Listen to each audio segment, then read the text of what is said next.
Good morning, everyone. It is a cloudy and breezy day here at the U.S. Space and Rocket Center in Huntsville, Alabama, but a rainless one so far, and we're grateful for that. We are here to bring you the coverage of the 2019 Human Exploration Rover Challenge. My name is Will Bryan. Hey everybody, and I'm Shannon Segovia, and we are super excited to be here today. We have teams from 24 states, 10 countries, just from all over here to be in this competition with their rovers. Yeah, absolutely. And this is the 25th year of this competition. This competition started out in 1994 to commemorate the 25th anniversary of the Apollo 11 landing. Hard to believe 25 years later, we're about to celebrate 50 years of Apollo 11 and 25 years of the Great Human Exploration Rover Challenge. I know, Will, 25 years. And these teams, this is just such an exciting competition, and we are just really proud to be out here. These students and teams have worked so hard. And for you guys that are just tuning in, we're actually going to be here all day. So the competition starts early. We're in Huntsville, Alabama. We're live from the U.S. Space and Rocket Center here. And we'll go all day until all the teams have a chance to race their rovers. And so, Will, let's talk a little bit about the competition and what viewers can expect. Yeah, absolutely. So, Shannon, teams have built these rovers over the last 8 months to a year to get these things ready for this half-mile punishing, bruising, brutal course. We've got 14 obstacles out there along with 5 tasks. And new last year, and this will be the year, hopefully the first year we get to see both days of the competition. Weather rained us out on Saturday last year. But teams actually have to involve strategy. Oh, wow. And so it used to be just how fast can you get through the course? Will your rover survive it? Yeah. This year it's how do you pick which obstacles and which tasks to go after while still gaining back under the time limit. Well, and another thing you and I were talking earlier is that these rovers, so these students have to build these rovers from scratch, and specifically the tires, which the tires, of course, really, you could argue are the most important part of the whole vehicle, right? And the tires have to be built from scratch. So these teams, they can use 3D printing, they can use advanced manufacturing techniques. So there's all, and as you're watching today, you'll see all different kinds of tires, which is actually pretty cool to see all the different designs. Some are round, which you would expect, some are square, so that's going to be cool too. Yeah, absolutely. I was walking through the pits yesterday after the course walk. These teams get a chance to walk through the course, see it for the first time up close and personal, and I wandered through the pits afterwards just to look at the different designs of those rovers. You'll see three-wheeled rovers, but the tires themselves, or the wheels I should say, are really some of the most unique pieces of this entire competition.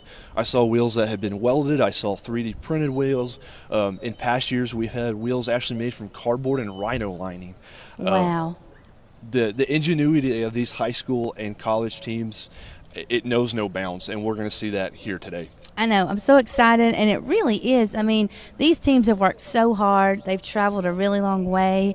A lot of them have been working on their vehicles, now as we speak, in the pits. So we're just really excited to see these students come out and take part in this competition. And for those of you that are watching at home, you're following along here on Facebook. We're also on NASA TV. You can follow us along on Twitter at NASA Student Launch. Also NASA Marshall at NASA_Marshall. Those are both on Twitter. So, follow along with us today. Send us your questions. We'll be, in addition to, of course, covering the challenge, during kind of down times when the teams are getting their rovers ready for the course, we'll be interviewing different organizations and teams throughout NASA. So we have a lot of really good stuff coming today. Yeah, that's one of my favorite parts. In past years, we've talked with history-making engineers and program managers who actually built these rockets surrounding us, along with the teams who have poured their hearts and their souls the last 8 months into these incredible rovers. So we've got a lot of interesting and exciting things to bring you over the next 2 days of coverage here at the U.S. Space and Rocket Center. Yes, and so like Will said, we'll be here. The competition should be starting here just in a little bit, and we'll be going down to the start line, and we'll get some interviews with the teams, which is also one of my favorite parts because we actually get to talk to the teams before they get on the course and after to kind of see what their experiences are. But let's talk a little bit about this course. So you said earlier it's half mile, it's 14 obstacles. Yeah, so we've got 14 obstacles, and so you're looking at us here in the booth behind us, the T38. The start line is actually pretty much directly behind us. Mm-hmm. They'll hit the first obstacle, which is hummocky terrain, so it's designed to get their rovers a little sideways. Yep. Get one side elevated above the others. How will their suspension travel? Immediately after that, you'll see the solid soil sample retrieval. Teams actually have to make their own tools, their own canisters. Staying on the rover, reach over and select the 3 samples and get them back safely. We'll see throughout the course, teams can choose to bypass tasks and obstacles to help maximize points, but also get back under that time limit. Yeah. And you'll hear us talk about the time limit a lot. Teams have 6 minutes out there on the course before they hit a point where they are told you have to get back to the finish line. If they don't, any points they accumulate will be zeroed out. And last year we had about 10 teams or so in the college division that actually accumulated points. Well, and speaking of points, so to let our viewers know, that's how the competition is scored. So each team can amass a certain amount of points, and then at the end of the competition, the team with the most points is the winner. Absolutely. And the different tasks and the different obstacles are worth a certain number of points. If they have to get off the rover to something breaks to pull it, that's a certain number of points. But it sounds like we're ready to go down to the start-finish line. Awesome. So let's head down there now. Okay.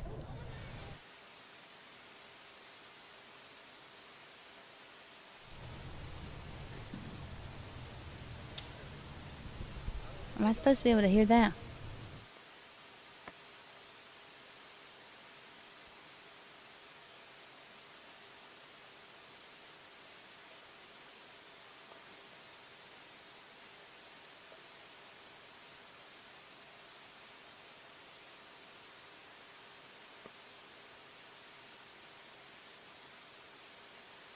It all. Oh, hey, so we are back here, and I think we were having a little bit of audio issues there, so we're just getting those resolved, and we'll go back to the start line as soon as those are all fixed. So let's talk a little bit, Will, a little bit more about the course. You had described a few of the obstacles, but the whole point of the course is to demonstrate how hard it would be to be on the moon or be on Mars in a rover. Yeah, absolutely. This competition started off its life as a great moon buggy race, honoring what we were able to do during the Apollo days. I believe back in 2014, we went to the Great Human Exploration Rover Challenge.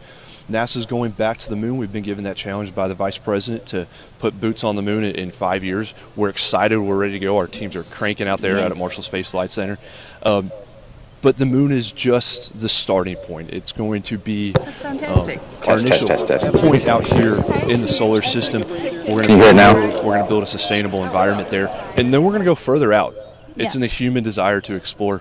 Mars is certainly one of those areas. So we've got terrains that will mimic the different terrains that we see throughout the solar system, and maybe some areas that we don't even know exist. So these teams have to build these rovers to sustain really just about anything we think we might come across throughout the solar system. Well, and I think that's one of the most challenging parts, of course, of the competition. And as we get going and you guys are watching, you'll be able to actually see. But all of the course, of course, is challenging, but some of the obstacles really are. I mean, you will see these teams, and it's very humbling to watch really how hard they work to get through the course, and some of the obstacles are, you got hills and bumps, and so I'm just excited to see it get going and see how our teams do. Yeah, it's always great to see how this course evolves. There are minor changes each and every year. One of the first obstacles that comes to my mind is obstacle 4. It's called the High Butte. In past years it's been called the Martian Butte. Okay. And so it'll be really cool to see how teams come up, that the approach is different this year. The obstacle itself is different, so it'll be really exciting to see how teams navigate it and see how the veterans teams, how their strategies have changed over the years. Well, and another thing we talked about earlier is that this is the 50th anniversary of Apollo. So, that is in itself, of course, July 1969 when Neil Armstrong landed on the moon, and so we're celebrating that all throughout NASA. So to be here with the 25th anniversary of Rover, and to be, I guess, contemplating on that, and it's just a really cool year for us to be here. Yeah, absolutely. And these teams are going to see some incredible things, including the Saturn V rocket. We are ready to go back down to the start-finish line. Lori is with our team. Great. Lori? Well, let's try this again. I'm new at this. So, first of all, tell me your name and where you're from. My name is Leander and I'm from Germany. All right, and what is your name? I'm Frine and I'm also from Germany. Tell me about your Rover this year. How long has it taken to get it ready to get here? So new is the telemetry, and we also improved the wheels this year. And yeah, we assembled it in the last 3 days here in Huntsville. Now, these things that you've learned in the past, this is a Rover that you continue to build on every year, right? Yes, it's since 10 years we use this construction, but we always reuse it and develop it better. Kind of what we do here at NASA. We just build on what we already know. Tell us again about the preparation physically for this race. We're jogging and running and make some leg training and yeah. How exciting is it for you to be here in Huntsville? This is, what did you tell me, your third year? Yeah, it's my third year, but the first year at this race at the pilot, and I'm very excited. Very excited. We're all excited. 25th anniversary year, my 16th year. Maybe I'll learn how to work this microphone. Back to you guys. We're looking forward to seeing that first team get out there on the course. Yeah, and just like Lori said, that team was from Germany, like we were talking about earlier. It's amazing. Not only do we have students here from 24 states, we also have students from over 10 countries. So we have some people here that have come a really, really long ways to be able to participate in this competition. Yeah, absolutely. And I was looking at the list this morning. We're looking at countries, not just Mexico, Germany, like some of our teams that always come, but we're also looking at teams Morocco and Bangladesh. Wow. Teams that countries that I haven't ever seen quite make it here to the U.S. Space and Rocket Center for this challenge. We're grateful to have them, and it really reminds me of the international partnerships that we rely on with NASA, and that we're going to rely on it more heavily to get back to the moon and further out in the solar system than we've ever gone before. Absolutely, Will. Like we were talking earlier, the Vice President recently charged NASA with returning to the moon in 5 years by 2024. And what an awesome charge that is, and we are so excited. And these students that are competing today in this competition, they are who we are looking to. They're going to be our next astronauts and our scientists and our researchers. And so I think this is just an inspirational competition, and we're just so proud of every single team that's here with us today. Yeah, absolutely. It doesn't take long to be here around these teams and see what they've come up with, just to know how safe of hands our future and the future of space exploration is really in. We're in great hands. Absolutely. And internationally, we have teams from, you said, Germany and Morocco. I mean, that's just so cool. And teams from all over the United States, and they're all here at the 25th annual Human Exploration Rover Challenge. And if you're just joining us, we are here live in Huntsville, Alabama at the Space and Rocket Center, the U.S. Space and Rocket Center here, and we are going to be with you all day bringing this Rover Challenge competition. Yeah, absolutely. And so if you're in the area and you want to come by and check it out, please do. We've got 2 days of events, weather pending. Weather's always a concern with something like this, but everything looks good. So we'll be out here. Come check it out. Come see what these teams have done. We do have local teams. We talk a lot about the international teams. Yep. We've got local teams. Auburn's here, University of Alabama, Huntsville, Arab High School. We've got a lot of local support here in the competition. Wow, and that's, like we were talking earlier, there's always a lot of different teams here. We have teams from all over. We have local teams. And these students really have worked so hard on these rovers. Many of them have been working on these vehicles for over a year. They have to build them, they have to test them, and not only do they have to make sure that their rover is in good condition, but they have to make sure they're in good condition too. And I think we're ready to go back down to Lori. We are. Let's head back down the start-finish line. Awesome.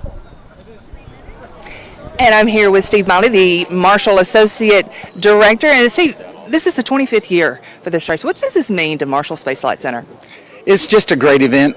We enjoy doing this each year. It's a way for students, and actually students from all over the world, to come in and participate, learn about some engineering challenges, and also learn about some of the challenges that we face on putting rovers on other worlds. Things that we need to know right now, right, at NASA? Absolutely. So have you walked around? Have you looked at any of the rovers? I have. We've got some really creative some vehicles around here that I'm looking forward to seeing how they do, especially over some of these hills that we've got in the course. I heard that you and Jody Singer may get on one at some point. That might happen. Don't bet on it though. All right, we will not bet. But tell us about the community too. This means a lot to the community and this beautiful facility here at the Space and Rocket Center. This is another way for our community to engage in the space program and to support NASA, and also it's a way for NASA to support the community. We cannot do what we do without the community. This is a total team effort, and we have to have all of us working. All right, and again, we have that first team here from Germany ready to go. We're about to start. Headed back to you guys, though. Chloe, always great to see Mr. Miley out here, and the support of the Marshall Center Directorate team is phenomenal. We wouldn't be able to have these competitions and these challenges without them. We're excited to see that first team go out on the course here momentarily. Yes, we are, Will, and the first team is from Germany. And so let's talk a little bit about the course, a little bit about the rules. So the first obstacle, what can we expect? Yeah, so the first obstacle, we'll see they have a bypass option, meaning they can go past it. They won't get any points for attempting, they won't get any points for completing it, but they can go around it, and that's just designed to save time. So you can see they are going up. And they are on their way. They are starting. The starting. siren going off. We're going to see here if they go after that first one, and it looks like they hit it. It's a fairly simple obstacle compared with some of the ones that we will see out there. They bypass a solid soil sample. This is an incline, and if you're watching on TV, it's deceiving. It's a steep one, and then they've got a sharp left-hander into the chicane through the woods. And yeah, so it looks like that they made it through that one, and are they headed up through obstacle? Are they ready for 3 now, it looks like? Yeah, so they're going into obstacle 2 and 3. So obstacle 2 is a chicane, so they've got a couple of sharp turns in there. Then they'll hit a crater. It's about 8 inches deep, 3 feet in diameter. It's made to resemble a recent impact ejecta. So there's some terrain in there. We see them coming up. They're hitting obstacle 3 right now. You can see through the leaves there. We don't know what's on other planets. There may be other beautiful trees like this on exoplanets, which we certainly hope so. That'd be really cool. They're going to be coming down a steep embankment into that high butte. That high butte is the one that I mentioned earlier. Has proven difficulty. Looks like they're going to use that momentum, manage momentum, good. They get did up the so top good. of it. They're going down into the ravine. These are all points they're collecting right now. This is a really cool obstacle right here. It's a spectrographic analysis. And what it is these teams must carry some kind of photographic device on there with different filters. And this is made to mimic of when we look at different samples in different wavelengths, we see different characteristics. Mm-hmm. This is especially true on Mars. You'll see the rovers all carry different spectroscopy, simply looking at rocks in different wavelengths. This is kind of one of the tough areas. This is the Martian dunes. It's easy to get stuck here, but they get through it relatively easily. Yes, and they're on their way. And another thing I don't think we've said too, these vehicles are entirely human powered. So these students, they're not pressing a button and the engine is going. They are powering this themselves. So that's even another, challenge. Yeah, absolutely. In the competition. We see Team 1, it looks like they did a quick instrument deployment. They're heading down now. I have to say this is one of my favorite areas of the entire course. They've got some crevices right here. You want to make sure your wheels don't get stuck in there. Wide wheels really help. They get through that no problem. Yep. You're going to see one of the cool ones. I'm a auto racing fan, so this is one of the ones that always sticks out in my mind. They're actually going to be riding the side of a slope. That slope is that incline is sloped at about 20 degrees. They're heading into the lunar crater area. And they're doing just great. They are just doing great on this course. And here is the lunar crater. So this area of the course is simulating a lunar terrain. And as you can see here, they go over all of the different terrain obstacles in the course there. And this is one of my favorite obstacles. You can see they've got their flag planted. This obstacle is to plant the flag and get a photographic. Let's bring in one of their team members, Alina. These teams all have team members that come in and join us in the booth. So, Alina, we're watching your team on the lunar crater. How are they doing so far, and was this part of the plan? Yeah, we practiced a lot. We made a lot of task training for the last 2-3 days.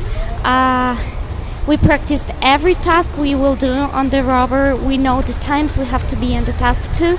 So yeah, it was a lot of training, months and months. Their pilots, they had made a lot of work, and we are an international team, so from Germany and Bolivia. So we work together from these two countries now. Oh, Lena, that is just so cool. And we are so glad that you guys are here. So you were talking a little bit about how hard you guys have worked. So talk to us a little bit about some of the different training that you guys have had to do to make it here today. Okay, the pilots had to make physical training, legs and arms. And for the task, for example, we had a course. We made like a simulation of the course, and we put some flags and the simulation of, I don't know, soil sample or the solar panel and everything. So we measured also the time, and we did a lot of like comparison between the times and make new strategies based on that. Okay, wow. And then, so about how long did it take you guys to build your rover? Well, it's a work of many years. This is our 25th rover, and the competition too. Yeah, So awesome. so we developed the design for 12 years. This is our last design. We made the wheels. We made almost everything by hand, and yeah, it's a work of many years. But this rover, let's say, for the last year, we made the last improvements. Well, and I know that you are so proud of your teammates, and it looks like they're doing great, and looks like they are they coming around, Will? Yeah, we can actually look back here behind us. They've got just a couple of obstacles to go. These are can be tricky. You got to carry some speed. They're fine-grained pebbles and sand, so they are hitting the last obstacle right now. Okay, so here they go, and we know you are so proud of your teammates. I am. They made a great job, and this is a good time for. They both are running for the first time here. Oh, well, and they did so good, and they just made it through the finish line. So congrats to our Germany team! Yay! Yeah, excellent job. As the sun's come out, our first team has crossed the finish line. We don't have a clock up here, but it looks like they did well. Let's head down to the start line for our next team. The sun is glorious out here. I cannot tell you how excited we are to be here and not in the rain. This is Mayfield High School from Las Cruces, New Mexico. Tell me your name. Calvin, Kaya. And your year. What grade in school are you? freshmen. Freshmen. Both of you freshmen. So is this your first year to really work on a rover? Yes, ma'am. Why would you want to do something like that? It's just an awesome thing, just seeing an opportunity to see like new places. It's awesome. And tell me about the design of your rover. Well, we started to, we got new wheels, we fixed the brakes and the steering, so. You got some very intimidating helmets there, and it says comeback. What does that mean? Last year we broke down, so hopefully this year we won't. All right, we're looking for them not to break down, and I jinxed us because there are raindrops now. Back to you guys. They're getting ready to start here at the start line. Just couldn't resist talking about the sun. Of course, when we did, it had to go away. And it starts raining. It is Alabama, so 1 minute it's 85, and the next it's raining in 50. But it is great to see Mayfield back. You heard them talk about their challenges. They're Yes. coming back. They're ready this year. I'm excited to see how they do out there on the course. You'll see some of the different things that we'll talk about. Is not only do these teams, we talked about them having to be human powered. Absolutely. One of the things that goes into that is weight. These teams do get scored based on the weight of their rover, and these rovers in a folded configuration have to fit in a 5x5 cube, and that's designed to mimic and relate to how we have to stow rovers on top of rockets. Even when we talk about the Space Launch System, Yep. it's a giant rocket. We still have to pack things and do things strategically. Yes, So and as here this we go. Looks team like they hits- are on their way. Yeah, absolutely. They They've just hit made the it over first one. obstacle. They've got. You'll see their tools when they hit these different solid sample retrievals or liquid. They've decided to bypass that one. Okay. They have to make custom tools to carry with them and to retrieve those. And you can see they have theirs in their lap, holding on to it. Yeah, it looks like they went a little fast past that, and instead of deciding to back up, they just decided to carry on. They're at task 5, which is our liquid sample. We saw our first team do it. This is one where they can do either on the way out or on the way in. So either way, they've got a couple of different options to do. That is the only task on the course that's like that, where you have two different opportunities to do it. And just like you were saying, so with how these teams are scored with these different obstacles, they have the option. They can complete the obstacle and get extra points, or they can bypass some of them as well. Yeah, absolutely. And you'll see a couple of the chicane and the crater that they're coming up to. Those aren't bypass obstacles. They're just part of the course. Yeah. Fairly simple for the majority of the teams.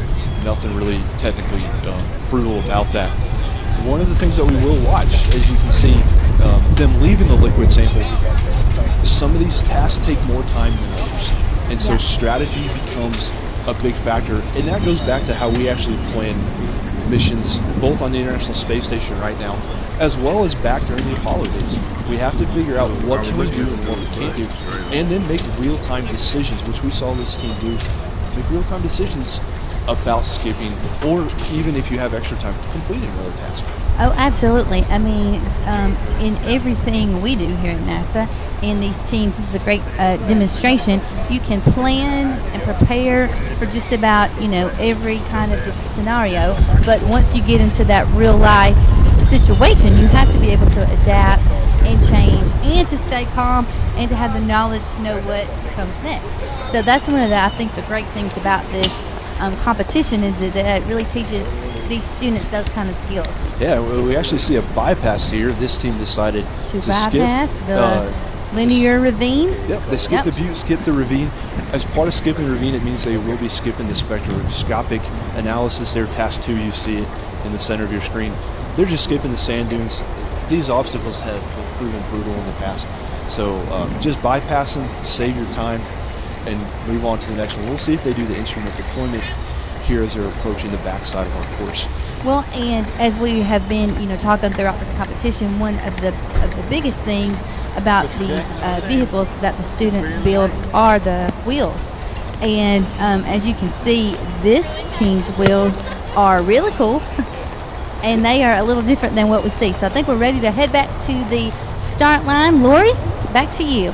Yeah, we're here with one of the local teams, the first college team we have, the University of Alabama in Huntsville. Tell me your name and your year. Allison Grieve, I'm a senior. Scott Schlattman, I'm a senior. Tell me about the Rover. Well, last year UAH won the college division, so we have big shoes to fill this year. So we took their cue from them and built a new Rover, and so it's brand new. It is a brand new Rover, and we just tried to look at some of the things they did and mimic it a little bit and do some of our own things. So I take it neither one of you were racers last year then. So tell me, how did you prepare for this? Did you talk to the ones who won last year and kind of get a little advice on the course itself? Yeah, we did, and we also had their old Rover to kind of get some ideas, look at it, and our professor, he let us practice at his farm throughout the semester, so that was also nice, and then obviously just having to practice and cycle on your own. How do you mentally prepare for something like this? Well, I'm an athlete, so I guess I just get in the game day mode, so that kind of just helps it, but you got to just let everything else go and just put your mind to this itself. All right, game on. University of Alabama, Huntsville, ready to go here at the start line. Thanks, Lori. Yeah, we always love seeing the local teams come out. We're looking at Mayfield High School. They're out in the lunar terrain. Looks like they had a little bit of a rough time coming into the terrain. That is a pretty sharp turn coming down the slope and into that. They've got their flag planted. Looks like both riders are back on. They have to make sure they get their seatbelts on, their feet secured. Safety is a big thing with these. These teams go through a number of safety checks before they're allowed to even approach the start line. Yes, well, and like you said, these teams, I don't think it can be said enough how tough these courses and obstacles actually are.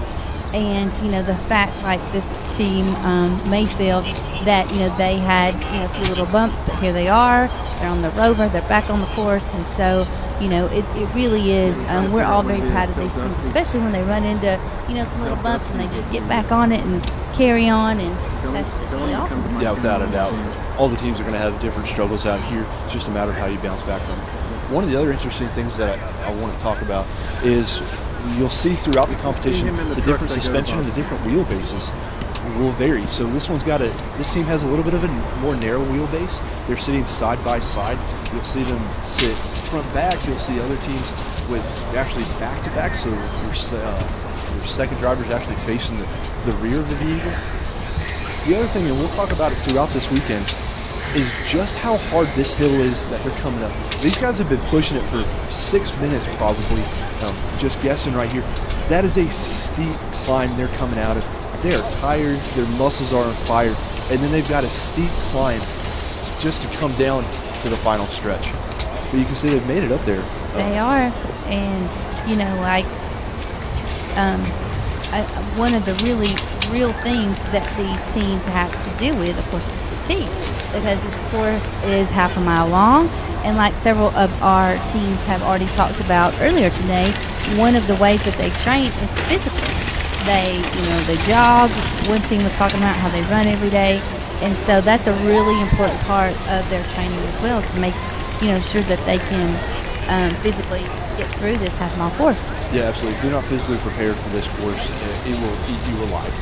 And you can it see looks like they're rolling pretty good. Here they come. They're coming up here behind us. Coming to the finish line. And Mayfield High School, Team 7. There they go. New Mexico Great has job. crossed the finish line.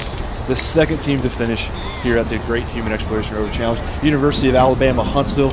They are poised. They are ready. They are about to attack this course.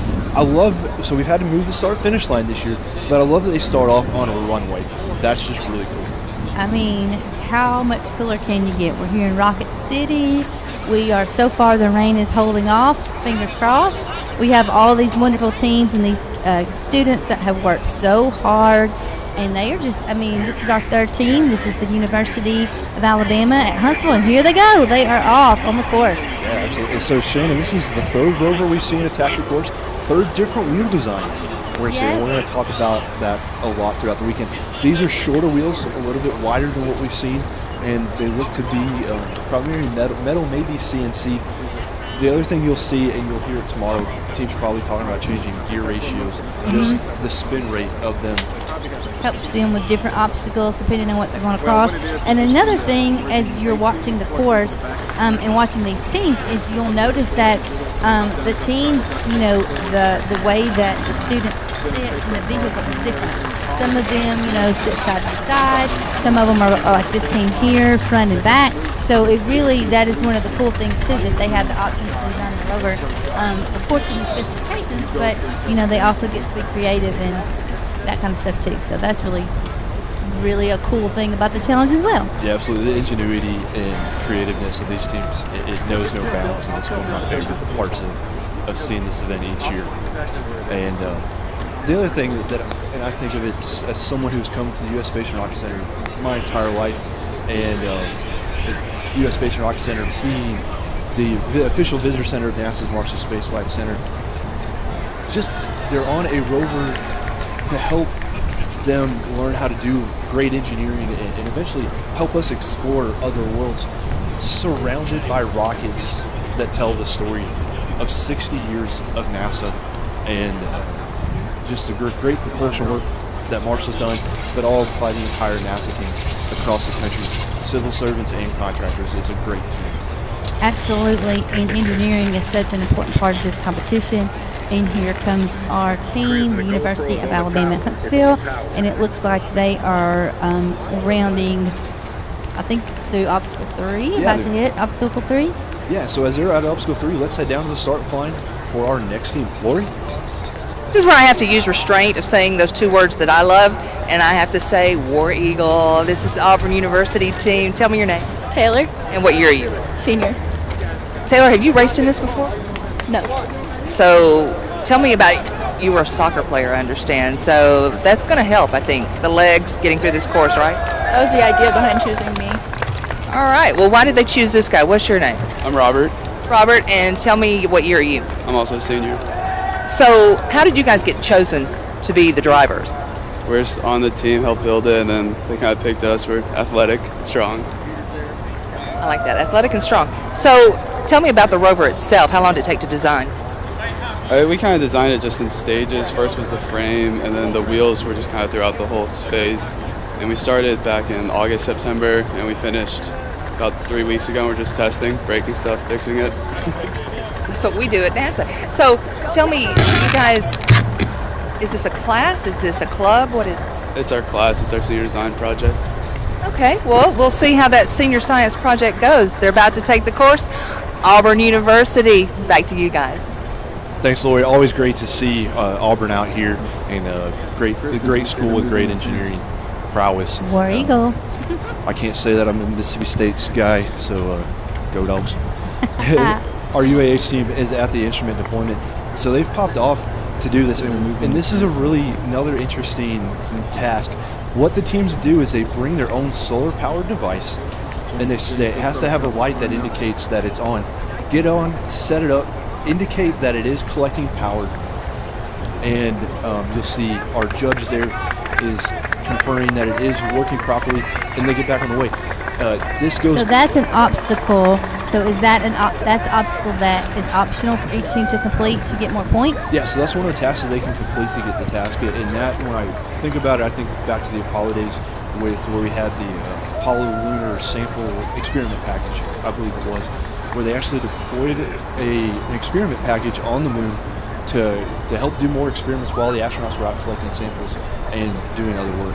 And here they go. They just went over one obstacle, and now they are headed to the lava flow with creators obstacle. Yeah, it looks like they actually decided to take that bypass to go around it. Okay. They are also skipping our asteroid debris field. That's another really tough one. Yeah, yep. That's a tough one. It's easy to get stuck in those in the crevices between those large rocks.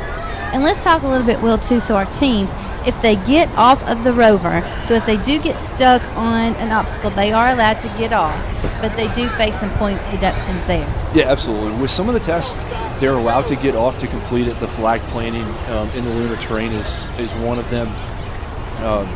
The instrument deployment, I believe, is another one where you can get off without facing a penalty. However, some of them, for instance, we see them coming up the slope now. If they need to get off that, they do face a point deduction. You'll see a lot of teams, as a result of that, actually use their hands to push the wheels forward. That's not a problem. You just got to have your feet up off the ground. So this is the University of Alabama at Huntsville team. Absolutely. We see some of their team members there at the top of the hill cheering them on. Yes, and here These they go. These guys are tired, even for the most well-tuned athletes. It is a tough challenge. So they're going to be coming over the hill not too far behind us here momentarily. Coming down that hill, you can really pick up some speed, but there are a couple of almost speed bumps. No terrain is really going to be super smooth unless you're on a new lava plain. So they're coming around behind us. Looks like they got stuck a little bit. Yeah, it looks like something might have happened. Might have had a chain pop off. Whatever it is, it doesn't look to be, well, I say that. Oh, it looks like they might have had a problem with that right front wheel. It's looking a little sideways. So you can see this may be one where they just get the first run in. Look at, here they go. They are pulling their rover across the finish line. Absolutely. As Auburn takes the course, they're on the left side of your screen. So these teams, we have a pit crew area, we have welding stations. So these teams, even if they have a failure on this first day, they can fix it and come back on Saturday and get another run in. Race again. So we have the University of Alabama at Huntsville team. I believe they are about to cross the finish line. And this is one of the most, I think, inspirational parts of this competition is that these teams will literally pull, push, or whatever they have to do to get their rover across. And, you know, that is a challenge in itself. And we're just so proud of every single team out here. And I think, so we have Auburn. Now they are on the course. And they are on obstacle, it looks like maybe 2. Yep, they are approaching the chicane right now. This is kind of a bit of a steep spot to try to climb in. Looks like they might be having a little trouble. And here comes our University of Alabama Huntsville University team. of Alabama coming in. Here they go. Just behind us. They have got great job, guys. It's early in the morning. They've got plenty of time to get their rover ready for run 2 tomorrow. So a great effort by them. And I know UAH, I've got a lot of friends who have gone there. They'll get that rover fixed up. Get it. Be ready for Saturday. And talk a little bit about, so the competition is 2 days. It's today and tomorrow. And the scores are combined from the 2 days. So talk a little bit about how that works. Yeah, so these teams collect points on both days. And they get two chances to go after this course. And that's one of the things I like about it, because if you have a bad first run, it doesn't mean you're out of the competition. It just means you reboot, get ready, and go after it again on Saturday. Absolutely. And so Auburn is using their hands to push it. Looks like the back person's pedaling. Might have been a front chain failure on that. You'll see different drivetrains as well. A lot of the teams will use chains like we see here. Bike chains are heavier than your standard mountain bike chain that would just pop off fairly easily. But they are approaching that ejector crater. It's Team 6, Auburn University, the Auburn Tigers. And, looks like they are a little stuck on this obstacle, and they are getting out of their vehicle to try and, I think, figure out what's going on. Yeah, absolutely. Now, Auburn's one of the teams with, we mentioned their great engineering prowess, and we'll talk about that in just a moment. Let's head down to the start line. Lori? From the University of Alabama, Huntsville. Tell me your name. Caleb Haycock. And what year are you? I'm a senior. And you? Capon Aaron, and I'm a senior. Now, you're sitting here at the start line. You just saw your teammates pull the other Rover across. What goes through your mind when you see something like that? We're really hoping that it doesn't end like that for us. We can end better. Tell us about the design here. This looked really interesting. Rubber? I don't know what that is. It's liquid rubber that we poured into a mold and then riveted onto the wheel. How long did it take to design? Is this a new Rover, or you guys just built on previous year? We started from scratch. That's not fair, right? Did the other team start from scratch as well? Oh yeah, they did. And so, is there pressure to do as well as last year? Absolutely. All right. Well, what did you guys do to prepare? We practiced as much as we could before now, so we'll see what happens. All right. They're ready, just sitting here. They'll wait and see what happens, but hopefully it won't be the same outcome as the other University of Alabama and Huntsville team. Back to you guys.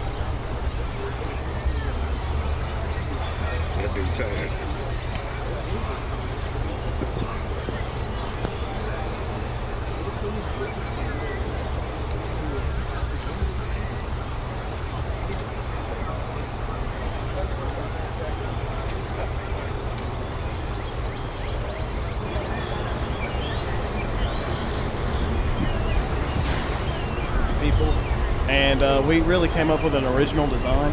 Most of our design was optimized for easy manufacturability because we had very limited resources as far as how we could build this thing.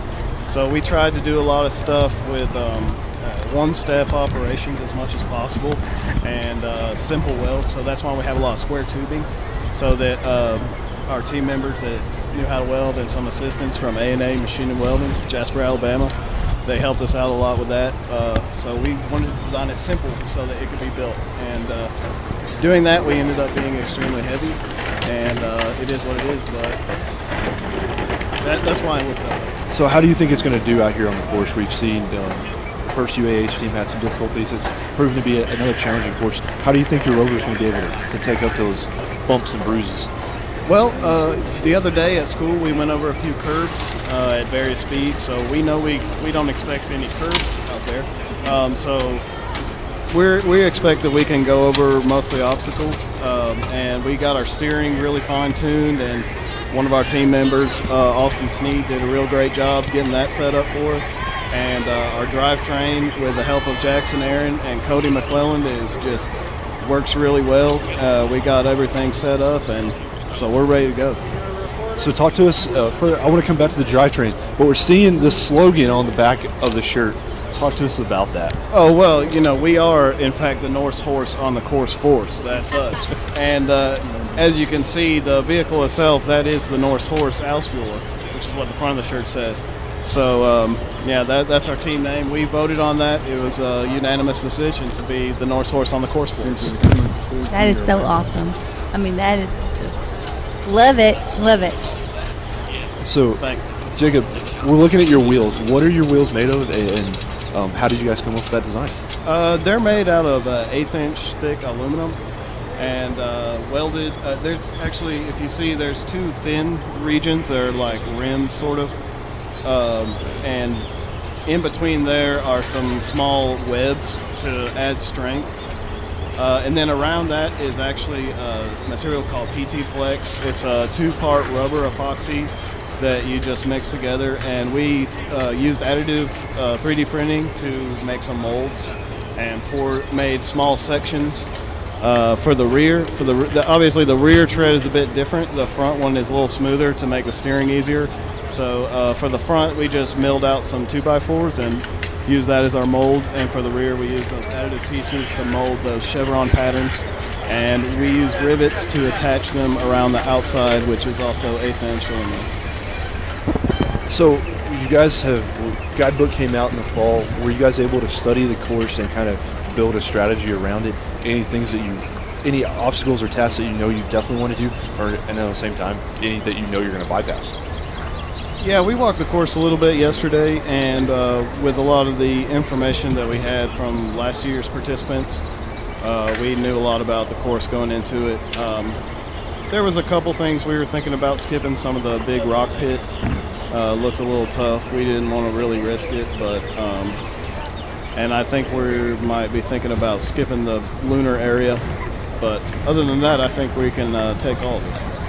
That's really, I mean, like we've been talking through this whole broadcast, is that these teams work so hard, and you were talking about additive manufacturing and the different methods that you guys have used to build these rovers, and I mean it takes a really long time. Oh yeah, we put a lot of work into it.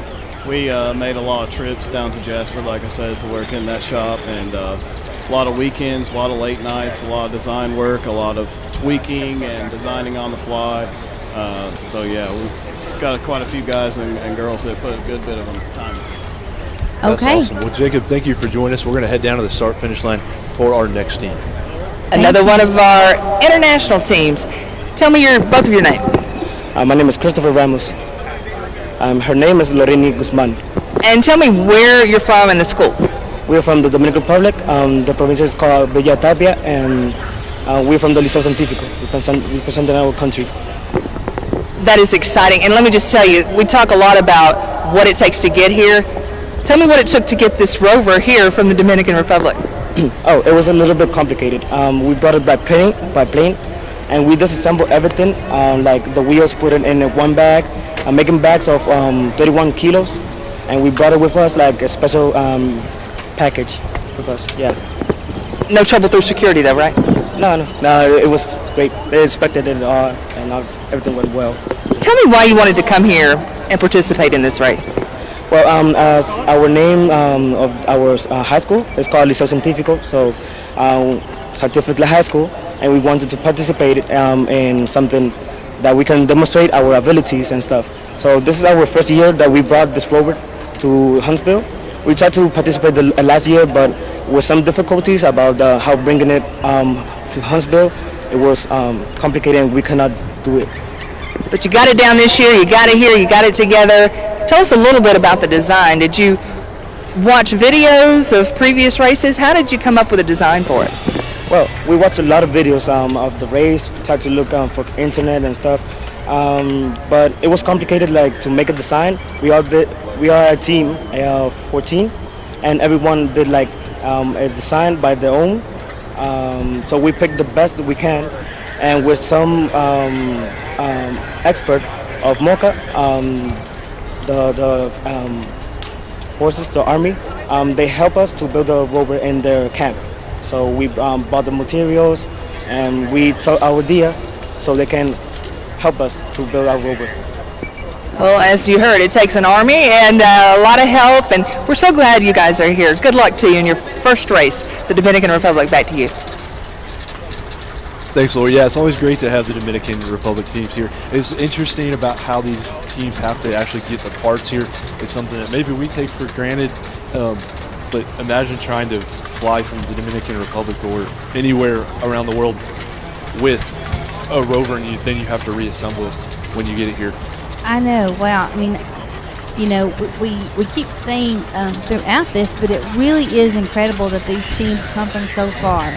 And you know, we just heard from the team from the Dominican Republic, and they said how they took their rover apart and then actually had to pretty much build it when they get back.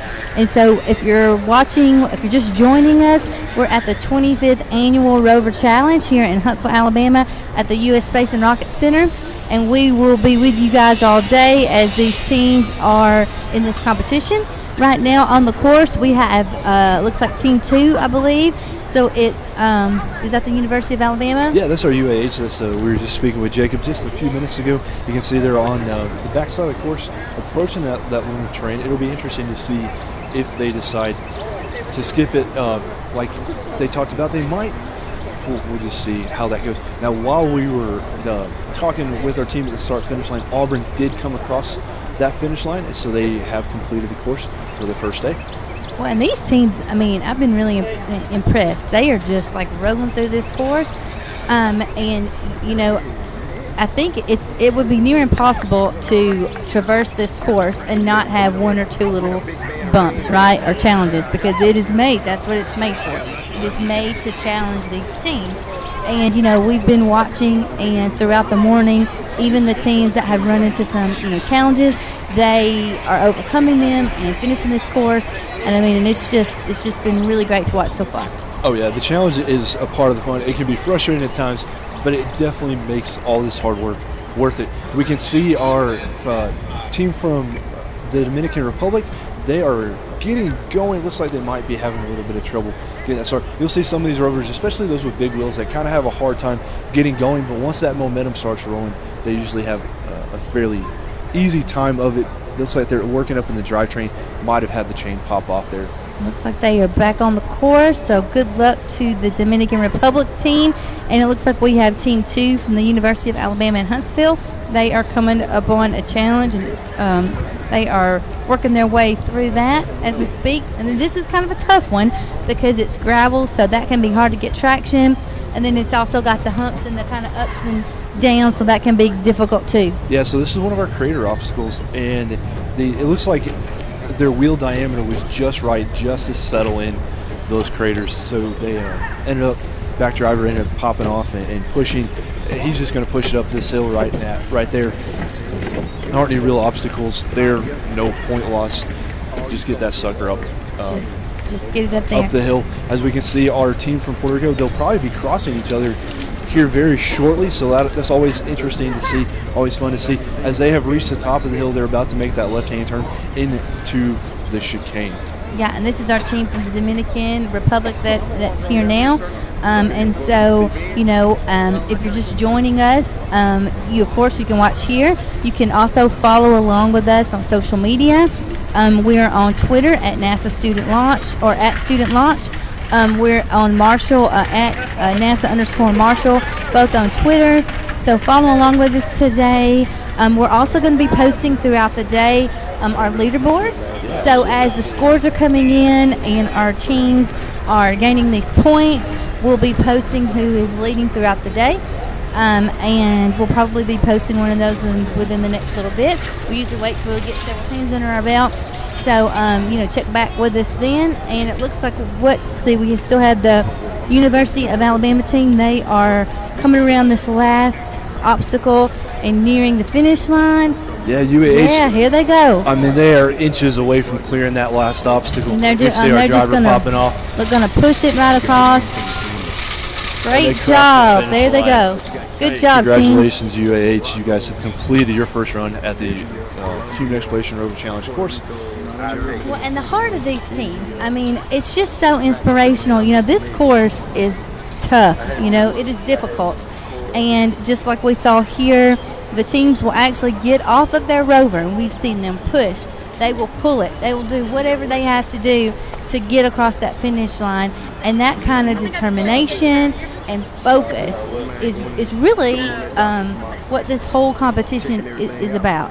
And what we are seeing these students, these skills that they are gaining from this competition, they're going to take these skills with them forever. Oh yeah, absolutely. These teams certainly want to win. They're competitors. You hear them, you'll already heard it, and you'll hear more. They're athletes on these rovers. They are competitors. They want to win. But more than that are the skills that they've learned, both teamwork and engineering-wise. And these are skills that we're definitely going to lean on in the future to continue great exploration. Yes, and we have, as we've said throughout the day, we have high school teams, we have college teams, and I believe this team number 5 from the Dominican Republic, they are actually one of our high school teams, I believe. Yeah, And so that is one of the also really cool things is that there's students from all grades, all levels at the middle school, high school, and college level, and and even the high schoolers and the college students, they all compete on the same course. So I mean, these kids are they are so determined, and we are just really proud of each and every single one of them. Yeah, absolutely. It's the same course for everybody. There's no easy ride here at the Human Exploration Rover Challenge. Now, we're looking at Team 5. They're up there at Obstacle 3. That is our crater with ejecta. And we're going to head it down to the start-finish line for our next team. Guys? All right. Tell me your name. Elijah Christian, And yours? Tabitha Humphrey. And tell me where you're from. Owensboro, Kentucky. And college team from? OCTC, Owensboro Community and Technical College. All right. Tell me about your Rover. Basically, this is our Rover from last year. We did some upgrades and changes to it as far as like the drivetrain. We have last year we just had one straight gear and you couldn't switch. This year we have a drive gear switch. We have 3 different gears, first, second, and third. Same tread pattern as last year, but we cut it all out as one piece as opposed to last year we glued them all on individually. How'd you do last year? I think we placed 9th. Oh, so looking to improve on that with the new design here. I like it a lot, but I tell you, this could be the story of the day right here. Tell me your name. Tabitha Humphrey. And Tabitha, tell me, you just graduated high school, right? No, I did not. I graduated in 1989. See, girl after my own heart right there. Okay, so I won't tell your age because that's very rude. But how did you get in this race? I started into the machining program at OCTC with the idea that I'm going to enter the tool and die apprenticeship where I work at GE. So, fantastic. Well, what are your thoughts about the race? How did you prepare? Preparing for this, I mean, it's really nothing. I've been kind of a competition junkie for my whole life. So as long as we're keeping score, I want to win. I love it. Well, maybe they will. It's very fit, too, so this ought to be good. But again, story of the day, the youngest participant, right? Back to you guys. But because Kristen was out for a funeral yesterday, I had to remember how to process and do all of that yesterday. So, whatever. It's taken care of. That's all that matters. But I had to call Andrea because people have changed for the funding code, so I had to know who I needed to email. I may set my drink over here with you. It's over on the table over there right now, but that's not very convenient for me.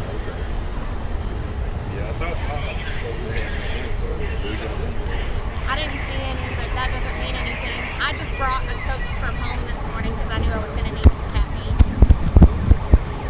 They know for those who come.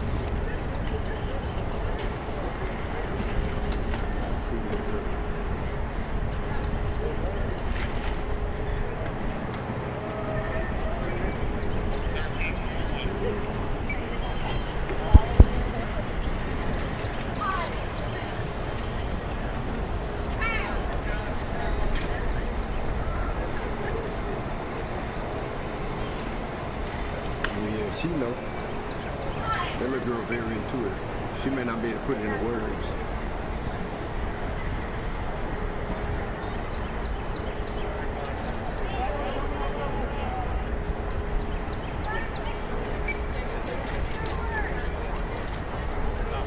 That little girl smart.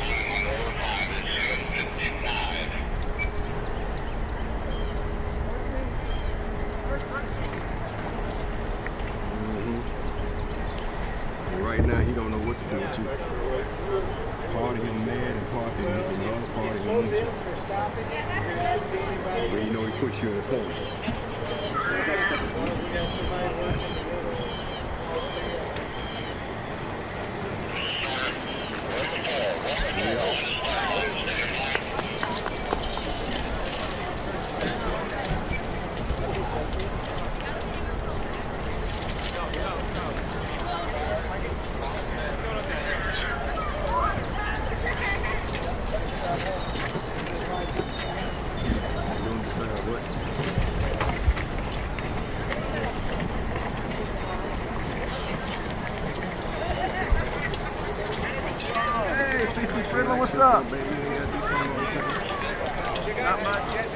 Manning Tyler's camera until he gets there. He got in last night, but he said he wasn't probably going to be able to get here on station until maybe 9 and 10. So, I got it. I think he got in last night. That's what I think. It's all good. How you been?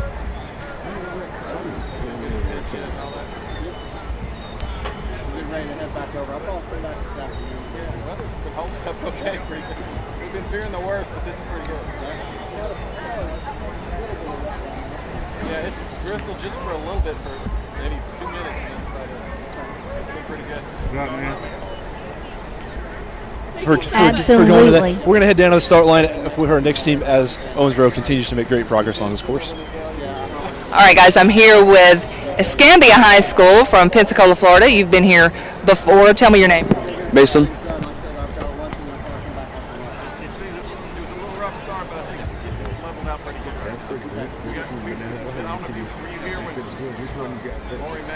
Yeah, I was here.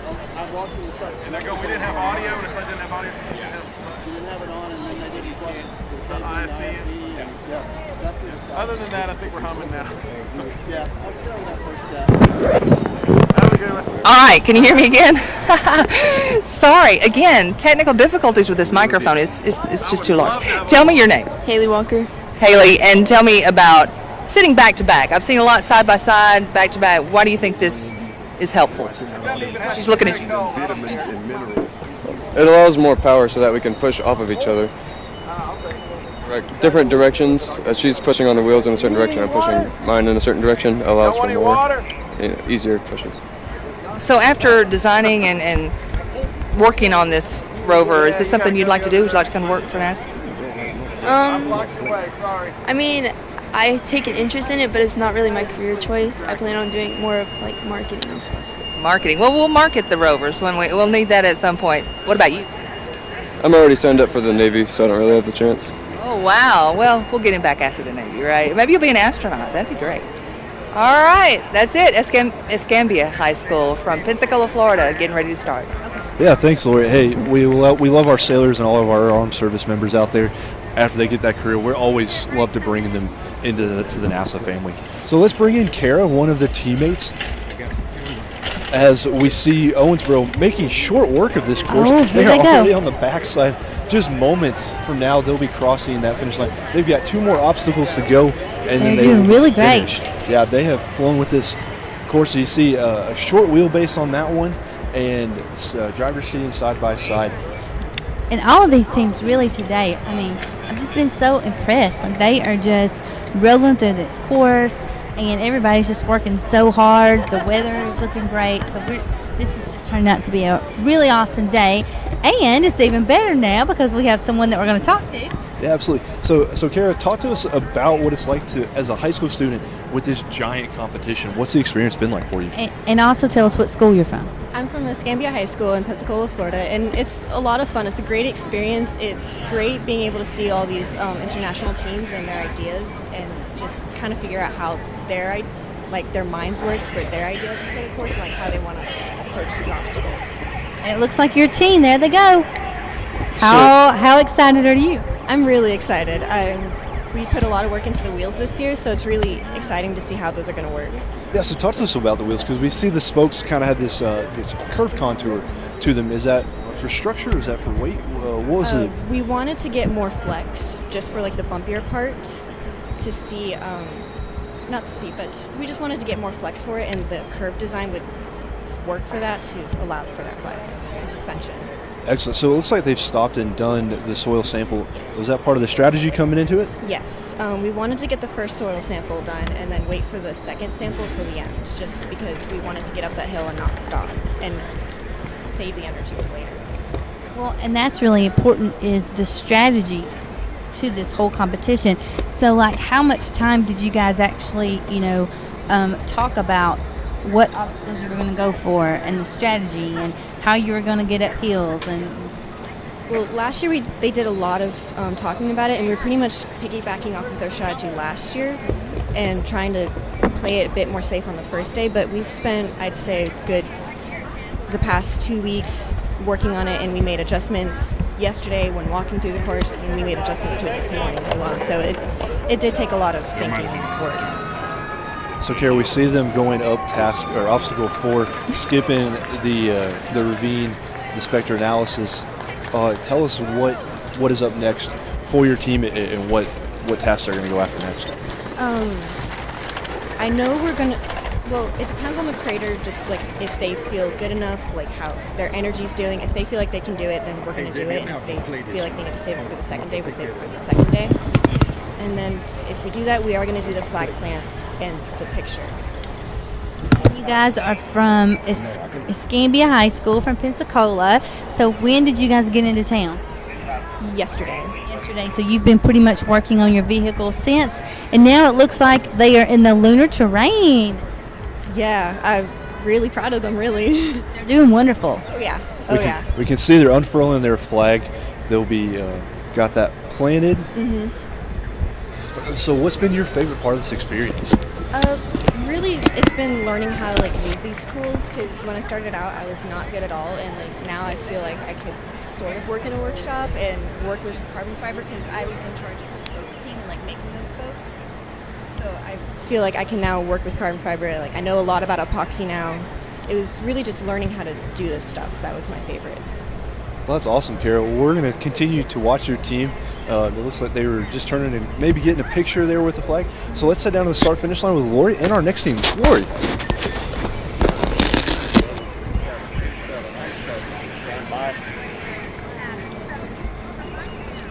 And we're here with Mount Juliet High School from Tennessee. Tell me your name and your age. I'm Ben. I'm 18. I'm a senior. I'm Jen Allen. I'm 17. I'm a junior.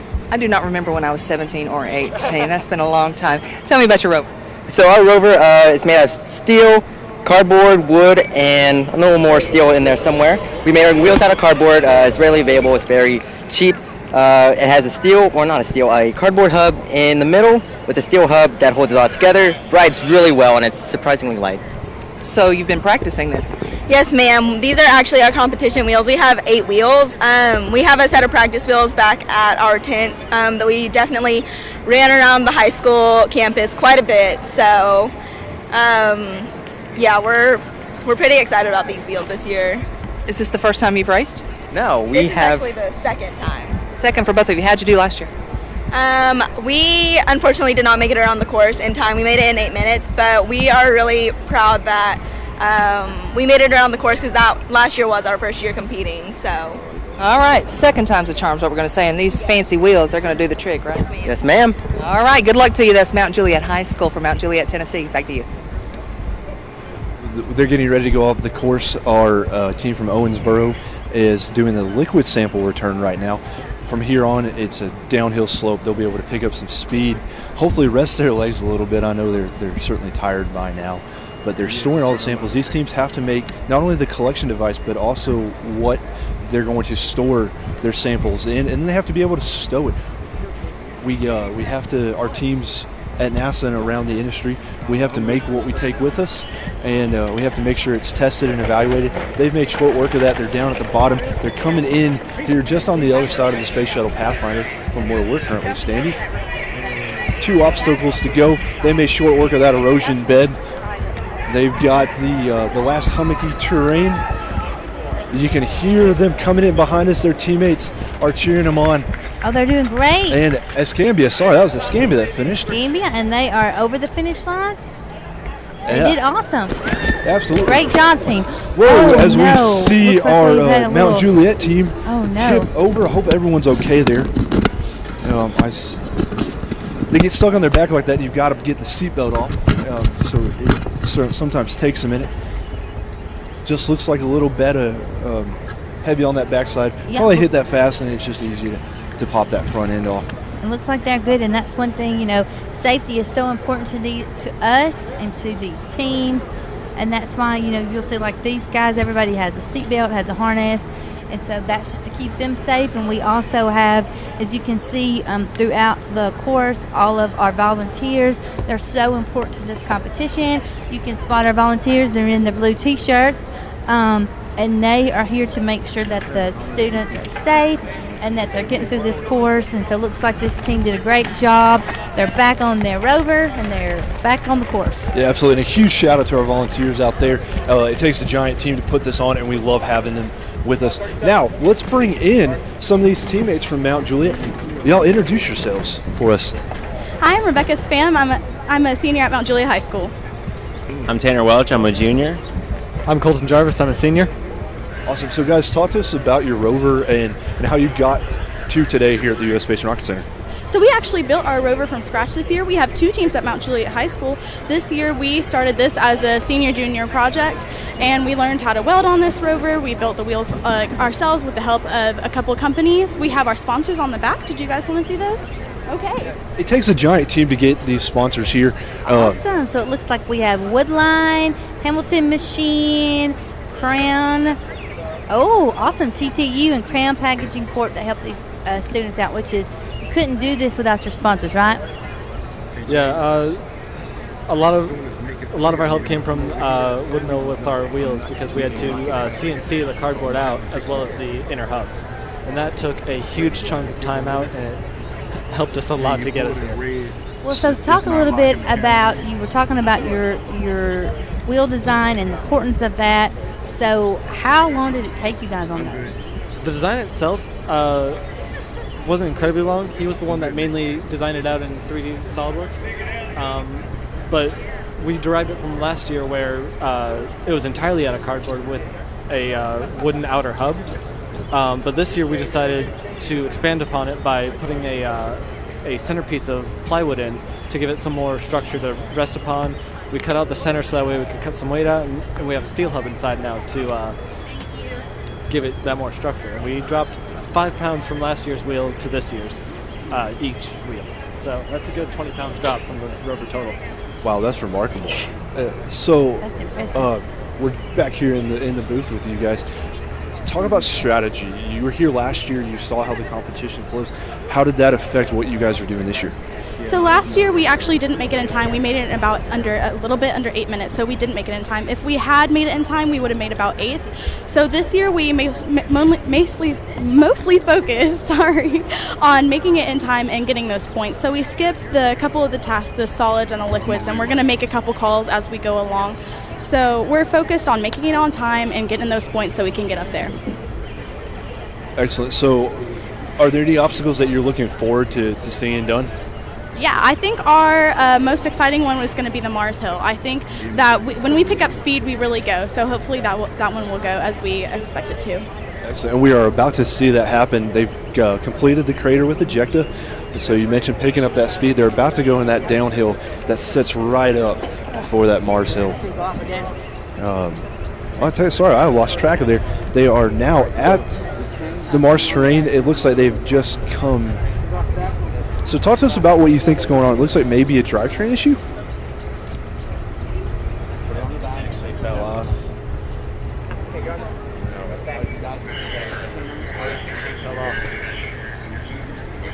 No worries.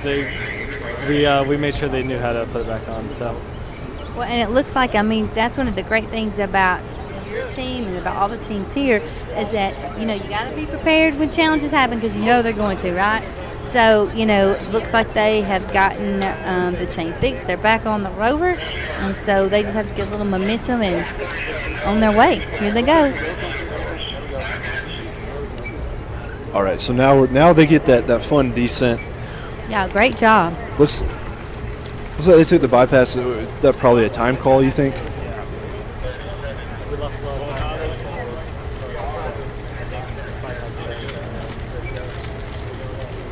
Assess how we're doing after this, and then we're going to figure out how we can refine our plan of attack, and we're going to shoot for a far better shot tomorrow. Yeah, so when you have a 2-day competition, does that kind of give you, if day one doesn't go great, you can kind of just reevaluate and see what went well and what didn't? That's exactly what we're doing. We want to make sure we're kind of using today as more of a trial day than we are as a competition day. We're still going to try and get points on the board, so if something happens tomorrow that's just out of our control, we still have a spot on the board. But today is we're testing the water, seeing how we do, and we're going to shoot our shot tomorrow. Absolutely. It looks like you guys saw that you had a little bit of trouble there on the first part of the course. Definitely have picked it up here on the second part. You're skipping the crater.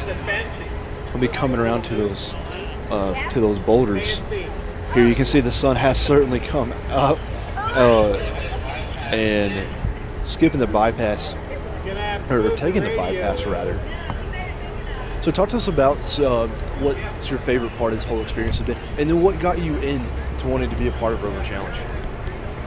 All right, so pretty much the funnest part about this is just working as a team and overcoming the problems we've had. So one of the main things we were focusing on was weight reduction, like we talked about earlier, while also keeping that stability.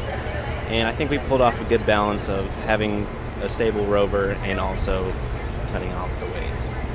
Well, and I think one of the greatest things about this competition is, it takes teams, a lot of people working on these things. And speaking of teams, I think we have a team down at the start line, so let's go down to Lori.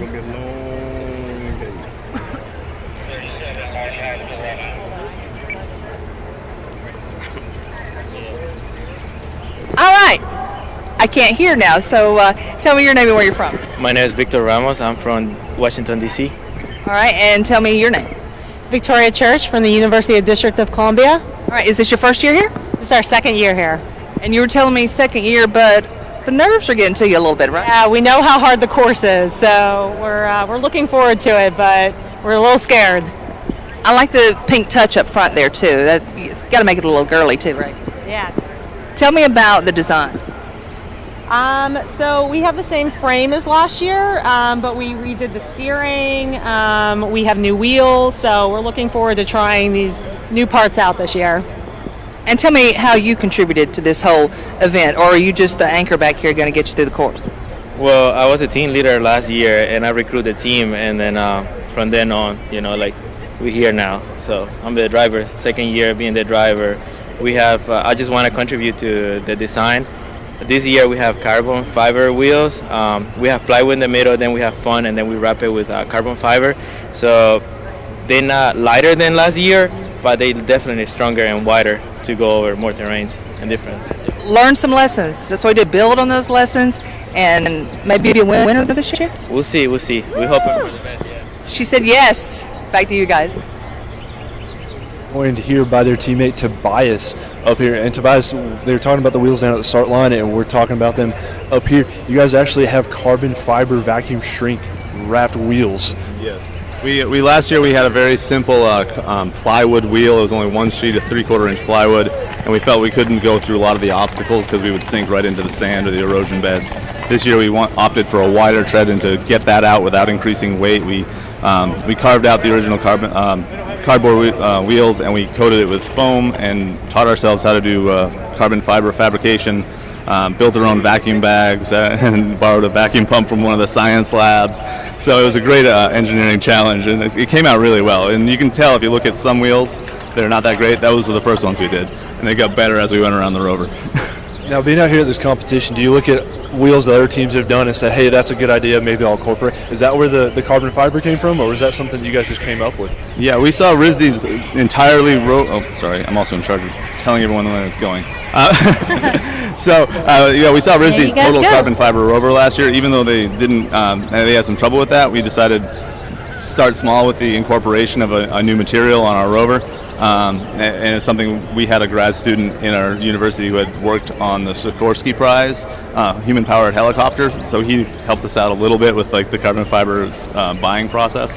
So, but yeah, we take a lot of inspiration here. Well, and it looks like you guys are on the course, and it looks like we just had Mount Juliet to finish. So these teams are they are just tearing through this course today, and this is so great. And so you guys, it looks like, are coming up on the next obstacle and doing really great so far. Yeah, we completely redesigned the axle carriers and the front suspension from last year. Last year was our first year here, and this year,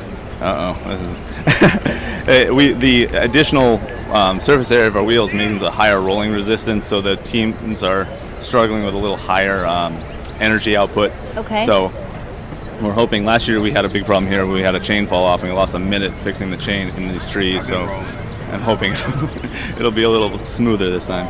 Well, and for those of you that are just joining us, we have Tobias here from the University of the District of Columbia from Washington, D.C. And their team is on the course, team number 11. Tired. And well, that's one thing we've been talking about all day is this is hard. It's hard. Like, and you can tell. I mean, even though everyone here is, trained physically in great physical shape, but this is like no joke for this course. Victoria last year, she sent the Rover over the incline, almost over the wall on the 45-degree incline. So we made sure she was up front again. Smart. She sends it, which Good is choice. great. Victoria's Victor. We have a victory theme. Victor and Victoria are our drivers.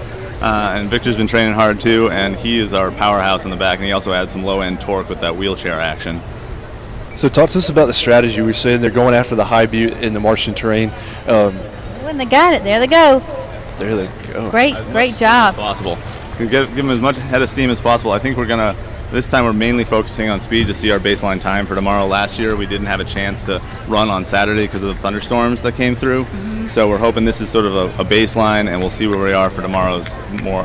So we have some stuff we can deploy perhaps, depending on how this run goes. So get a time on the course and then go back and reevaluate and see what you can add for day 2 just to increase that point total. Excellent. Now, are there any obstacles that you're looking forward to the team doing, or any that you will be glad when they're behind? I think the craters, the erosion beds, I'm not sure about. The crater rocks, we're going to skip the main Martian crater because we're not sure about our rotation, our turning radius. We actually have a 4-wheel drive, or technically a 3-wheel drive Rover, so our turning radius is limited by our U-joints in the front. And I think that we are ready to head back down to the start line for our team that is down there. So let's go back down to Lori.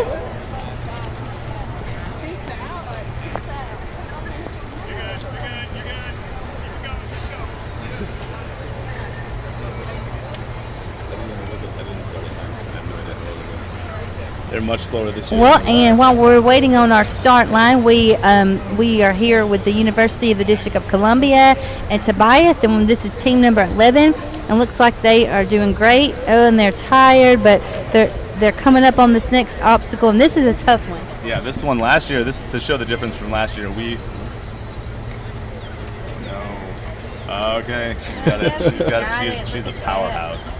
Last year, the difference between last year and this year is pretty stark, because last year she hit that thing so fast her front wheel went over the wall. And look at there, They did it. They're going and through. they make it look so easy. I'm gonna owe them dinner after this. This is For sure. We give them a hard time, but they work really hard. The team that fabricated it, we gave them a pat. All right, look, guys, no rain. My videographer has already broken out the sunscreen, so welcome to Alabama, right? Tell me your name and where you're from. Gage Cameron. I'm from Owensboro, Kentucky, and I am with Owensboro Community and Technical College. Olivia Caudale. I'm from Muhlenberg County, and I'm also with Owensboro, Kentucky. Tell me about the design of your Rover.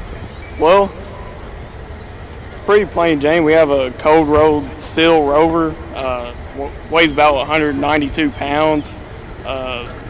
Basically, everything on this is basically cold rolled steel. Got a shifter right here that's pretty gnarly. That's what you need, gnarly, because it's pretty plain Jane. Plain Jane, but it's a gnarly course too. And you have something else down there. Is that your mascot, your friend? Our little buddy. He's a Pathfinder. A lot of people think he's a rabbit or a fox, but he's a Pathfinder, and I think Pathfinder is a fox, but I don't know. That's right. We'll go to school and learn about that. Tell me about preparing for this race. Preparing for this race is pretty easy. I just listened to all the instructions and just followed them. I mean, we got all of our gear, and that way we can all match, and pretty plain and simple. Wasn't too anything complicated. How did your other Rover team do? Oh, they did awesome. From what I heard, they finished the course in like 5 minutes, 12 seconds, I think. All right, so the pressure's on you now. Oh, yeah. Yeah. Is there a competition, friendly competition between you guys? As long as one of us, kicks butt, say one of us were to break down, pray to God it doesn't happen. As long as someone wins from OCTC, we're content. If both of us kick butt, I'm good. That's a good goal. So we're looking at first, second place here for this team from Kentucky. Back to you guys. Well, it's always great to see teams come with that competitive spirit. They all want to win, but as long as somebody from their team wins, they're happy with that. They're going to be getting ready to go out on the course. We're looking at the University of Washington, D.C. here on the backside of the course. I believe that is obstacle 11. That's our tilted craters. So while they're working on that, let's bring in Will Scott from OCTC, one of the team members of the team at the start-finish line. Will, come on in, man. Good to see you. So your team, you have one team that's on the start line now, and they are about to take off. So tell us a little bit about, some of the preparations that you guys have been doing. Okay, so well, most of it was first we had to build a second rover this year. Last year we only had one, so we had to build the second one from the ground up. And we had to change over 50% of our second one, which we thought would be a challenge, but it ended up being really easy. I think we changed like 80-90% of it. So. Oh my goodness! And so were these changes like based on previous runs and kind of improvements and that kind of thing? Most of our changes were based around the concept of weight. Like we tried to make aluminum wheels this year, and we found out 2 days before we had to leave that really wasn't going to work. So we had to make steel wheels. So 2 days before. 2 or 1, I can't remember. So yeah. So that really goes back to, what we've been saying about these teams. I mean, you guys have to be willing and ready to make changes and go with the flow right up until you get it. Yeah, we really do.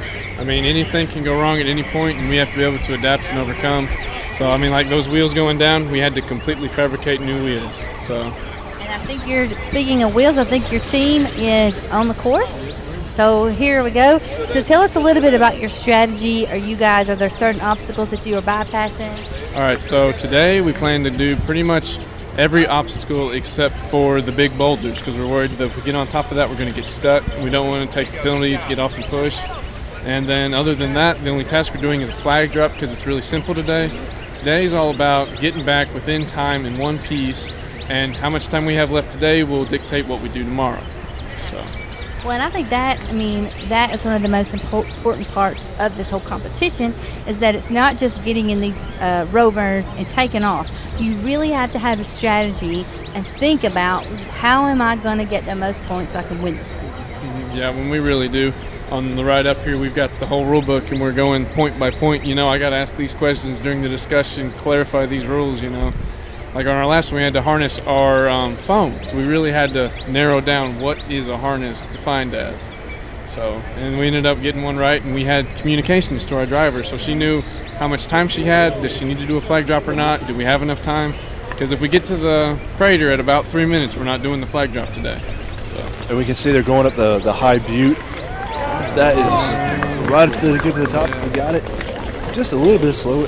Talk to us about your drivetrain, because we've seen both of the teams from OCTC really have no problems getting off the start and flying through this course. Well, I don't know if we can give away all the secrets, but don't give away all of them. What we're doing is we've got a drivetrain for both of them and a gearbox for both, so they can both be in a low gear, high gear, and then they have a differential. So, one of our drivers can be in first gear pulling for that hill, and the other one that has more power can be in second gear pedaling faster, giving us more speed and also adding to the power. And if one pedals harder than the other one, that differential evens it all out and turns it into one force. So that's a lot of engineering. Yes. So you guys that are on this team, do you come from all different backgrounds? Like we have some engineering, some math students. Yeah, we do. Right now, the two drivers you're seeing, one of them is an industrial maintenance tech and the other one is a machinist tech. And then the last girl you just interviewed, she's actually in elementary education. So, it takes all kinds of people right now. Most of our people are either in maintenance or machining, because that's our two main programs focused on this.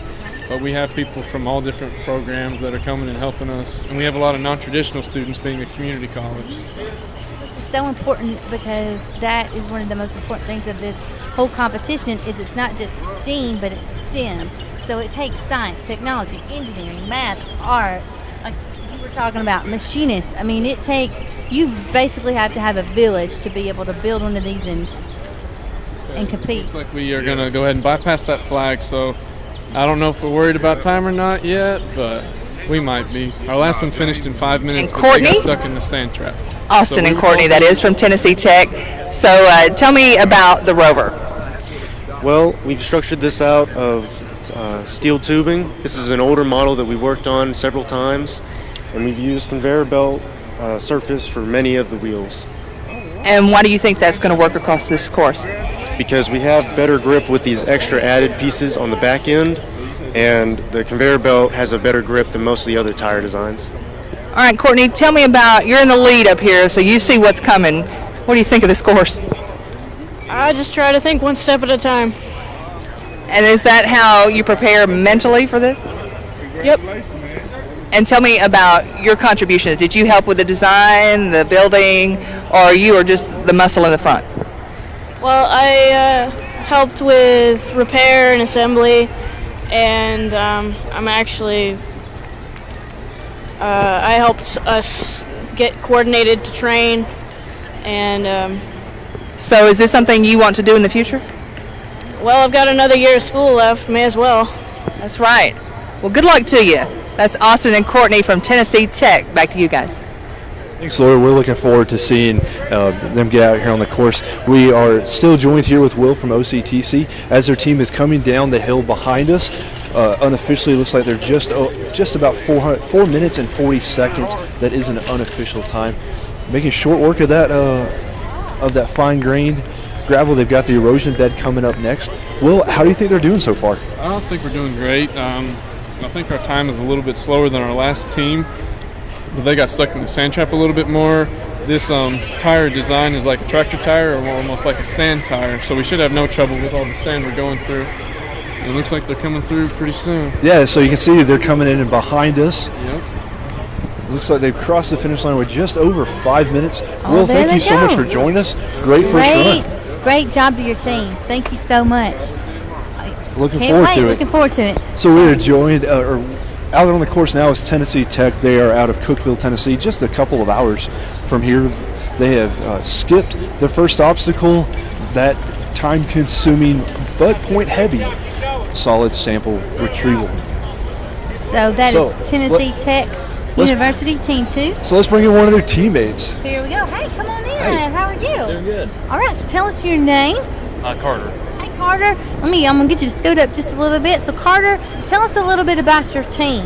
So, what is your strategy going into today's competition? And it looks like you guys are on the course. We are the second team for Tennessee Tech. Okay. We are refurbishing last year's previous buggy, and our just general strategy is to get through as fast as we can and see what we can do with that. All right. So, are you going to do some obstacles today, or are you just concentrating on time and then going to do obstacles tomorrow? I think we're going to concentrate on obstacles today, Yeah. trying to avoid most of the tasks, and then tomorrow we will shave time or add obstacle or tasks as we need to make it fit. So talk to us about your Rover. You said you refurbished it. What are some of the things that you changed out? Yeah, some of the main things we changed out is we just went around and replaced every single nut and bolt on it, relieved stress on those.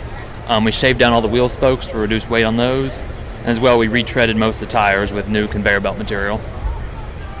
So when you're talking about shaving down, is that weight that you're trying to get rid of? Mostly just weight, because we shaved, I think, 1/4 inch off each spoke, because they're solid aluminum, so that made a pretty good amount on the weight difference. But mostly just weight at that point and trying to tune it as best we could. So what's been the most challenging part for you and the team to get here? Most challenging part as normal is just bike chains and part of the drivetrain. We've had many problems with the chain popping off, and as well, I think we've broken anywhere from 2 to 4 differentials at this point during testing. So those are very much in demand right now. So it looks like you guys are in what I'm calling the forest part of the track, which I think is really cool. And you're coming up on the Mars terrain. So let's see where they are going to go with the high butte. So that's awesome. Here they go. Look at them. They're pushing it up that. And this is so challenging because I know, like, watching it, you don't realize how steep that hill really is. It is definitely a very steep hill. Yeah. We've been here many years, and that is always, from what I've seen, a big problem for almost every team. Yeah, absolutely. So as they are on the Martian terrain, they're going over the ravine right now, coming up to the Martian dunes. Let's head on the start line for our next team. Lori.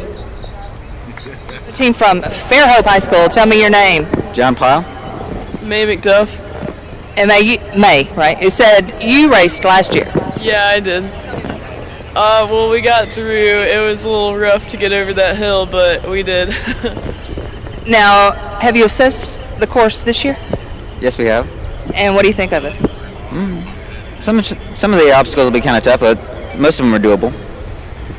I see your feet just really kind of pitter-patter shake. It's no nerves, no nerves. I'm twitchy. All right, nerves of steel. And we have the three-wheel Rover. Tell me about the thought behind that. We just wanted to try something different, so that wheel on there, but What's it made of? One of those tubes that goes through like a drainage ditch at construction with one of the floor mats from the cafeteria on the outside for tread. See, I love this stuff. Where else can you get something like that? A floor mat from the cafeteria to build their Rover. Guys, this is Fairhope High School getting ready to start. Back to you. Love seeing our high school teams down here, Fairhope, being just about 5 or 6 hours from here in North Alabama. As we can see, our team number 9, our Tennessee Tech team, looks like probably had a chain pop off. We'll see that a lot throughout the competition. We had one of our other teams earlier say these teams know how to put that chain back on themselves. It's an important thing of knowing how to work on your Rover in case things happen out on the course.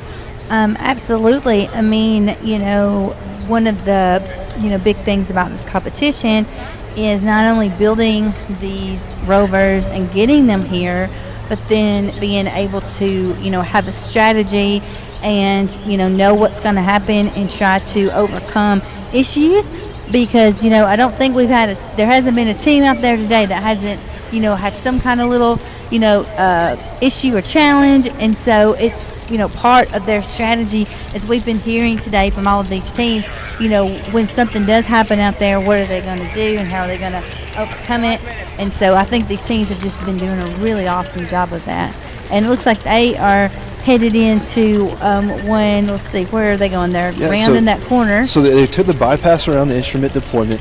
They're going to hit the crevices now, and then they'll be, actually looks like they're taking the bypass around those crevices. Those crevices are about 4 to 6 inches wide. It's easy for some of the narrower tires to get stuck in them. And it looks like they have pretty narrow tires too. Yeah, these guys have got fairly narrow tires compared with some of the other ones that we'll see throughout this weekend. Well, and it's so, there they go over that one. Great job. Awesome job. They just went right over that. It's been so interesting too to see all the different kinds of wheels. I even think maybe this year, to me, even more maybe than some of our previous years, I think we have such a big variety of wheels. Yeah, absolutely. It became a mandatory part of the competition probably 3 or 4 years ago that teams could no longer use your standard bike tires. They can't go buy an inner tube off of the shelf or buy a mountain bike grip or mountain bike tread rather. They have to come up with their own. What they can use are the center hubs with the bushings and the bearings.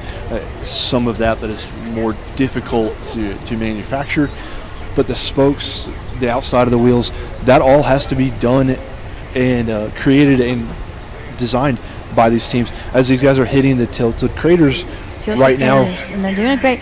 They did a great job on that. And what team? Let's see. We just had a team that owned the that's course. Fairhope High School starting out there on the course.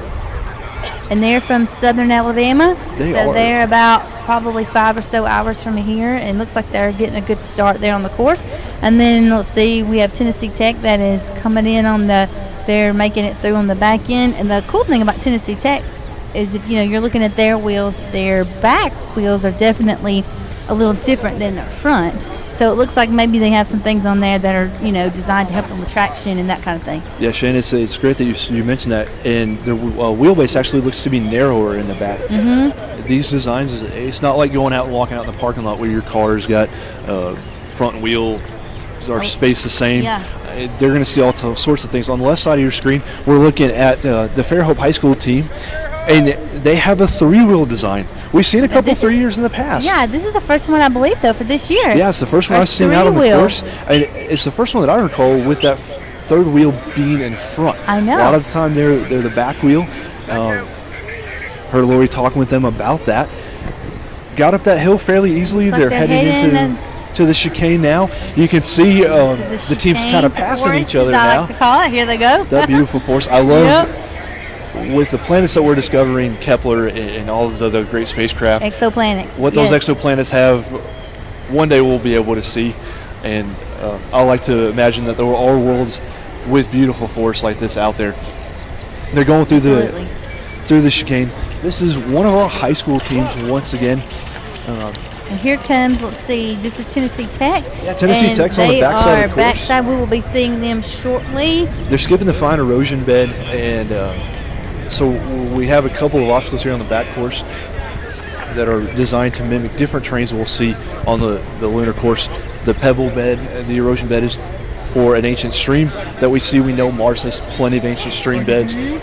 It used to be a very wet world, and so we bring those features out here to the Human Exploration Rover Challenge course, and they are crossing the finish line. Tennessee Tech team number 9 has completed the course as team 31. They got having a little trouble. Getting a little stuck there, but that's a tough spot right in those there, those craters. Because, you know, like these, one of the things our team of hosts and volunteers that put on Rover Challenge, we're really proud of the course and the terrain, and they really work hard to make the terrain like it is a simulation of, you know, other planets, other worlds, and so, you know, that means it's going to be hard. Absolutely, and a huge thanks to the U.S. Space and Rocket Center here at Huntsville, Alabama, and all of their staff for putting so many hours in, as well as our team at Marshall and all of our sponsor partners. Yes, we have so many volunteers that make this challenge happen, and without their hard work, we would not be able to have this. So we're just so thankful to everyone that's come out today, and to those of you that are watching live. Oh man, they came in hot a little bit on that curve. Came in hot. My guess is they were probably putting some right steer into that to take the bypass, and it just jumped out on them. But look, here they are. They got back on their vehicle, and they're good to go. Yeah, no problem. They'll get around that bypass. We'll see if they pick up the ravine and the spectrographic analysis, or if they're just going to completely skip this Martian terrain. But then after that, looks like they're going on past the ravine. Now, Fairhope High School from Team Alabama, our drivers are juniors. Looks like they want to study mechanical engineering, which is awesome. We love our engineers. Looks like we have Logan and KT are our drivers. And so they redesigned the drivetrain to make the Rover where the drivers are able to rotate both back wheels simultaneously. And without the first team, tell me about your Rover. And first, tell me your name. Well, my name is Caleb, and we went with a front and back design with person in the front instead of a side-by-side because we could have more maneuverability throughout the course. How long did it take to design and build this Rover? The design we kind of copied off of previous years, but it took us the whole school year to actually assemble the Rover. And she said you wanted to do all the talking, so I'll continue to talk to you. Tell me how you prepared for the challenge. Physically, did you? No, we didn't do anything. We just drank some water. We're good to go. I love that. Just drink some water. And we'll see how this front-back design works. Katie, she's the anchor. She's a little shy, but we'll get her on camera. She's got those pretty eyes. Back to you guys.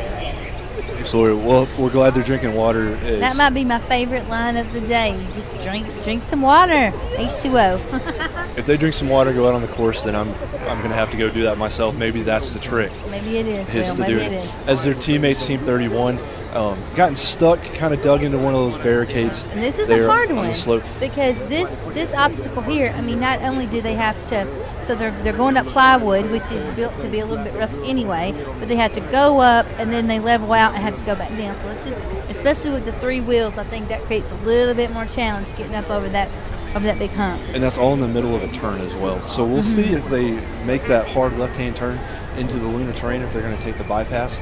It looks like they're going to take the bypass around that. So once again, one of our high school teams out there on the course, their teammates will be preparing to go short. So this is Fairhope that's on the course. And we hear just took off. We hear the sirens go off. Their teammates with a 4 line are going down the runway, heading for that hummocky terrain that's going to twist their chassis, get one side of the wheels up above the others each time. No planetary surface is smooth and easy. Absolutely. This just shows that short work of They're that. doing good. They're doing great. And this is pretty cool. We have two actually Fairhope teams on the course. We have Fairhope number 1 and Fairhope number 2. And it looks like the first team that was out there on the course, Fairhope, team number 31, looks like they are having, looks like a little bit issues with their chain. Looks like they had a popped off chain maybe. Yeah, it looks like that chain popped off. Which is a pretty common occurrence out here. You know, most of these vehicles are built with some sort of chain that resembles like a bike chain. And so if you've ever ridden a bike, you know that can definitely happen. So, but the good thing about it is these teams know how to overcome these challenges, and they sit and they're back on the road. So that's great. Yeah, they got that chain popped on back on pretty quickly. Their teammates are now in the wooded area, the chicane, and coming up on the ejector, the crater with ejector, rather. Going through the forest, and like you were talking about, you know, that's one of the things that as NASA makes more discoveries into exoplanets and other worlds, it's very probable that we could definitely find another planetary surface that is similar to ours, for sure. Yeah, without a doubt. They made short work of that crater with ejector where their teammates just minutes before had gotten stuck. So it'll be interesting to see how these two different designs of the rovers, and this is the same school, two completely different designs when it comes to the rovers. School. This is the high school, and let's see. So our team members, we have Caleb and May, and they are with the vehicle number 30, and then with number 31, we have team members that are Logan and KT. They are struggling. They are just at the top, just a little more power, and they've gotten up the high butte. Excellent job, Team 30. They've got that ravine coming up next. That ravine's about a 2-foot drop. It may not look impressive on the camera, but once you get up next to it and you're on that rover, it'll definitely work you over. Got over the dunes, no problems.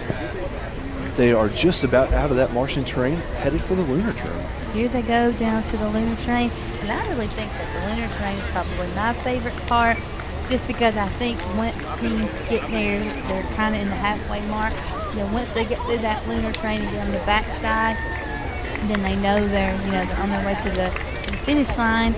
And two, I think, the lunar terrain course, just seeing that, it's very inspirational. We've been talking throughout the program that this is the anniversary of the Apollo 50th, and so we've just been really proud. And it's also the 25th annual running of the Roverchallenge, which is, to think about this competition being 25 years is just really something special.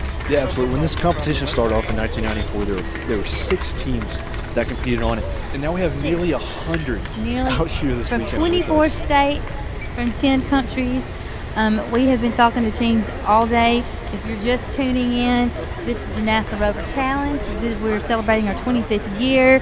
Of course, you're watching us live on NASA TV, NASA.gov live. You can also follow along with us at Roverchallenge, at NASA_Marshall, and we'll be talking all day. We'll also be sharing on social media our leaderboard and our leaders. So if you're curious about that, how teams are scoring, make sure that you check out our Roverchallenge social media. And yeah. Absolutely, yeah. We've got a great team of social media experts down there. And if you're in the area, come on out to the U.S. Space and Rocket Center. We've got Team 31. They are pulling the rover across the last obstacle. They are just feet from before. Let's go down to the start line with our next team. And we are now with the University of Puerto Rico at Humacao, team number 1. ¿Tu nombre, por favor? Vladimar Dávila. Vladimar, ¿y tu nombre? Calibrán Figueroa. Figueroa. ¿Cómo te sientes de estar aquí en la carrera este año? We're excited and nervous at the same time, yes. It's good to be nervous. Yeah. Okay, how does it feel to represent Puerto Rico in this? Un orgullo.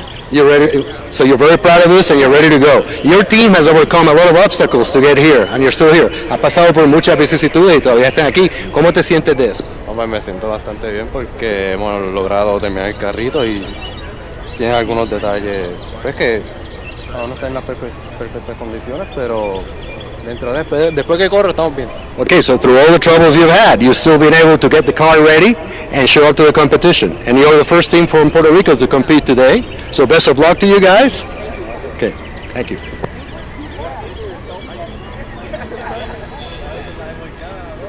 always comes out this year. Now, we just saw Team 30 from Fairhope.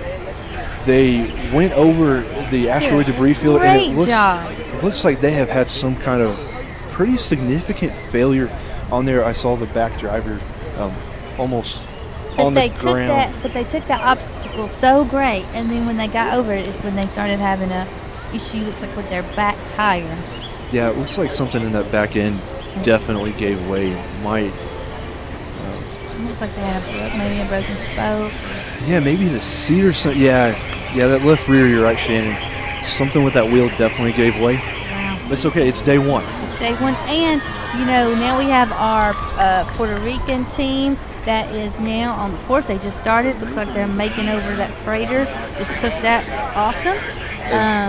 And it looks like this is one of the probably about the second or third team that we've seen today that is actually hitting that soil sample or attempting that solid soil sample. So they're going to collect 3 different types of rocks. Each sample they collect is worth 2 points. That obstacle in total is worth about 10 points.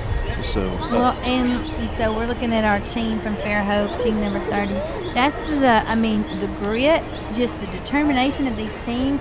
This team is carrying their Rover, and they still have a good bit to go on this course. Yeah, absolutely. And they are, determined to get this vehicle to the finish line, and we just commend them for that, for their hard work. Absolutely, Shannon.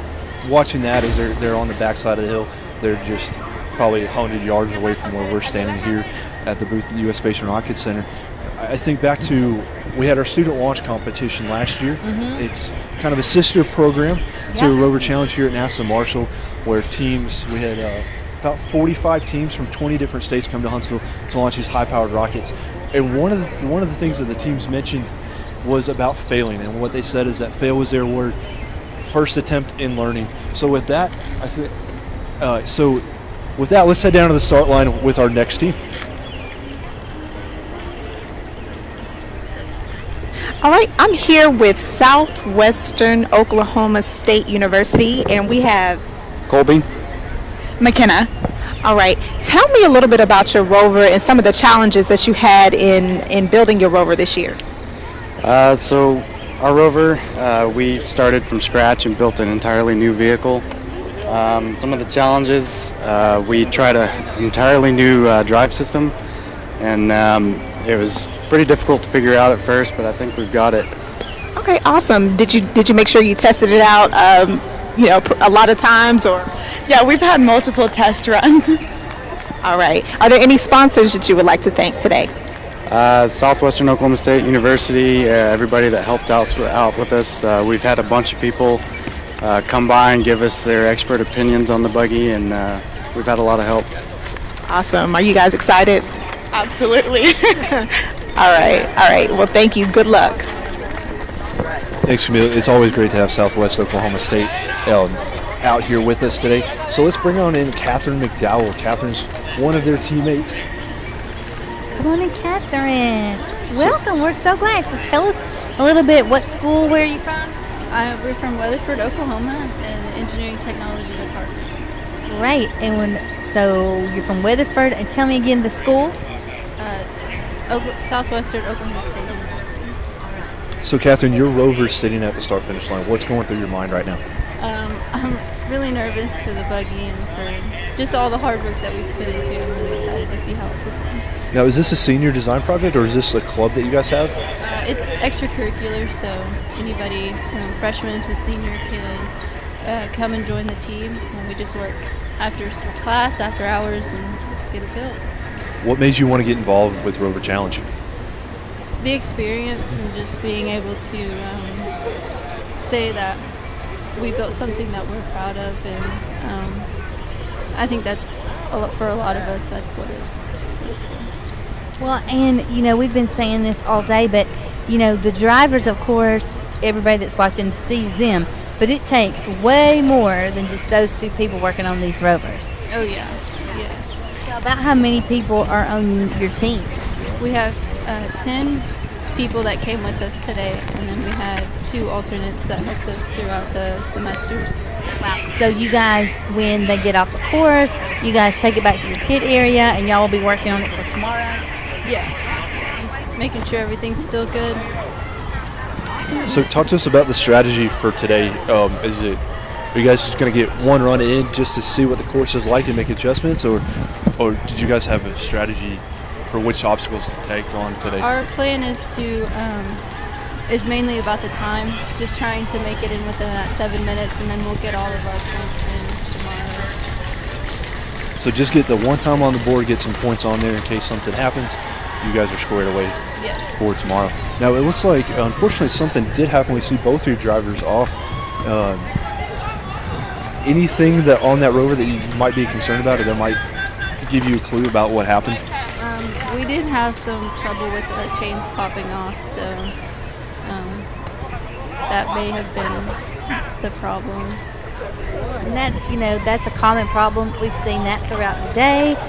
These, especially once you hit a couple of the more significant areas in the course, that the chains, it's just, it's a hard course, right?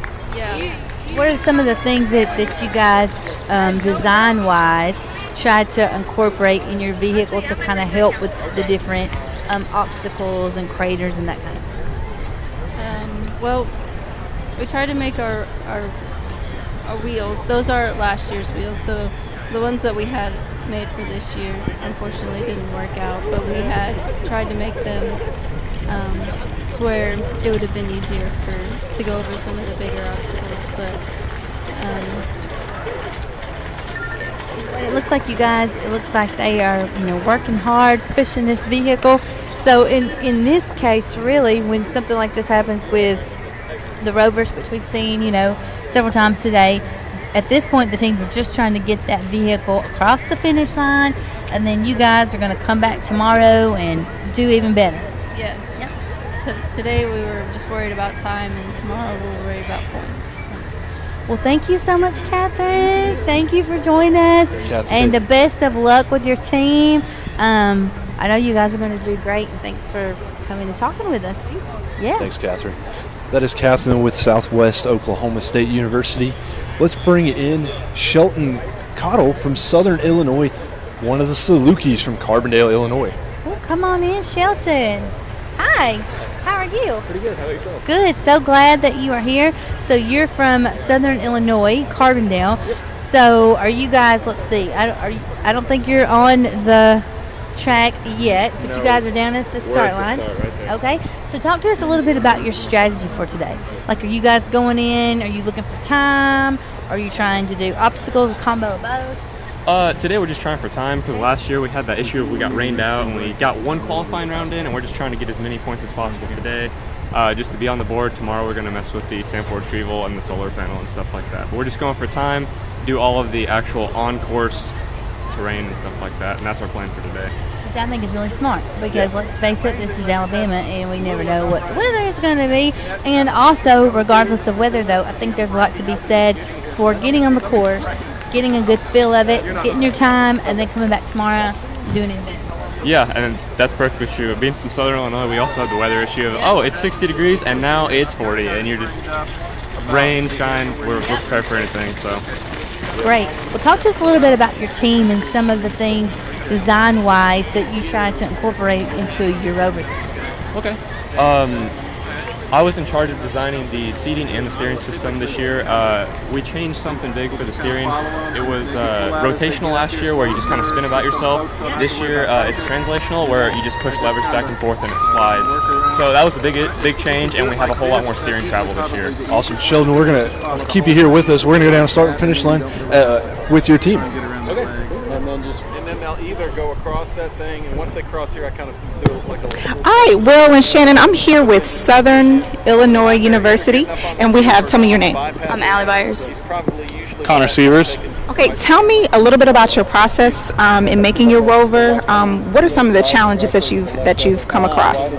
All right, so basically we started building with our senior design team, actually revamping last year's buggy. So we built it from the ground up other than the frame. one of the biggest challenges, with all this work is that you have multiple design teams, different portions of it, and you have to collaborate and actually, work with one another and design a functional vehicle. It's a great experience. It's great for industry experience, and it's pinnacle for engineering. Awesome. So is this your is this your school's first race, or have you been here before? No, we've actually been racing this since 1998 was our Really? Wow. race. Yeah. So tell me about some of the challenges that you maybe foresee on the course today. Well, the biggest thing that we're trying to do is we're just going for time. I mean, this time is we're just trying to race through and see. I know that the wheels might be a little too thin for some of them, like the races, like the one where the slots are taken out. So we're just trying to avoid things like that.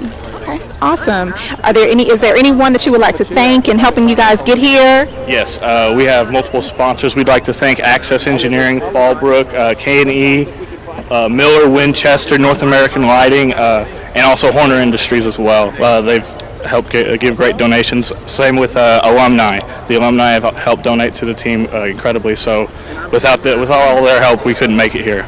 Awesome. Awesome. Well, you guys think about all those people behind you as you race today. Good luck. Teammate Shelton. Now, Shelton, we were talking, you guys have been coming to this competition for a long time. Yes. We've been coming since '98. Our advisor has been the same all those years too. He keeps telling us if we get first place, he's going to retire. So we're trying to get first place so he can take a load off this year. But That is amazing. And so this will be your third year? yes.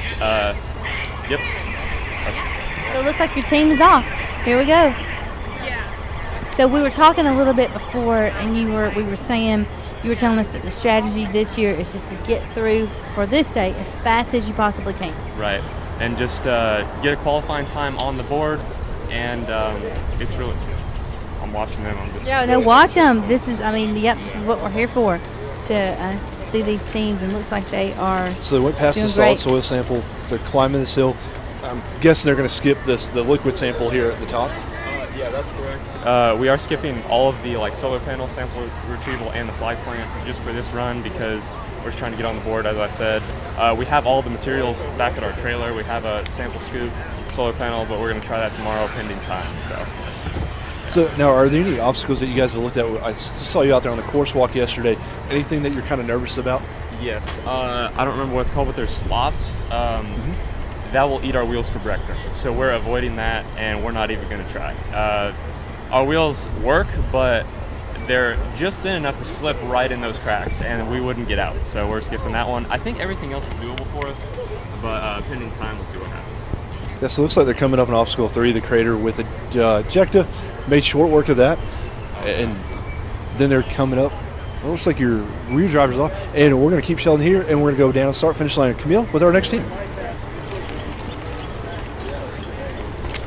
All right, I'm here with, tell me the name of your school and your names, please. AACT and Kelly Decker. AACT, Uriah Rupp Lewis. And you guys are from Reno, Nevada. Okay, so you've come a long way. Tell me a little bit about the obstacles that you've had in building your Rover. We had a lot of prototyping going on with the wheels. We were struggling to get an actual plan that would work, that would hold together and wouldn't fall apart every chance it got. And so we finally got one. That was a big struggle that we were having. That was one of the main issues. Okay. Did you guys do any outreach opportunities during this whole process this year? Yeah, we have many connections with sponsors such as UNR, Nevada Space Center, and Space Grant, and also To the Thero. Awesome. So do you guys have any particular strategies today for the course to get through as fast as you can? Yeah, just keeping our legs fresh and collecting everything as fast as possible with the amount we need. Awesome. Well, good luck, guys. Thank you. Hey, thanks, Camille. Great to see that team out here join us. They'll be getting started just a minute. We are still up here in the booth with Shelton with Southern Illinois. They've gotten through that tilted slope. We see one of your back drivers off. Can't really quite tell what's going on. Yeah, I have a theory it's just the chain that snapped or something like that. We've had issues with that during testing. We replaced it twice. We don't really have much else we could do in that front, but we'll see what happens once it comes back after the the race today and see what we can do to fix it. Now, you guys come year after year. Does that help you know what spares and what other parts to bring?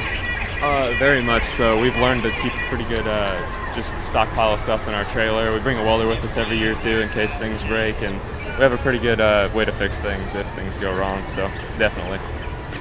Well, it looks like we have team number 17 now on the course. They just started, and you know, as you were talking, you know, one of the things we've seen a lot, things just break. I mean, when you get out on this course, I mean, that's just part of it, and having a really good team to help. You said you guys bring welders and that kind of thing. Having a good team back in your area to help fix these things is just about essential. And so it looks like we have team number 17, the Academy of Arts, Careers, and Technology from Reno, Nevada. So they are definitely a long way from home. And we still have, let's see, and then we still have our other team out there on the course. Yeah, Southern Illinois is coming back up the hill. They're not too far from the finish. And really, I've got an unofficial time of just over 4 minutes. Still making really good progress despite the difficulties they've had on the course. That's about where we were sitting last year. We pushed through last year, and I'm glad our riders are just toughing it out and making it to the finish line today because, yeah, I'm impressed. Impressed with them too, and it seems like, let's see, they should be coming up, I think. We should be able to see them coming up anytime here on the back end of this course. And, you know, we've had this happen several times today where we've had teams that have had to push their vehicles across the line, but it really doesn't matter how they get it across the line, right? Right, especially today. Oh, there we go. Yep. Yeah, absolutely. It has, they're coming around to close to the finish line. Our team from Nevada is out there, made short work of our chicane and the ejecta, getting ready to go down to that Marshall train. And there you go. Shelton, any advice for anybody who wants to get involved with Roverchallenge? Just get started, honestly. One of our machinists in our shop at SIU, he's trying to get his son involved at the high school level just to get something going. And just talk to your advisors, talk to the people above you, try and get some funding and just get something going. Awesome. Well, thank you so much for joining us. Your team's finished. We're going to let you go and celebrate with them. Thank you so much. Thanks for joining us. Congratulations and great job. All right. Okay. We have a really special guest now that we're going to get to talk to. We're going to talk to Mr. Steve Miley of the Marshall Space Flight Center, and he is coming up here and is going to talk to us a little bit. So, Steve, let's get you on. Hi, morning. How are you doing? Doing good. Thank you so much for coming out. Oh, isn't this great? So tell us a little bit about what you do at Marshall Space Flight Center. Well, over there at Marshall, I'm the associate director, and so I support our center with all of our planning and operations of the center itself. And all the operations, we've got about 6,000 civil servants and contractors, and I help our center director, Jody Singer, carry out the mission of Marshall. Thank you so much for being out here today. I mean, I know that's a lot of stuff that you do. You are a very busy man. Yes, absolutely. So talk to us a little bit. How important is it for the center to support events like this? This is really key to us because it represents a partnership with the community, and it also, in an event like this with the Mars Rover, it represents the pipeline of students that ultimately become part of the U.S. space program, and whether they ultimately become part of a company that works here in Huntsville or part of the NASA work itself, working with NASA, whether, no matter where they end up, this is the pipeline for the innovation and the students that bring and come to us and end up helping us meet our missions that we're asked to do. Absolutely, and in talking about those missions, how important is STEM education and encouraging these students to continue their education in science, technology, and math? It's really, it's vitally important because an event like this sometimes it will touch a certain nerve in a student or a young person, and they'll say, hey, I can design that. I could have had a better idea. I could have made a wheel out of composite material and it would have been lighter and it would have worked a lot better on this course. And it's those kind of ideas that you stimulate in these kind of STEM activities in students that, again, help us bring the innovation, and it helps really create the next generation of explorers. It really does, and thank you so much for being out here. And we've had so many teams today that have talked about We just had one in Southern Illinois. They have competed in this for 23 years, and this is our 25th anniversary of Rover Challenge. So talk to us a little bit about that. How important is that we have been supporting this for so long and doing this for 25 years? I think it's interesting that this is the 25th year of the Rover Challenge. We're coming up this summer on the 50th anniversary of our landing on the moon with Apollo, with the Apollo program. And so this is important because it lets students, young and old, see that we've got a commitment in our community and in NASA to keep this going, and again, constantly paying it forward with new students. New schools and universities join us. Every year we end up with usually a new person, a new school that will join us. And so I think it represents both a legacy for us, but also it represents the future. Steve, that was so great. Thank you so much for being here. Thank you so much, and thank you for all of your support of this awesome event. And we're going to go back down to the start line with Camille. Thanks so much.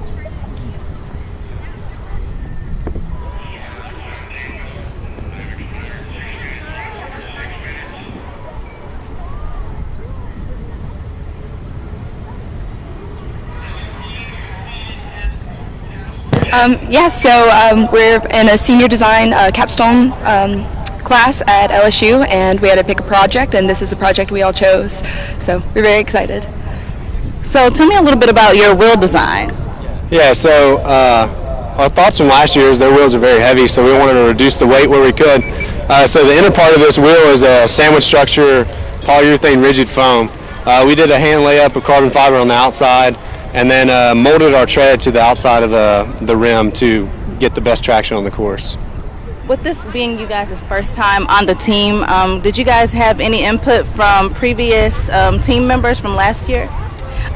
So the team leader from last year's team came and talked to us during the design phase of our Rover and gave us some really helpful tips on what we could do to improve on their design and make some changes for this year. Do you guys have any sponsors that you'd like to thank? Majorly LSU Mechanical Engineering, Jack Reddick, and Dr. Pilardi at LSU helped a lot with our carbon fiber process, so we appreciate that. Thanks, guys. Good luck today. Hey, thanks, Nicarla. Now, our team, we are joined by Hunter up here in the booth as his team is coming just around the final couple of turns. Now, Hunter, team's been doing a good job on the course. Has this been what you guys were expecting? Yeah, it's been what we were expecting. Last year we did not finish by about 30 seconds, and so this year we changed up our plan, sped up our processes, and really are just hoping to get a fast time on the board today and then speed it up more tomorrow. Awesome. So are you guys focusing primarily on just getting the obstacles done and getting time on the board, and then add tomorrow? Yeah. Yep. Excellent. And I think we hit everything so far. Excellent. Yeah, it looks like you guys just made it across the finish line. That's awesome. And you're with the Academy of Arts, Careers, and Technology from Reno. And so you guys are high school students? Yes. Yes. And is this how many years have you been doing Rover Challenge? About 8 now. That's awesome. So is this your first year, or? This is my first year coming to Alabama. I've been working on the Rover for about 4 years now. Well, thank you so much, Hunter. It looks like you did a great job. You made it, and I bet your time is really great. So we can't wait to see you tomorrow. Thank you. I'll be happy to see you. Awesome. Hunter, Thank you congratulations. so much. Now we can see our next team is out there on the course. They are stopping and getting the soil sample retrieval. Looks like they using their arm. These teams can have different arms to add different scoops for whether they're doing solid samples or the liquid. And so we've got a little bit of lag there in the video. Sorry about that. But it looks like they're getting their soil samples retrieved. Let's see. And what team is this? I'm really digging there. I'm digging their tires. Go. It's got to be the LSU Tigers. I was just saying. That are our team. If I was betting, I bet that definitely is.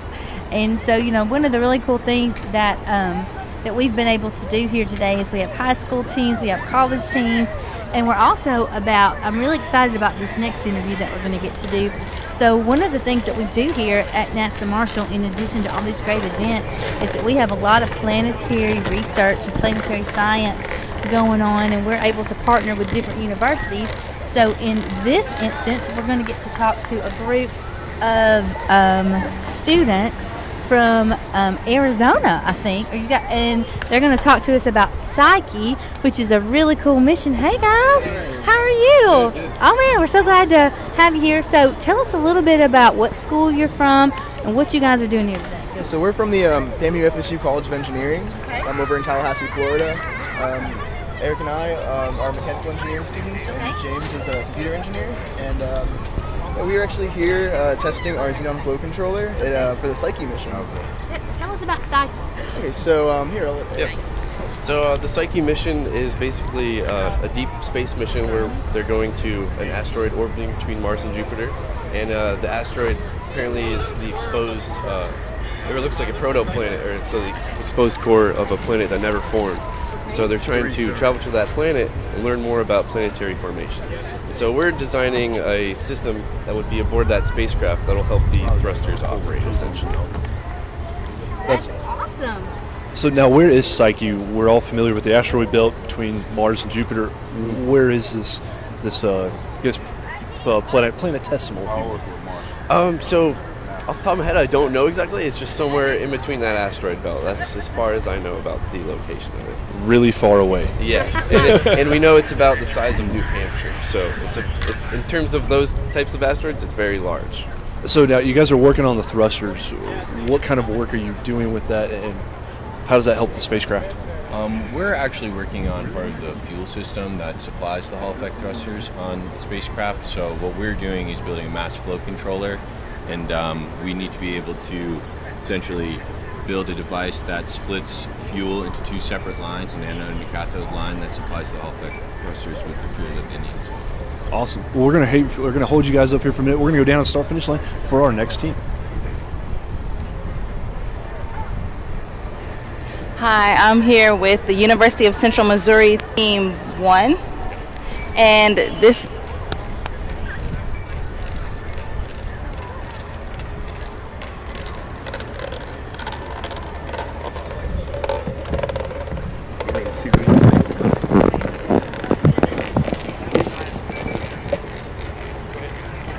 And so tell me a little bit, because this is your second time, right? This is your first time. Can you tell me a little bit about what you guys have changed from last year? Yeah, what we did was we changed the steering. The steering was a little sloppy last year, so we tightened everything up, and then we changed our brakes to make them a little bit better. You guys won Best Drivetrain last year, so did you guys change that design at all? No, we did not. We kept it the same. You guys did some outreach last year, this year, right? So can you tell me a little bit about that? We went to different schools across the Warrensburg and Kansas City area, and we did different sort of like STEM outreach programs where we got to take our rover out and see other students from middle schools and high schools, and got to tell them a little bit about what we do for the university and our program that we run. You guys have any sponsors you'd like to thank? Just the University of Central Missouri. Good luck, guys. Back to you guys in the booth. Hey, thanks, Nicarla. Yeah, Central Missouri has got one of the most innovative drivetrains I've seen in past years. A couple years ago, when the High Butte, formerly known as the Martian Butte, was a lot higher and a lot steeper, they had no problem with that at all. So always great to have them. We are still joined here with the gentleman working on the Psyche mission from Florida State, Florida A&M Engineering. So guys, talk to us about Hall thrusters and how we're all familiar with the liquid engine sitting here behind us with Space Shuttle Pathfinder. How do Hall thrusters relate to that? Yeah, so Hall thrusters are very important in that once you're outside of the atmosphere, you need to rely on better means of transportation to get you to these distant locations in deep space. So Hall effect thrusters supply a very small force over a very long period of time to give you a really, really great acceleration to actually get us to these far places in a generally acceptable amount of time. Without these, we wouldn't be able to even get close to Psyche. So it's very amazing. So tell us, what's been the coolest thing about working on this project? Honestly, it's been, I think, all three of our dreams to work for NASA, and to get the opportunity to collaborate with some of the brilliant minds here has been it's been an amazing opportunity. And we've even in the last week, we've learned a tremendous amount. So being here, you guys came into Marshall to do some testing. Did you intentionally coincide that with Roverchallenge, or did things just work out so you guys could come hang out with us? Things actually worked out perfectly, and we're happy to be here. We've seen a lot of great rovers. Anything you're looking forward to or anything that you've seen here that you're going to take back to Florida and go, hey, maybe we need to do some work on that. I think definitely. Some of the guys over at the Marshall Testing Facility, the propulsion lab, have taught us a really great amount about how our system works. And yeah, definitely we're going to take that back with us and hopefully use it to design a version 2. Excellent, guys. Well, thank you so much for joining us. We can't wait to see Psyche launch. I'm a geologist by trade in undergrad, so I can't wait to see that metal world get explored. Thank you for your support. Thank you guys so much, and thank you for your work that you're doing, and we're so proud that you guys came to talk to us today. So thanks. All right. All right, we see Central Missouri has reached the top of the hill. They are making that hard left as the Louisiana State Tigers cross the finish line. Go Tigers! They just crossed the finish so line. Just over about 7 minutes. And they had one. So we've only seen a couple of the 3-wheeled vehicles today, and LSU had one of those, and it looks like it worked out good for them. Yeah, and so we're glad they made it across the finish line. Clocked them in at just over 7 minutes. That's just the stopwatch I'm keeping up here for my own reference. Central Missouri looks like they've had a little bit of a snag there, trying to get off the paved part of the course into that chicane.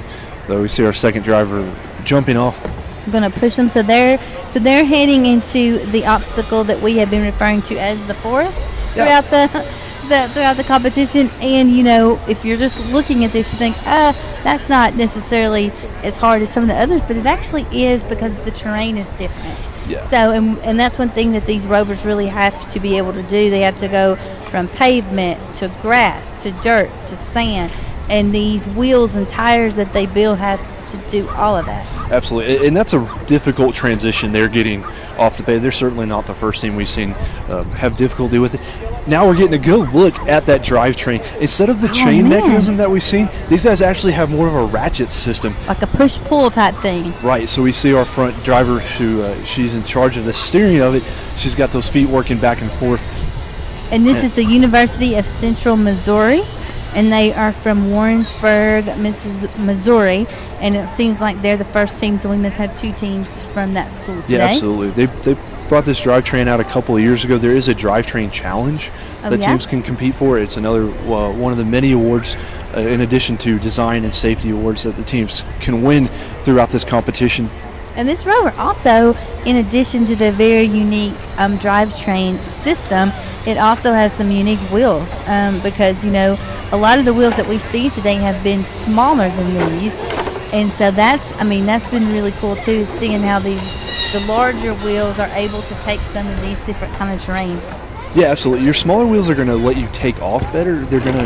It's going to be easier to get going. Think about it when you're riding a bike. If you, I've recently moved to a 29-inch mountain bike tire, and to climb hills on that is a beast, just because you've got to get that momentum going. So your bigger tires certainly have their advantages, but they also have their disadvantages. Looks like they were going for that high butte and then decided not to. They're going to take that bypass. One of the other interesting things with this Rover, and we saw it, a similar type mechanism, is that steering wheel. They've got a big crank steering wheel like we see in our vehicles, versus a lot of other teams will use levers to help steer them. Well, and with these different drivetrain systems, I think each decision that a team makes, of course, has advantages and disadvantages. We've seen that all day with the different kind of rovers, and I think with this one, definitely with the system, it does seem that it keeps it very level. So in talking about that, now we're going to go back to the start line with Nicarla.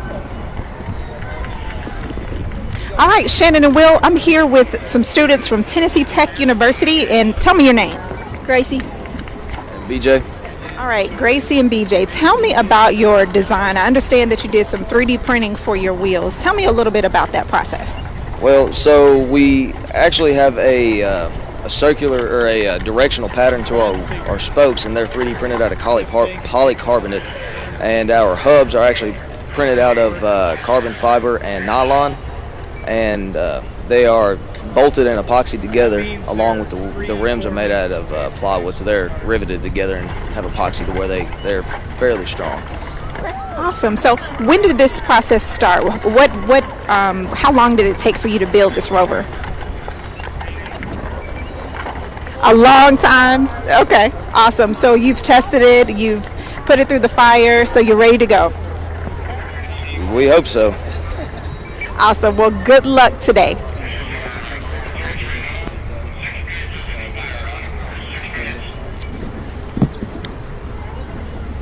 Before they get out there on the course, our team 33 from Central Missouri are on the backside of the course. Oh, that They just had hurts. I know they had just a little bit of a run in there, but look at them. They're making this obstacle. I think always it has gotten several of our teams today. It's deceptive. It is very deceptive. You're going downhill into a turn, and that's a fairly narrow alleyway that they've got.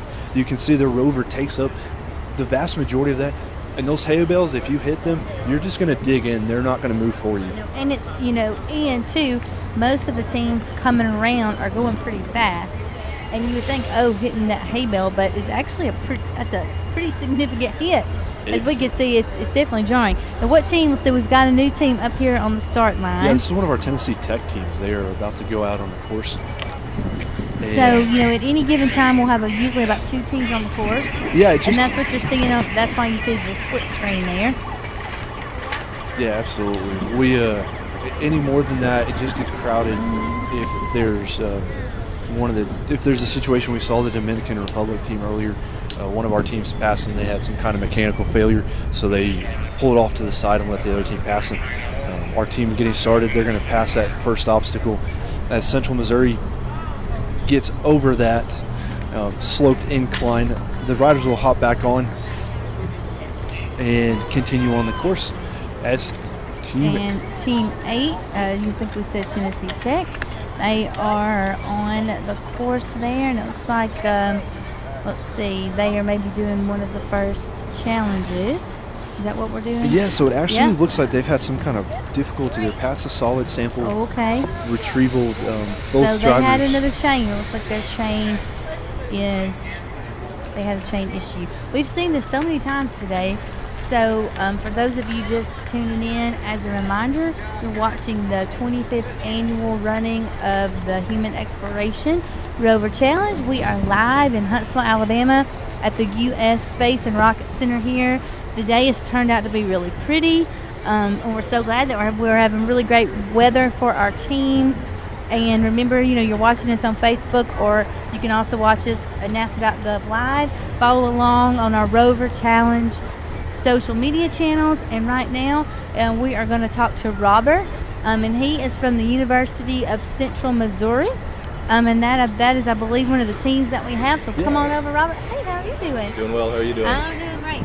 So tell us a little bit about your team's strategy. What are you guys wanting to accomplish? So coming out to the race, we're looking to accomplish a lot and do a lot of testing while we're going through the race that we weren't able to do before. So last year we got rained out with some of the weather, so we're looking to see how the steering and drivetrain is really going to do. Okay, so what is your philosophy? Well, we're going to talk about your philosophy for today in just a second, but let's go down to the start line and see what team is down there, and then we'll come right back. Hi, I'm here with Middle Tennessee State University. This is Chase and Cameron. This is not the team's first time, but it is their first time participating in the Rover Challenge. So can you guys tell me a little bit about your wheels? I know that you guys are really proud about them. They are completely 3D printed. They weigh 18 pounds, which was not an issue. Oh gosh. They're made out of plastic. Our captain, Allie, designed them. Modeled after some old wheels, but we just kind of tweaked it a little bit. That's so are you with the all. What got you guys interested in Rover Challenge? What made you want to join the team? I was a mechatronics major, or I am a mechatronics major, and I was looking for programs to do around campus, and the experimental vehicles program caught my eye. I was looking at the boat team originally, but I think I'm glad I stuck with Rover so I could get this opportunity. Tell me a little bit about how you guys trained to actually ride, because this is not as easy as it looks, is it? We went to the gym at least 4 times a week. We did bikes, we ran miles. I am originally a horseback rider, so I was on the MTSU equestrian team. So I have a little bit of background in just leg muscle, so it was easy to transition from that to this. Do you guys have any sponsors that you'd like to thank? Lane Motor Museum and who else? NASA. All right, guys. Good luck on the track today. Hey, thanks, Nicarlo. We are joined here with Robert from Central Missouri. Their team, his team is coming around behind us. Now, Robert, we've been talking about your drivetrain. Tell us a little bit about it. I understand it's a direct drive. So the big difference between our drivetrain and a lot of other people's drivetrain is most people do like a chain and sprocket type system, but ours is going to use like ratcheting bearings. So whenever you're on a hill or anything like that, you can't come back down. And so all your power is going to be either used through the foot pedals or through the handlebars that you have. So as you see there. So looks like you guys just made it across the finish line. Congrats. Thank you. But the big thing with the direct drive is that you can actually put all that power and it's independent to the wheels front and back. So you're getting much more efficient power out. You're getting more output for every bit of input that you do. Yes, correct. So we saw your team push across it. You made the comment that something probably broke. Any idea what could have broken, and if you'll be able to fix it, get ready for tomorrow? So we had some troubles with the steering. So it had a chain and a sprocket system for the steering. My guess is that the chain probably came loose or something like that, so they weren't able to actually do any steering. Excellent. Well, Robert, thank you so much for joining us. We're going to let you get back to your team. Looking forward to this year, and we'll see you tomorrow. All right, thank you very much. Thank you, Robert. That is Good luck Rob. tomorrow. That Great is job Robert for with today. Central Missouri as our team, Middle Tennessee State University Team 28. Just left the start line. So let's bring in Connor and Tom from Tennessee Tech. They are our team out there on the course.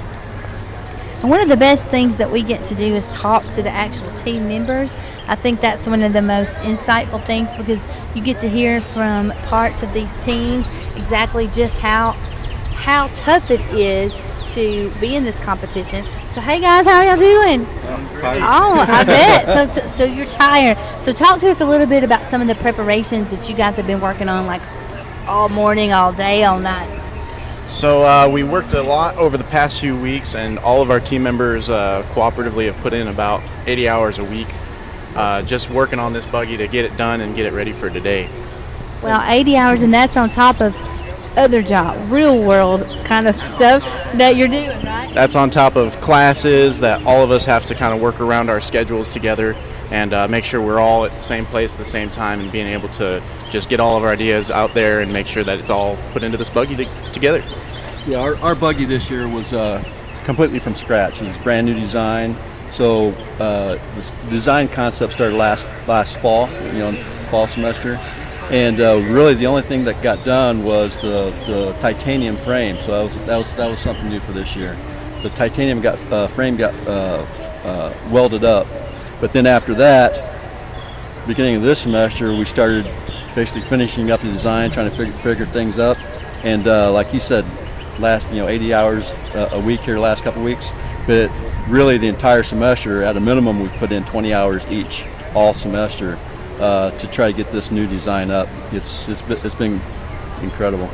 That's awesome to see. We're going to go down to start-finish line. We're going to hold you guys here just another minute. We're going to go down to start-finish line for our next team. All right, I'm here with Christopher and Cassandra from Lima High School in Ohio. Tell me about the colors of your Rover because it's awesome. What's the inspiration behind the colors? From last year and 2 years ago, actually. 2 years ago. She, for the cancer, what was it again?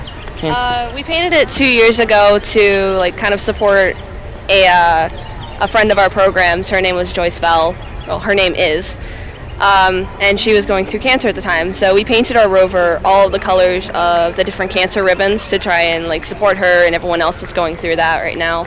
And so when we got together this Rover, we wanted to stick with that theme, and so we painted it a bunch of different colors.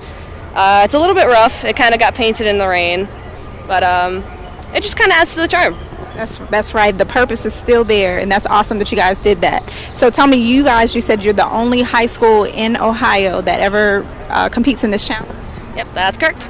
There's Lima Senior High School, and then I believe Ohio State University is the only university from Ohio that's in it. So there's only 2 teams representing our state. Awesome. And this is your 14th year as a school competing? I believe so, yeah. Awesome. And this is your first time, right? Yeah. Awesome. First, for me, it's my second. Awesome. Well, you guys, good luck on the course today and have a good time. Thank you. Joined back here by the gentleman from Tennessee Tech University. Rover has crossed the finish line. So, guys, I just one more quick thing, and then we're going to let you get back to your team. 3D printing. We're seeing it more and more. How is that involved in your Rover? We know your wheels are 3D printed. Yeah. So the design on the wheels, the hubs are 3D printed out of carbon fiber nylon. 2 of them are, and the other 2 are Kevlar and nylon. The spokes, they're printed out of polycarbonate, which is what we're actually having some problems with. It's very strong and flexible, but it also becomes brittle. So we found out when we were assembling it, we were putting too much tension on those spokes. We actually broke some while we were assembling it. So we just put some super glue on it and ran it this morning. So super glue will fix anything, right? And duct well, tape. it got us through the starting line. Yep. But tonight we got some more replacements. So we'll try to fix that stuff up tonight. Obviously. It's always good to have some spares. Always good to have some spares, yeah. But the 3D printing stuff, it's also holding our seat brackets on. Just some little things, but yeah, 3D printing is definitely saving weight and structural integrity. Yeah. That's awesome. Thank you guys so much, and so good luck tomorrow, because I know you've got a lot of work to do, but that's why we have this competition for 2 days. So you can go out, you can fix your vehicle, and then hopefully be back tomorrow and do even better. Thank you so much. Jimmy, thank you so much for Bye. joining us. Thank you guys so much. Now, Shannon, we see Team 28 from Middle Tennessee State. They're up there around the chicane. It looks like they've had... Looks like I had a little accident? Or? Yeah, it looks like that Rover is unfortunately 2 pieces. It looks like they're actually pulling off the course. Now, we're talking with Tennessee Tech about 3D printing. Here at NASA Marshall Space Flight Center, 3D printing is a big part of what we do. We've got the additive manufacturing team that works on 3D printed combustion chambers for rocket engines. We do. But also 3D printing in space. I'm thinking of Nikki Yorkheiser.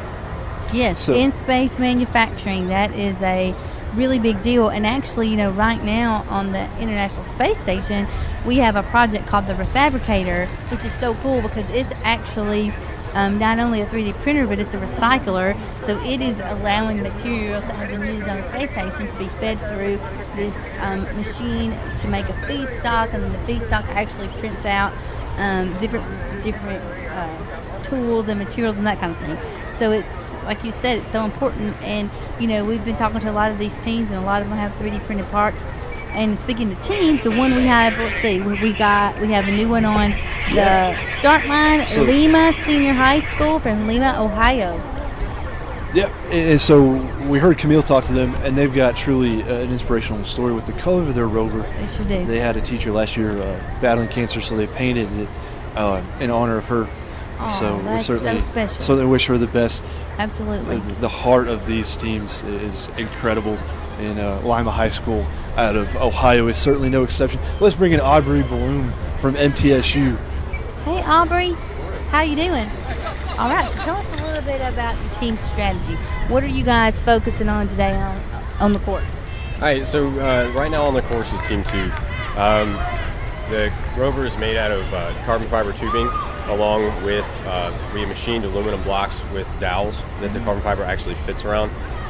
It helps with the compression because the carbon fiber on its own, we found out, does not do well with point loading. As far as the actual riding is concerned, we're trying something new this year. We actually implemented a tension cable steering system, similar to the yaw controls on an airplane.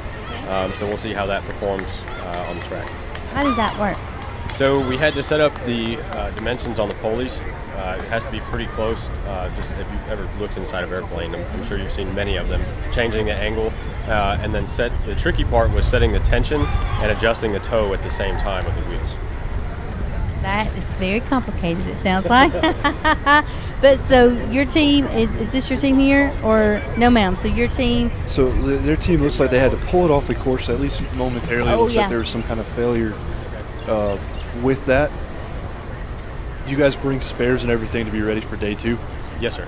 Yes, we do. I'm sure that they're handling it just fine. Our team does a fantastic job at analyzing whatever situation it is and fixing it quick. Now, MTSU has been coming to this competition for a number of years. What keeps you guys coming back year after year?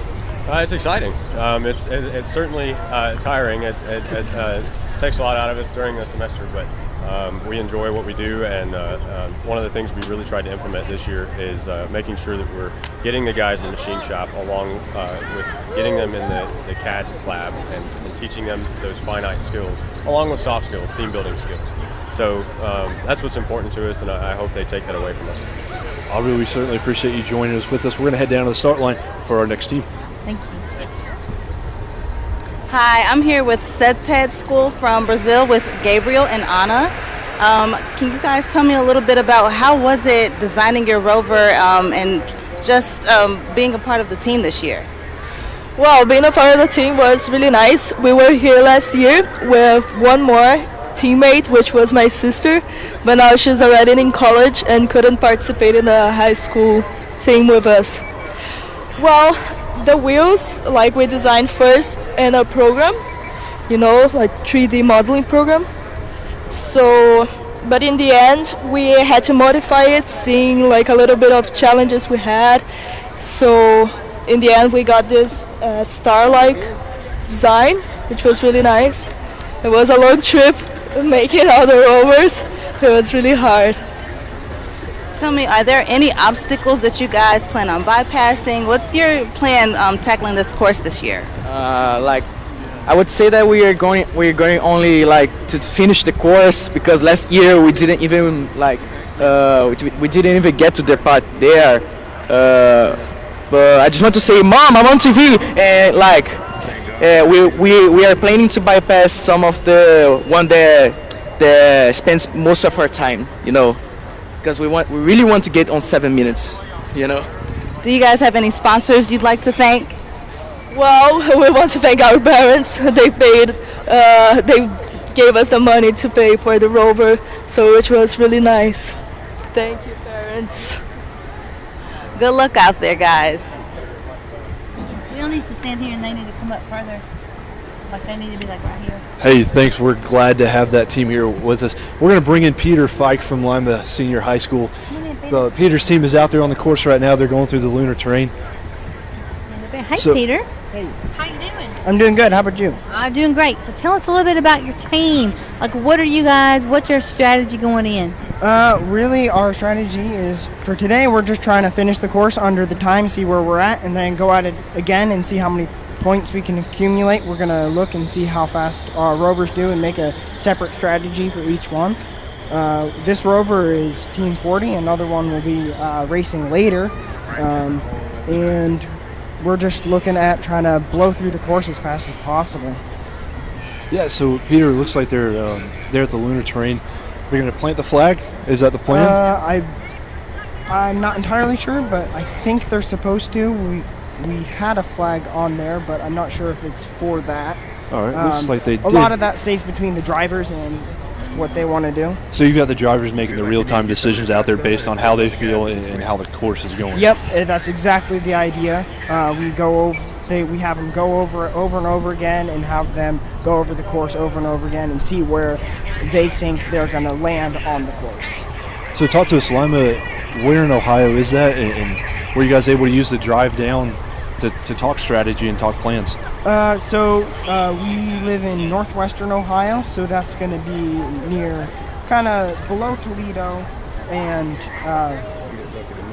west of Columbus, which is the capital.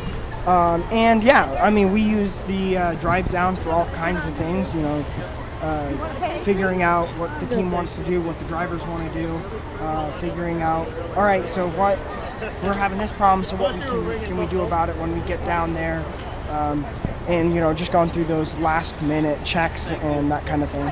So you guys come year after year. Are there changes that you make from year to year to improve the Rover? If we didn't, we would just be doing the same thing every year, and that's insanity. That's the definition of insanity. So yes, we change things every year. That is so true. And I just want to point out your T-shirts, because that is so cool. And tell us a little bit about the design, because it looks like a Trojan in a spacesuit.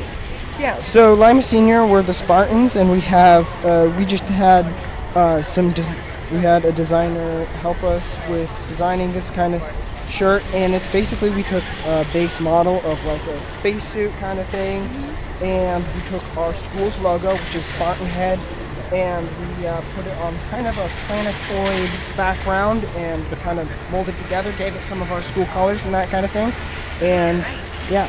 Yeah. So also I want to talk about your Rover. You guys had said that this is a special dedication to a special teacher.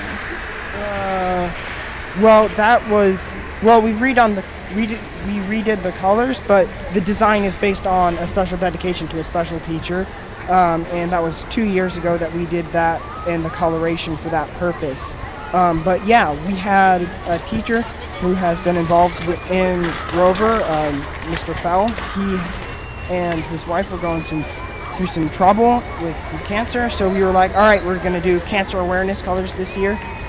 So the colors are a little redone this year, but yeah, that was the design. That was some of the design for that one. And Peter's a great looking Rover. They're coming up the finish line behind us, and we're going to go down to the start line for our next team. We're now with Team 1 from the University of Puerto Rico, Mayagüez, something we're not used to saying. This is the first time we have brought 2 vehicles to the competition. How does that feel? Well, it feels awesome because now we have twice the opportunity and the chance to win. And we also had a bunch of fun during the semesters, building 2 boogies at the same time. So we're feeling pretty great this year. How do you feel about the preparations for this? Well, definitely much better because we have more rules and we're stricter on our exercises.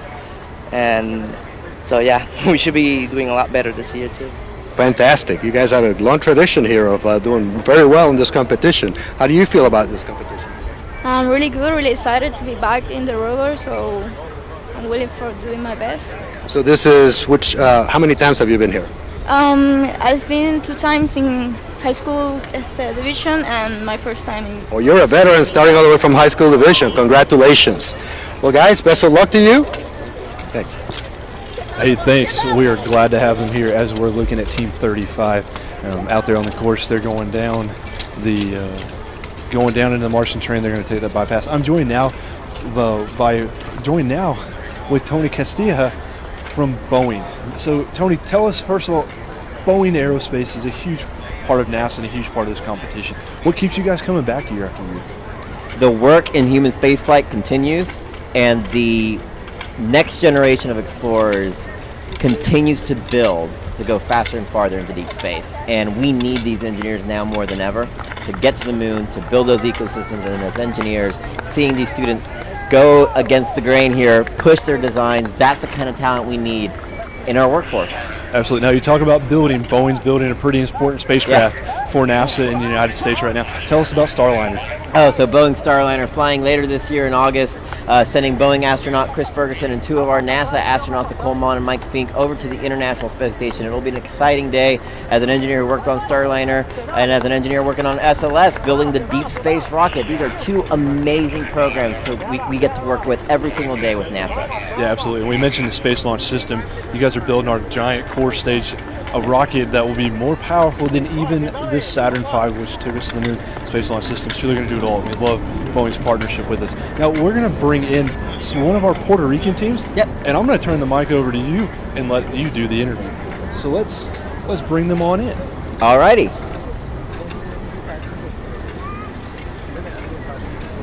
Welcome. How are you doing?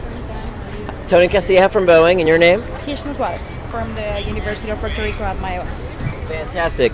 ¿Y cómo se siente estar aquí en Huntsville, Alabama, compitiendo con el Rover Challenge? Pues se siente, ¿verdad? Un orgullo estar aquí representando a nuestra universidad y a nuestro país.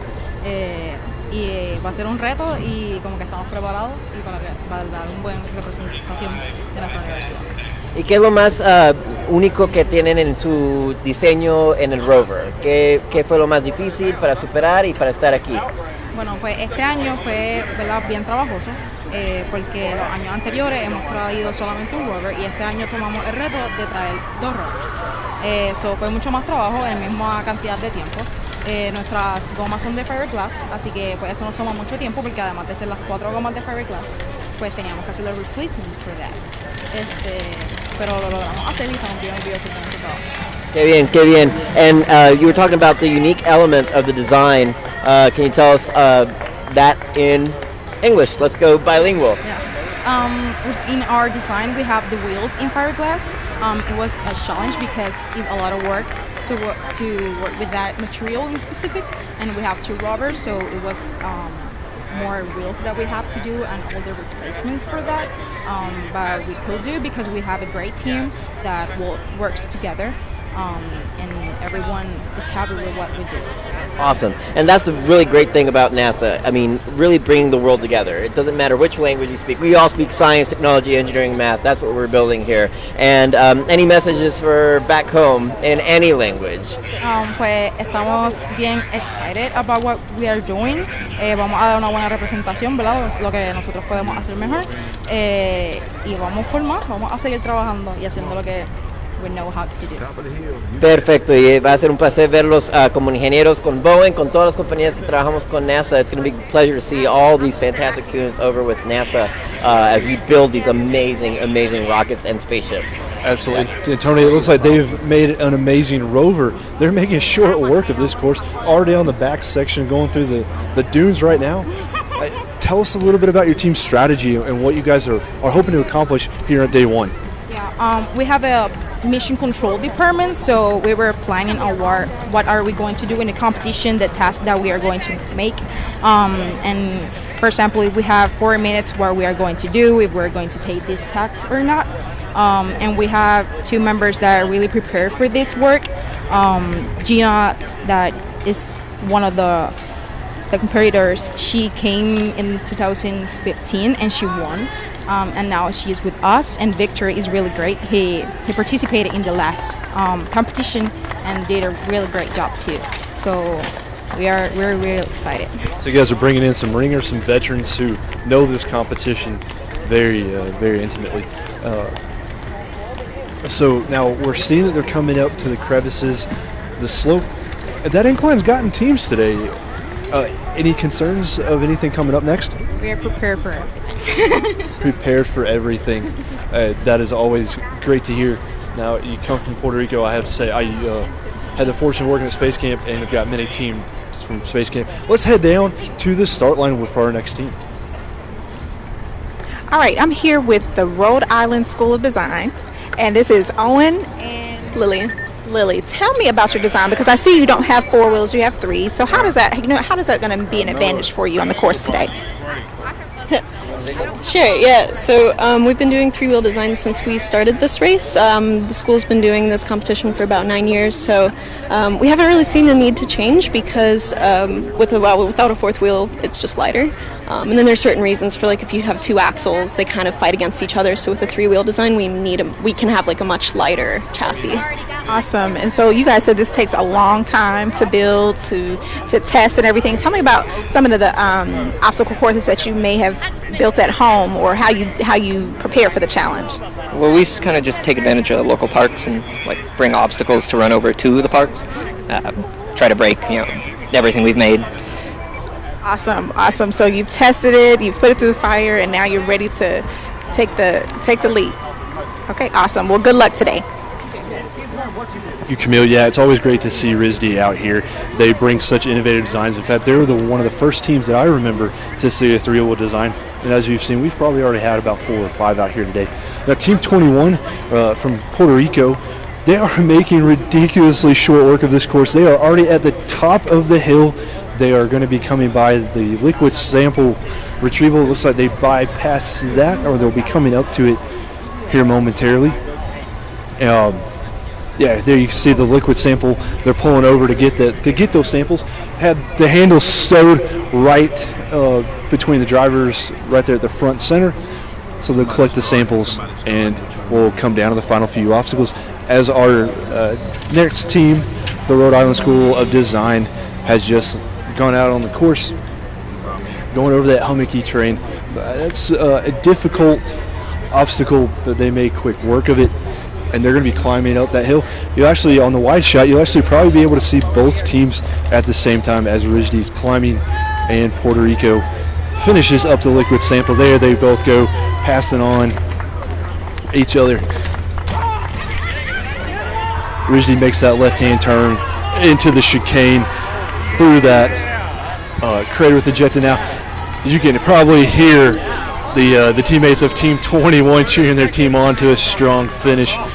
We've got some people at the finish line who are going to want to move out of the way to avoid getting run over. Those are my bosses. I really don't want to see them get run over. Team 21, University of Puerto Rico, Mayuguez, completing that course in short order and not running over any of our welcome NASA guests. Team 24 is out there in the wooded terrain, as we've been referring to it. Now these guys have really innovative wheel designs, but steering and suspension is always something that is difficult to figure out. Do you go with the steering wheel or do you go with the levers? We've seen multiple teams with steering wheels. Today, having a little bit more difficult time, but always adjustments that you make on day two. You can see they are stopping and doing the spectral analysis. This is one of the first teams we've seen to go after this challenge today. There are 4 different images they're going to take, one without a filter, the others with a yellow, a blue, and a red filter. That simulates taking images in different wavelengths, whether near infrared, ultraviolet, X-ray, looking at rocks and solar gases through different wavelengths gives you different data. If you look at the beautiful images Hubble produces, you'll see those great images, but then if you look at Chandra at the same area, the images look completely different. It looks like the backseat driver here at Rijdi, she has an internship at the Johnson Space Center, so someone who is continuing her great NASA career. Let's go down to the start line for our next team.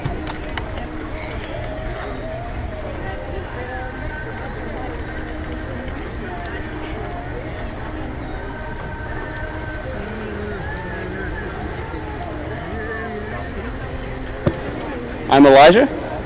My name is Megan. Okay, MTSU Team 1. So tell me a little bit about this design, because I haven't seen one like this before with the seat so high.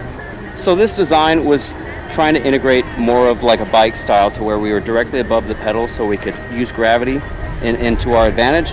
Also, we wanted to not fold this frame. That was a big key. The folding is an issue for a lot of people, so we wanted our frame to fit in the 5x5 box with the wheels off. So all we have to do is take the wheels off and she fits. This is your first time, right? Tell me what you've learned this year just about not only just riding it, but just being a part of this team. Being a part of this team it just shows the immense dedication that everyone has, and just the want to do well, and just how dedicated and motivated they really are to even try to podium. Do you guys have any sponsors you'd like to thank? Yes, DPP Technologies. Without them, our 3D printed wheels wouldn't be possible, and also we'd love to thank NASA. We absolutely love this competition. All right, good luck on the track, guys. Hey, thanks, Nicarly. Yeah, definitely a different design from their first team. We're going to bring Aubrey back on in. As we're looking at Rhode Island School of Design, they are completing the sloped incline. Now, Aubrey, 2 different Rovers, 2 completely different designs. Mm-hmm. Tell us about the high seating and what went into that design. So one of the cool things about coming to NASA specifically is that NASA wants to see new ideas. And both of our rovers, we kind of joked we might have the longest and the shortest rover here because to my knowledge we have the only rover here that doesn't truly collapse like a lot of them do in folding or compressing. So our wheels actually come off like NASCAR style, and there's one nut that puts them back on. So I'm glad to see them go in there. Yeah, absolutely. It completely different looking from what we see. We heard them talk at the start-finish line. You're going to use gravity to your advantage, have your riders straight over those pedals. Yes, exactly. So we did have a little bit of an issue mitigating the clearance on the bottom of the pedal. And we were real close, but we had to figure out a design to stand up high enough to meet the clearance but not be so top heavy that they would topple it on that 45-degree obstacle or the incline. Yeah, absolutely. Now we're seeing them, they're at the top of the hill working on getting into that chicane crater area. Have you been able to walk the course and see what's making it so difficult for our drivers right there? So this Rover is brand new this year, and we have a direct-driven system. Or they can't change gears. We wanted to do that because it's a tandem drivetrain. Because it doesn't fold in the middle, we were able to do that. Both drivers are powering one differential. So they might have a little bit of an issue getting up there, but I'm sure that they'll prevail. Yeah, absolutely. Yeah, they made short work of the hill getting up there. As we're looking at the Rhode Island School of Design. Now, when you guys come, do you look at some of the other Rovers and go, hey, next year I'm going to pull some ideas from these guys? Oh, absolutely. Just like at any other competition as well, with any other vehicle, we try to talk to people. I think that's one of the best things about engineering is networking. So I hope that people ask questions about ours, and we'd be happy to talk about it. So there's competition, but there's also kind of a camaraderie Absolutely. there with the other Rovers. That's excellent. We saw the Rhode Island School of Design. They have crossed the finish line. They went a different route. They tackled a bunch of the tasks. Now with this new Rover, are you guys just wanting to get one lap in around the course for today, or are you guys going to be tackling some of the tasks? Yes, sir. Well? So last year was actually my first year, and one of the things we learned, obviously last year it was unfortunate we had to cancel the second bout. So our strategy this year in managing was to try and get through as fast as possible on the first go, and then if we had that extra time, we can attempt some of those optional obstacles tomorrow. Awesome. Well, we sure appreciate you joining us, Aubrey. We're going to head down to the start line for our next team. All right, we have Katie and Lucas here from Pittsburgh State University, and they are ready to go. Tell me a little bit about your design and maybe some of the obstacles that you had in building it. We did a lot of testing on it. Some obstacles included running into curbs and things like that. Lucas, do you want to talk? Our main design, we have all aluminum wheels with cast urethane tread. We incorporated a 2-speed gearbox from scratch that we designed and built, and we have a all steel suspension and frame. Okay, awesome. Is there anyone that you would like to thank that helped you get here? The manufacturing lab back in Pitt and the faculty involved with it. Awesome. Any sponsors? Just all of them. We have all of them. That's awesome. It's a lot. Awesome. Well, good luck today. Hey, thanks, Camille. I'm joined back with Tony here. We're watching the MTSU Team 27 out there on the course. Tony, we talked with Aubrey, who helped design this Rover. A truly unique design for this competition. Yeah, they're very high compared to the wheels and getting the clearances they go through, and it looks like they're having a little bit of a tough time there. But it really comes down to the ingenuity of how you solve the problem and the differences between all the different teams of how they saw all the requirements and designed the vehicle that you see there, going through all the obstacles. Yeah, so Tony, they're definitely encountering some difficulty. This is a brand new design for them, so they're going to take this back tonight and make adjustments.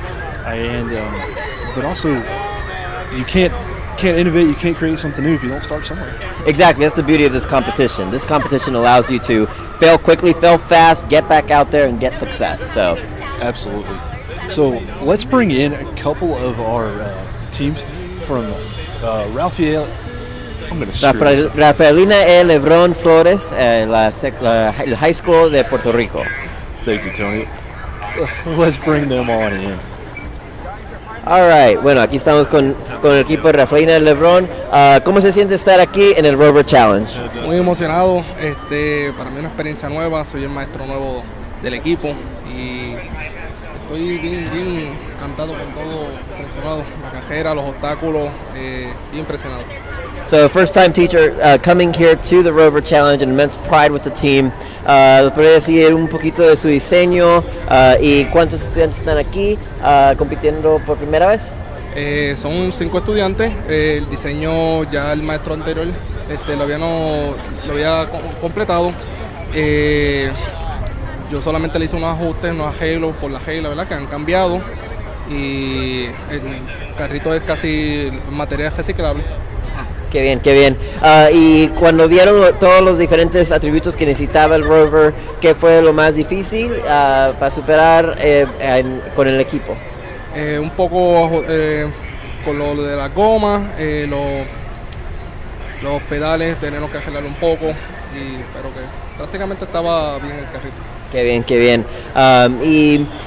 Cuando vienen año tras año, ¿qué es lo más importante que aprenden los estudiantes al venir aquí a Huntsville y competir en este NASA Rover Challenge?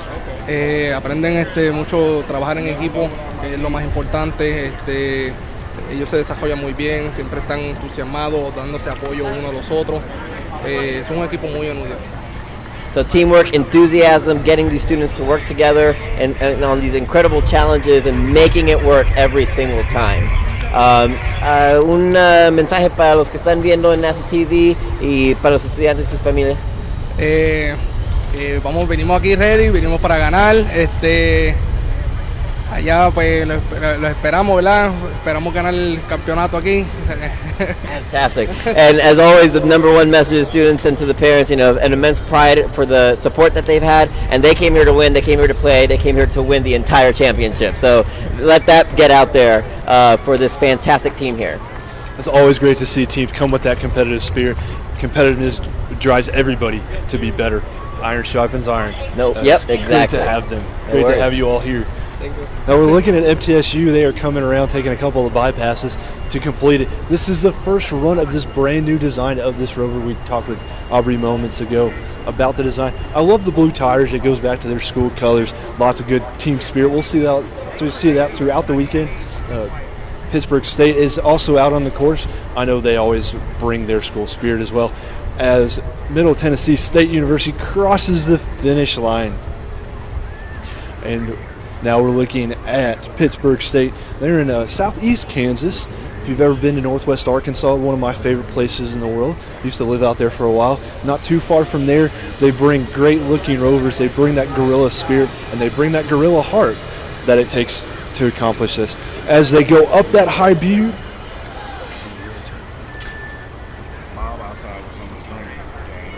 This is Kendall and Meredith. This is both of you guys' first time being on the team. So tell me a little bit about that. What have you experienced so far? What's your favorite part of being a part of this team? It's really fun to just go through the entire design process and just see everything come together and then come to competition and see how other teams are given the same design requirements and how people can just come up with completely different things. Can you tell me a little bit about how you trained for the competition today? I'm on the track team at my school, so I guess I've been doing a lot of running. We've done a lot of test driving too, taken it out, gone over curbs, done a lot of test driving to get ready for the competition. Can you tell me a little bit about your wheel design? Yeah, we our wood tech department cut the wood out on a CNC router, and we have ABS panels on the side that were cut out on a water jet, and then that's a floor mat wrapped around it. Are there any obstacles that you guys are looking to bypass today? The sand, because our wheels are pretty narrow, and the bigger rocks. All right, guys, I hope you guys are really successful today. Carly, yeah, it's always great to see Pitt State out here. We're going to have both of their Rovers out there on the course probably at the same time. There's first team, Team 48, we're looking at them now going through the Rover train. We see two flags. The American flag is out there, and we see their Pittsburgh State flag, as well as they're making that turn to obstacles 10 and 11. Now, Shannon, you've had a chance to kind of walk around and look at everything. How's everything going? Everything just looks great. Oh my goodness, look, they just rolled over that like No it was problems their at all. job. I mean, oh my goodness, that was so great. Everybody is just, the spirits are really high. All the teams, even the ones, that I don't think there has been a team that hasn't had some sort of challenge on the course, and they're all just supporting each other, and they're out in the pit area getting their, if they've had issues getting their Rovers worked on. So I think it's just been a great day. Yeah, Shannon, one of the things that I noticed that it's been really interesting talking to these teams is learning the lessons of last year. Last year with the new rules, with the time limit, how do you tackle everything? We've talked to most of the teams have said, today we just want to get a lap in. We just want to get a time on the board, get some points on the board, and then we can see how this first run went and add tasks tomorrow. Yeah, absolutely. And just like, looking at this Rover, I mean, the Pitt State, it's very fast. It's very low. Oh, yeah. And, it's in a big contrast to the one that we just saw a little while ago, the one that was setting up high, which I think just goes back, to the decisions that these teams are able to make year after year as they, run these Rovers and kind of see what they can do. So it looks like we have Team 48, Pitt State, that are coming around. They will be at the finish line shortly. Yeah, they're coming around behind us, and their sister team is going. They've completed the ejector crater. They're going to be heading into the Martian terrain. And even look at these two sister Rovers. We've seen MTSU with 2 Rovers, UAH with 2 Rovers. Different designs, even at the same school, whether it's wheels, whether it's chassis, suspension, whatever it is. These teams are all bringing the innovation even inside the school. Ooh. As Team 48, Pittsburgh State. Great job. They did a great job finishing that course, and they had their sister team coming on right behind them. And now we're going to go back to our start line and see what team is up next.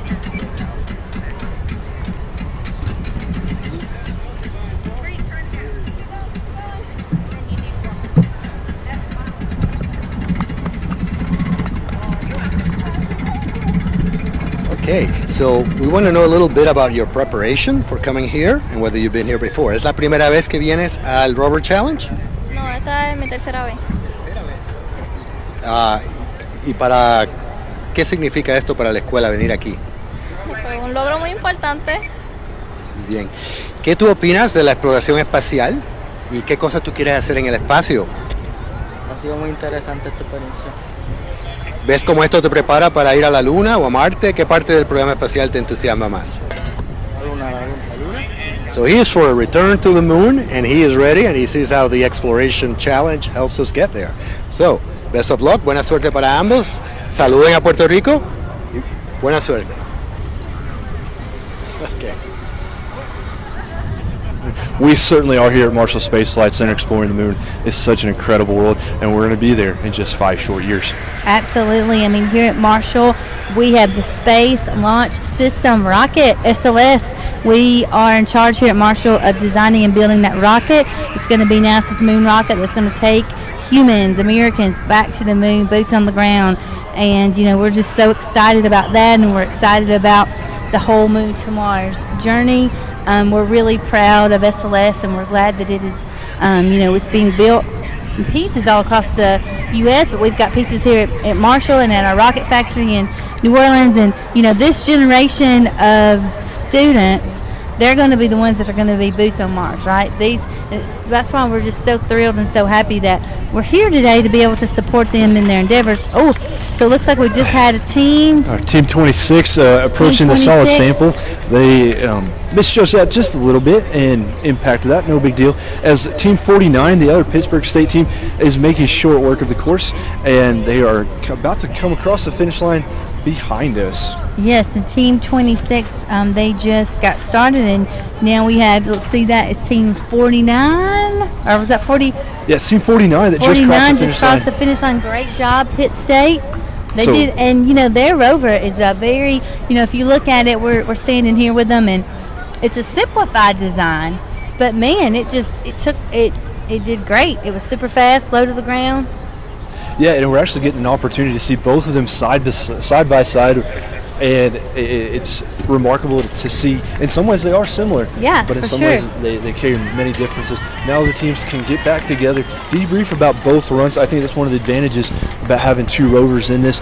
You can see what difficulties both teams had. As our Team 26 from Puerto Rico has going through the chicane right now. They'll be approaching that crater and that downhill. Now, Shannon, I have to say, I've been looking at this course and that downhill into the Martian terrain. How much fun has that has to be to be able to go down that? I know, especially I think in these type of Rovers, this one is similar to what we saw with Pitt State. It's a smaller Rover. It's smaller to the ground. Tides are a little smaller, and I think that's something to be said for that, especially for a lot of these challenges like this one they're about to go up. I mean, they just rolled up and down that like nobody's business. I mean, and I think that's one of the things like we just heard from it's been so great to have Tony from Boeing. Boeing is one of our sponsors, and it was so great to have him being able to talk to our Puerto Rican teams and speaking Spanish. And we're just so proud of all of our international teams here, and we're just so thankful to them that they were able to make this journey and be with us here today. And it's just been a great day so far, Will. It's absolutely been a great day as they're stopping for the instrument deployment. We think about space exploration and the plan to get to the moon. We've got Canada's on board. They've been a long-time partner with the International Space Station and robotics, and they've signed on for a 20-plus year agreement to continue to work with the United States as we go back to the moon and lay the groundwork and eventually go to Mars. So we love our international partners, and we're grateful to have them on board and seeing all these teams from all over. We had one of the teams tell us that one of their favorite parts is getting to meet everybody from all over the world. As Team 26 is on the backside of the course, they're up on the crevices, no problems there. Ooh, they coming down, a little bit of steering, but did good.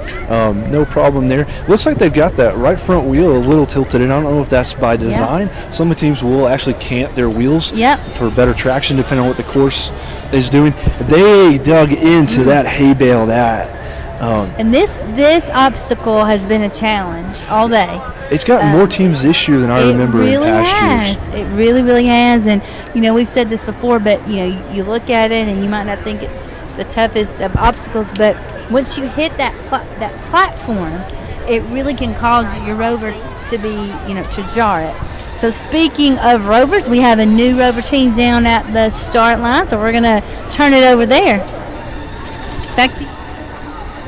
And now we're here with team number 2 from the University of Puerto Rico, Mayagüez. Something we're not used to saying and to seeing. This is the first time you have brought 2 rovers to the competition.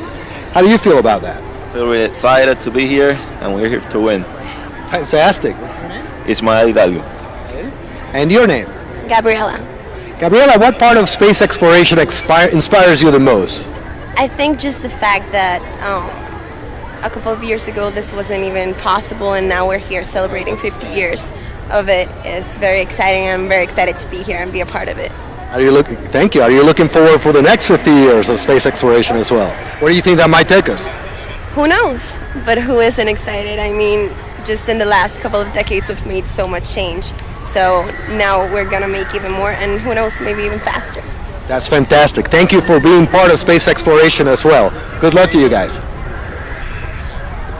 So thanks so much. From our start-finish line, we now have Sam, Thomas, and Allie. Come on over, guys. How are you doing? Well, how are you awesome, we're doing great. You guys are from Southern Illinois University. Yes, ma'am. Yay! From Illinois. Woohoo! So what is your mascot? Mascot? Oh, Saluki. Saluki, the dog. The dog. Oh, that's awesome. Yes, that's on your shirt. So tell us a little bit about your strategy today. So your team has already been on the course. First buggy, and you have second. Yes. So what was the strategy going in with your first buggy? With the first buggy, we were honestly just trying to get through the race in general. That's why we didn't really do any tasks or anything. So that was just that's what we're doing with this one too, actually. Yeah. We're just trying to get through the race. So just get your time today, and then tomorrow. We're going to hit everything a lot harder for sure. Try to get as many tasks done as we can, get as many points as we can. Today we're just really just trying to make sure these things are going to make it through. Yeah, and then we also just wanted to see how much time we would have left over based on how many tasks we could do. Yeah, I think that's really smart because that's why we have 2 days, right? Yeah. So that you can kind of calibrate based on your first run. Oh, so it looks like we have a team. You guys here behind us, Team 26 is coming in across. Woo, that was great. So that was team for Puerto Rico? That was one of our Puerto Rican teams. Yeah, Team 26. Team 26. They great job out there. You guys, your team 2 is about to come up. Yes, ma'am. So talk a little bit about your team strategy. One thing we've learned here today, it's way more than just the 2 people that are on the rover, right? Oh. So how many people's on your team, and talk about some of the different roles that you guys have had on your team. Okay. Some of the different roles, some people focus more on the actual wheel, some people actually focus on brakes, kind of split up all the tasks, that way people can only focus on one, they don't have to worry about doing everything. So then whenever we actually start working at it, whenever something goes wrong, you already know who to go to about that. So kind of help like that. So how far did you guys have to travel to be here? 4 or 5. Just give or take. No, it wasn't a bad trip at all. I mean, I was KO'd for 90% of it, but I mean, so it really wasn't bad. Resting up. So talk a little bit about, so what kind of changes are you going to make on your first vehicle that has already ran today for tomorrow? Well, for tomorrow, we're fixing, we snapped a bolt. We're going through, we got some guys running over to Lowe's right now, and they're going to pick up a much more sturdy piece of equipment that won't break on us. And then after that, we're just going to try and make sure the wheels are staying together properly and keeping the axles on, and that's about all we're going to get for the weekend. As long as nothing else breaks, that should be about it. So guys, talk about some of the highlights and some of the challenges throughout this year. Well, some of the challenges was that we were trying to use some kind of like carbon fiber in our wheels. So we were actually going to use hockey sticks to make the actual like spokes, but we actually didn't quite get that to work, so we went with aluminum instead. But also, we've been having a lot of problems with chains and everything, so that's pretty much all what we focused on. Awesome. Well, guys, we're looking forward to seeing your Rover going out of the course. We're going to head down to the start line for our next team. We are here with a team from a high school very close to my own hometown in San Juan, Puerto Rico, University Gardens High School. Your name? Sabrina Valdez. Sabrina, is this your first time here? Yes, it is.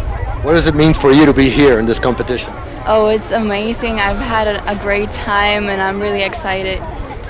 All right. How about you? Your name? My name is Israel Cuadro. Israel, this is not your first competition, is it? No, it's my second year competing here. So what parts of space exploration inspire you the most? The research in different planets and looking for new ways to achieve things. That's it, basically. Fantastic. Okay. So you're part of it. Just by being here and what you've done, you're part of space exploration and the space program. So congratulations in getting here and best of luck, guys. Thanks. Yeah, we're looking forward to seeing University Gardens out there on the course. We are looking at our team up there. They are near the instrument deployment. We're seeing one of our volunteers on the radio. Looks like maybe might have had some kind of mechanical catastrophic failure that may prevent them, hopefully not, from continuing on. We are watching this live here at the U.S. Space and Rocket Center, the 2019 Human Exploration Rover Challenge, 25 years. Now, Shannon, I was actually, as a little kid, was able to go to one of the first ones, and I don't remember much, but I remember being there, and T-shirts still floating around somewhere. That's so awesome, Will. And you know, like I never had the experience of Rover Challenge as a child, but since working at NASA, it has become one of the past 4 or 5 years favorite things, and for so many reasons. But one of the biggest is because of the heart and the determination and just the sheer will that these students put into this competition. And like we've been seeing all day, if something happens to their vehicle and they can't power it across, they pull it, they push it, they drag it. I mean, their number one goal is just to make it across this line, and it looks like one of our teams has had some sort of failure, like you said, which is always hard to deal with, but that's also why we have 2 days worth of competition. I was about to say, it is day one. I see helmets have come off the drivers. My guess is this is probably a day-ending type failure on there, but that's okay. We've got day 2 coming up tomorrow. This is such a cool shot right now. You see the T-38. That's one of the aircraft that our astronauts fly to transport in. Kennedy Space Center Director Bob Cabana actually flew that when he was an astronaut. So if you look at that aircraft, you'll see his name down the side. That's so awesome. And that's one of the great things about being here at the U.S. Space and Rocket Center, is that there is such a history here at this place. There's a history. We've been talking all day. Okay, so our team just took off, and this is team, I can't see their number, but I'm guessing we will find in just a second. Yeah, it's our University Gardens team. We'll get Here they go. It's team 25. Team 25, and they just took that first obstacle. This is one of our teams from Puerto Rico as well. We've had several teams here from Puerto Rico. We've been saying all day about we've had so many students that have traveled really far to be here. Germany, Puerto Rico. We talked with some students from the Dominican Republic earlier. We have teams from all over the world. when they travel in planes to get here, they actually have to take their Rovers completely apart. So basically, then they get here and they have to build them all again. Building from scratch all over again. Hours most of the time, most of them. So the fact that these teams have just been rolling, and look at them, they are going really, really fast. They're flying. They did that soil sample return. We're going to see if they're going to stop here at the liquid or if they're going to make that decision on the way back. And now, Shane, we talk about the history. Be remiss if we didn't mention a couple of historical events that occurred on April 12th in space history. 1961 being Yuri Gagarin, became the first human being to go into space, did one orbit and came back down. Yep. And then in 1981, on the same day, STS-1, the first flight of the space shuttle. Really? April 12th? April 12th, both events occurred on that day. And a third fun fact for you, on this day, Apollo 13 was on its way to the moon. Hadn't quite had that famous line that we all know from the movie. Wow. But April is certainly an important month when it comes to space history. So being here at the U.S. Space and Rocket Center on the day of Yuri Gagarin's flight and the first space shuttle flight, standing just feet away from Space Shuttle Pathfinder, one of our test articles with a full space shuttle stack. It's truly a treat to be here, and we're going to send it down to the start line for our next team. Hey guys, I'm here with Southern Illinois University. This is Lauren and this is Meade. Can you guys tell me a little bit about your overall, just your rover design? Well, this one's 4 years old now, so this year was basically just changing the wheels. We changed the seats, and we tried to fix the steering a little because in previous years we couldn't really turn right very well, so we just tried to fix some things that broke in the past. So what is your plan for tackling this course today? Are there any obstacles you're looking to bypass? Today we're probably just going to try to run and finish it. If we can finish the course, that'll be a good day, and then tomorrow we'll work on the rest of it. You have any sponsors you'd like to thank? North American, NHL, North American Lighting, I think, and then Miller, Fallbrook, Horner Electric, I think Winchester sponsored us as well. They have a bunch of seats for us. And then we have all of our professors. All right, guys, good luck on the track. Carly, we wish them absolutely the best of luck. We're looking at Team 25, University Gardens. They're on really the early part of the course. They've gotten through the crater. Looks like it slowed them down a little bit. That grass, probably from some of the rain we've had recently, is a little bit softer. These rovers are wanting to sink in. These rovers weigh 130 plus pounds. Some of them are upwards of 200 pounds. The part of the competition is we do measure the weight, and teams are awarded points based on that. And these rovers do also have to fit into cube 5x5x5 cube. That's 5 feet. To simulate and mimic how we have to fold up rovers, and we have volume constraints on vehicles. So now we're joined by John from Purdue Northwest. It's teams 50 and 51. John, how are you doing this morning? I'm doing great, just a bit tired, but I think we should do well today. Excellent. So talk to us about your rovers and what we're going to see with them. Do both of them have the same design, or did you guys go in two different directions? So we decided to do a solid suspension this year, so simplicity was the main key. Because last year's team, they focused on some complex components to the rover, but we wanted simplicity and ruggability, and we focused on that. So to do that, we used a carbon fiber solid suspension and a mostly carbon fiber chassis as well. Excellent. Now, drivetrain, are you guys using a chain, or you have something different up your sleeves? For the first rover, we'll be using two chain drives. And for the second rover, it's a hybrid mix, so it's going to be both belt and chain. Yeah. So what led into the decision to do both belt and chain? We had some extra belt components from previous teams, and it worked out well in previous years, so we decided to use the belt, and we also had a bunch of chain stuff as well. Excellent. Yes, so John, talk a little bit about your strategy for your teams going in today. Like, are you guys focusing, are you just going to try to do a clean run, fast time? Are you going to try to do all the challenges, the obstacles? Like, what's your strategy going in for today? So for the first day, we're trying to focus on completing the course in time, and for the second day, we're going to focus on completing the tasks. We're trying to do some of the tasks today if we could, but today it's just mostly getting through the course and making sure everything runs fine. Looks like you guys are off, so this is your first team? Yeah, so this is team 16. This is team 16. So So you guys are still coming up on the start line. So Yeah. this team is 16, and this is from This is one of our Southern Illinois teams. Yeah, from We Carbondale. just spoke with some of their teammates here just moments ago. Yeah, looking back here behind us, so we're situated basically beside the finish line. We've got a nice overlook where we can see the start line as well as kind of the staging area. And it looks like we've got about 3 or 4 Rovers in line. Certainly teams 50 and 51 from Purdue Northwest are a couple of those Rovers.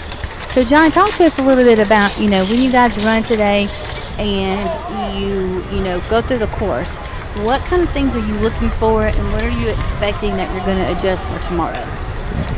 So we're looking for basically completing the course in time. That's the number one goal. Making sure we get through all the obstacles that we decided to do today. And Well, those are really good goals, and we're so glad that you stopped by, and we wish you guys the best of luck. And if you want to come back and talk to us later, please feel free. Can I give a special thanks to a few people? Oh my goodness. Absolutely. Give a shout out. I'd like to thank the Indiana Space Grant Consortium, SSF, URG, Rick and students at the shop, Harold Machine Shop, and Harold Penn, Chuck. Okay, thank you. And hi, Mom. And since you have, tell us why are these sponsors so important? Because it takes such a big team for these things, right? Yes, you need a lot of funding for anything you do. And they helped out a lot. The machine shop, working with all the machines at our school, it all helps out a lot. Yeah. All right, so now, John, we're going to go down to your teammates at the start line getting ready to go out on this course. Hi, I am here with the team 1 from Purdue Northwest. This is Harini, and this is, and Aaron, correct? This is your 4th time being out here. Is it still nerve-wracking? No. So you feel pretty comfortable about what you guys are about to do out here? Great. We got a great design. Went with a very simplistic rover. A lot of unique sampling tools and spectrograph analysis tools that we feel like we can do a lot of the high point obstacles and still cut a lot of our time down. What keeps you coming back year after year? The free trip to Alabama. No. That's pretty cool. So can you tell me a little bit about how you guys had to train physically to get ready for this?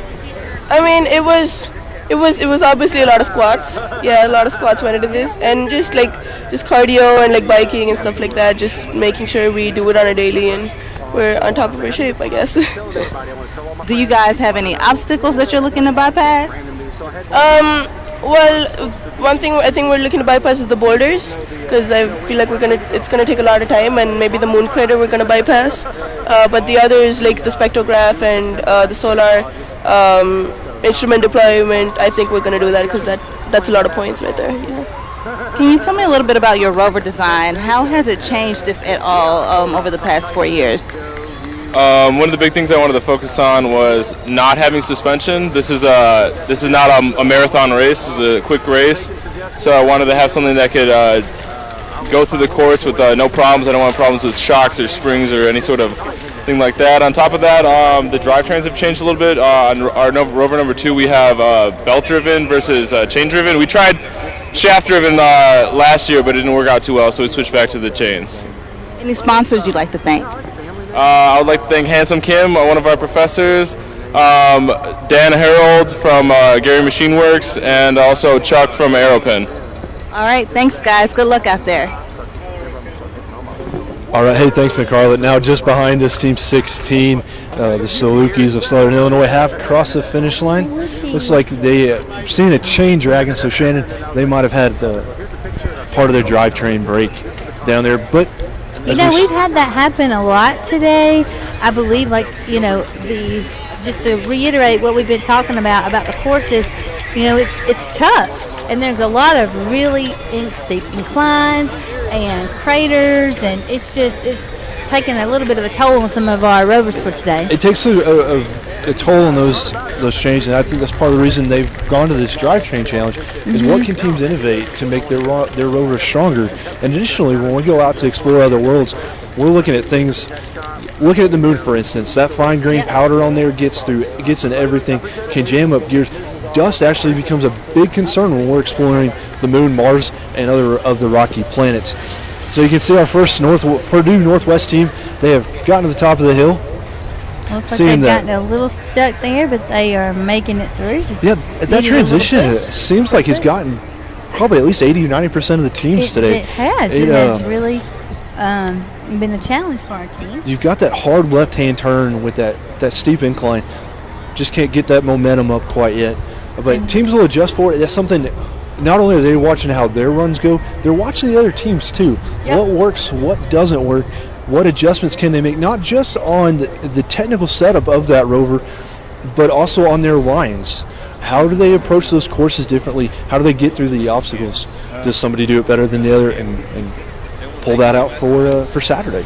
Yeah. But they're making quick work. They're doing really good. And like we were saying earlier, you look at this part of the course, and it's what I've been referring to as the Green Forest.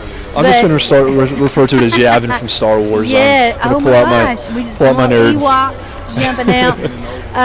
Man, they're doing really good on that. No problems at all with that view, Shane. That's awesome. But one thing we've been talking about too is we have had a lot of rain here lately, and especially through that forest part. It looks like it's easy, but it actually is not as easy as it looks, because that's one thing that our teams have to account for. All the different terrains. They have grass, they have mud, they have sand, they have gravel, and these wheels have to be able to go over all of it. And so that is not an easy thing. Yeah, we refer to it as flotation. When you get in some of these areas where you want to sink, think of it as quicksand, think of it as being in the water. You've got to make sure your Rover can stay above that. So let's head down to the start line for our next team. Guys? All right, we're here with the second team from Purdue University, and tell me your name. Athira. And? Tulia. All right, tell me about your design, because it's a little bit different. It's wider in the front and it's closer together in the back. Tell me about that. Okay, we were going to go with the trike, but during testing phase, we realized it was a little bit wobbly, so we decided to just put two wheels there, just make sure that you'll be balanced. And yeah. Awesome. Tell me some of the challenges that you've had in building your Rover this year. There were a lot of problems with the drivetrain, because this whole Rover was like a new design, and like you said, we tried doing a trike, and things were wobbly. The chain kept coming off, so that was the main problem, the drivetrain. Awesome. Is there anyone that you would like to thank? Any sponsors, any family, or anything like that? I'd like to thank, first of all, the whole team, everybody that worked really hard on this. I'd like to thank our advisor, Professor Abramovich, who helped us throughout the whole thing. And I would like to give a shout out to my mom from Brazil. Mãe, te amo! Awesome. Good luck. And all of our viewers all around the world, we love having you guys join us here for the Human Exploration Rover Challenge. That is the second team for Purdue University Northwest out of Indiana. Out of Hammond, Indiana, absolutely. Like you said, Will, this is the 25th annual running of the Human Exploration Rover Challenge. We are live in Huntsville, Alabama at the U.S. Space and Rocket Center here. If you're watching, we're all over the place. You can, of course, Facebook, NASA.gov Live. You can also follow us on our social media channels, Roverchallenge and NASA Marshall, where we are posting our leaderboards and more information about what teams are leading. You can also post questions if you have questions for us on any of this, or you want to know how to participate or anything like that. You can send us some questions on Twitter or our Facebook page, and we will try to answer those as we get to them. So it looks like now we have team 50 over there, Shannon. We're starting to see teams actually use those brakes as they're approaching that incline. We've seen a lot of them dig into those hay bales, miss that turn a little bit. They actually applied those brakes before they got there and had no problems at all with it. As they're coming down toward our backs, toward really about the three-quarter point of the course. And it sounds like we just had another team on the start line. So their teammates, Team 51. So their sister team of Purdue Northwest is now out on the course. You see 50 just had no problems at all climbing that hay bale. With the hay bale. Just went a little too far over it. But certainly a good design that didn't mind that hay bale being there at all. It was the hole in between the wall that got them, but they're back on, no problems at all. Yep, and you know, that's one of the things with these teams today. They have shown such resilience. I mean, this is a hard course. There's a lot of obstacles, lots of different terrain. You're dealing with a vehicle that sometimes isn't doing what you want it to do. And I tell you, I've been so impressed by these teams today, because even when they have little, you know, mishaps or issues, they just jump back on it and make whatever they need to do and keep on going. Absolutely. Now we've got Team 50. They are coming up to the top of that hill. They see their teammates getting stuck again on that transition off the pavement. That has been that one and the plywood obstacle. Those have been our two biggest ones today that have been causing issues. So now it looks like we are going to get to talk to one of our Rover teams, and this is Tyler, and he is from Lima High School? That's correct. That is correct. Tyler, how are you doing today? I'm doing good. How are you? I'm doing good. So you guys have already ran. So tell me how many teams? We have 2 teams with us this year. Both Rovers are previous designs from 2 years ago that we brought back with us this year. We've made some significant improvements this year. With this Rover, we have added aluminum between the spokes on our wheels to help with structural integrity. The past couple years, we've had an issue with hitting some of the larger rocks and our wheels getting bent. So this year, to increase our integrity of our wheels, we've added aluminum between the spokes. So how important, I want to touch on something that you just said. When you come and you compete in this several years, how important is it then to take what you learn and apply it to the next year? It's everything. Experience is the only way to get better. Using your experience from the year before and learning from it is it's your best friend. Experience is everything. We've been here for 15 years now, and every year we've done fairly well, but this year we're quite confident in our team. Our first team ran fairly well. I don't think they quite made the time, but we're confident in this year's team. Awesome, Tyler. Well, it looks like that team is at the start line, so we're going to go down to Nicarla, who's going to speak with them. Nicarla. Hi, this is Team 1 from Lima High School in Ohio. This is Caius and this is Morgan. Hi, guys. Are you guys excited? This is this is both of you guys' second year, correct? And you were in this exact spot last year. Are you still nervous? Not as much, but definitely a little bit. Tell me how you trained for today. Well, sticking to running and some cycling for the most part, yeah. So what keeps you coming back? This is not your first year. You know, what really excited you last year that made you want to come back this year? I just think it's a great race to compete with other high schools and colleges to see what you can bring, and I think it's just a fantastic weekend to be here. That's cool. Can you tell me a little bit, just, you know, if you guys have any sponsors you'd like to thank? Yeah, I'd like to give a shout out to Top Mark, Fat Jacks, and Lima Husky Refinery. Thank you. All right, guys. Good luck on the track. Thanks, Nicarla, and a huge thanks to all the sponsors who help bring these teams here, and all the parents and educators who help them learn and grow as students and as people. We really, really appreciate it. We're looking at the second team from Purdue Northwest out there on the backside of the course. They've got one more obstacle before they'll make that steep climb to toward the finish line. So we're still joined here by Tyler from Lima High School. So Tyler, were you guys able to talk to the team that ran first to pick up anything that you would change for your second team to run? One thing that we picked up was that big hill. There's a lot of teams struggling to get straight up over the hill. So one thing our first team told our second team that's just started is to make sure that they're not jerky with their steering, that they're nice and smooth, and that they take it easy, but make sure they have enough speed to get over the hill. Absolutely. Now, Tyler, we're watching them climb the hill. Are you guys going to stop for the liquid sample, or is that just something you bypass? We are bypassing all the tasks today. Today we are worried about finishing in time. That's our main goal for today. Excellent. Now we're looking at Purdue Northwest. They are stopping and getting that sample. This is one of the interesting tasks, and we've touched on it earlier today, where they can feel for our team. we might add a stopwatch for tomorrow, but we haven't had the time to put a stopwatch on there for them to visit, and they don't carry watches on their wrists. Okay, yeah. So thank you so much, Tyler, and we wish your team nothing but the best. And we can't wait to see them cross this finish line. Looks like they're still here, and Yes. looks like they are about to head over. They're hitting craters. They're hitting the crater with ejecta obstacle And they did great. 3. Now, Tyler, coming up to, is this the big hill that you're concerned about with the? So let's keep you here, Tyler, because I want to keep you here with us so we can watch them And go up that hill and As see they how they approach do. that, we're looking at Purdue Northwest coming across there through that last obstacle. they They're come coming to on the finish the line. finish. That orange tape awaits them, and they get across that as Great job, Purdue Northwest. Both of their teams have now completed it. So, Tyler, looks like they took the bypass on this one.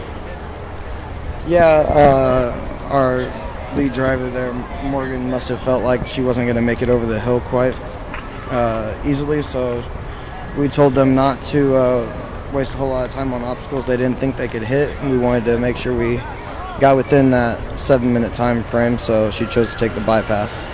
Which, I think is really important, and it goes to the judgment of the drivers, because as they're out there and as they're out there on that course, it's really important to be able to make those kind of decisions and to have a set plan in place like you guys have. You're focusing on your time today, getting through tomorrow. You'll worry with tasks. So I think that's really smart, especially looking at the other teams that have had issues with that same hill. And yes. So one thing that we've done this year, we wanted to do something extra for our sponsors this year.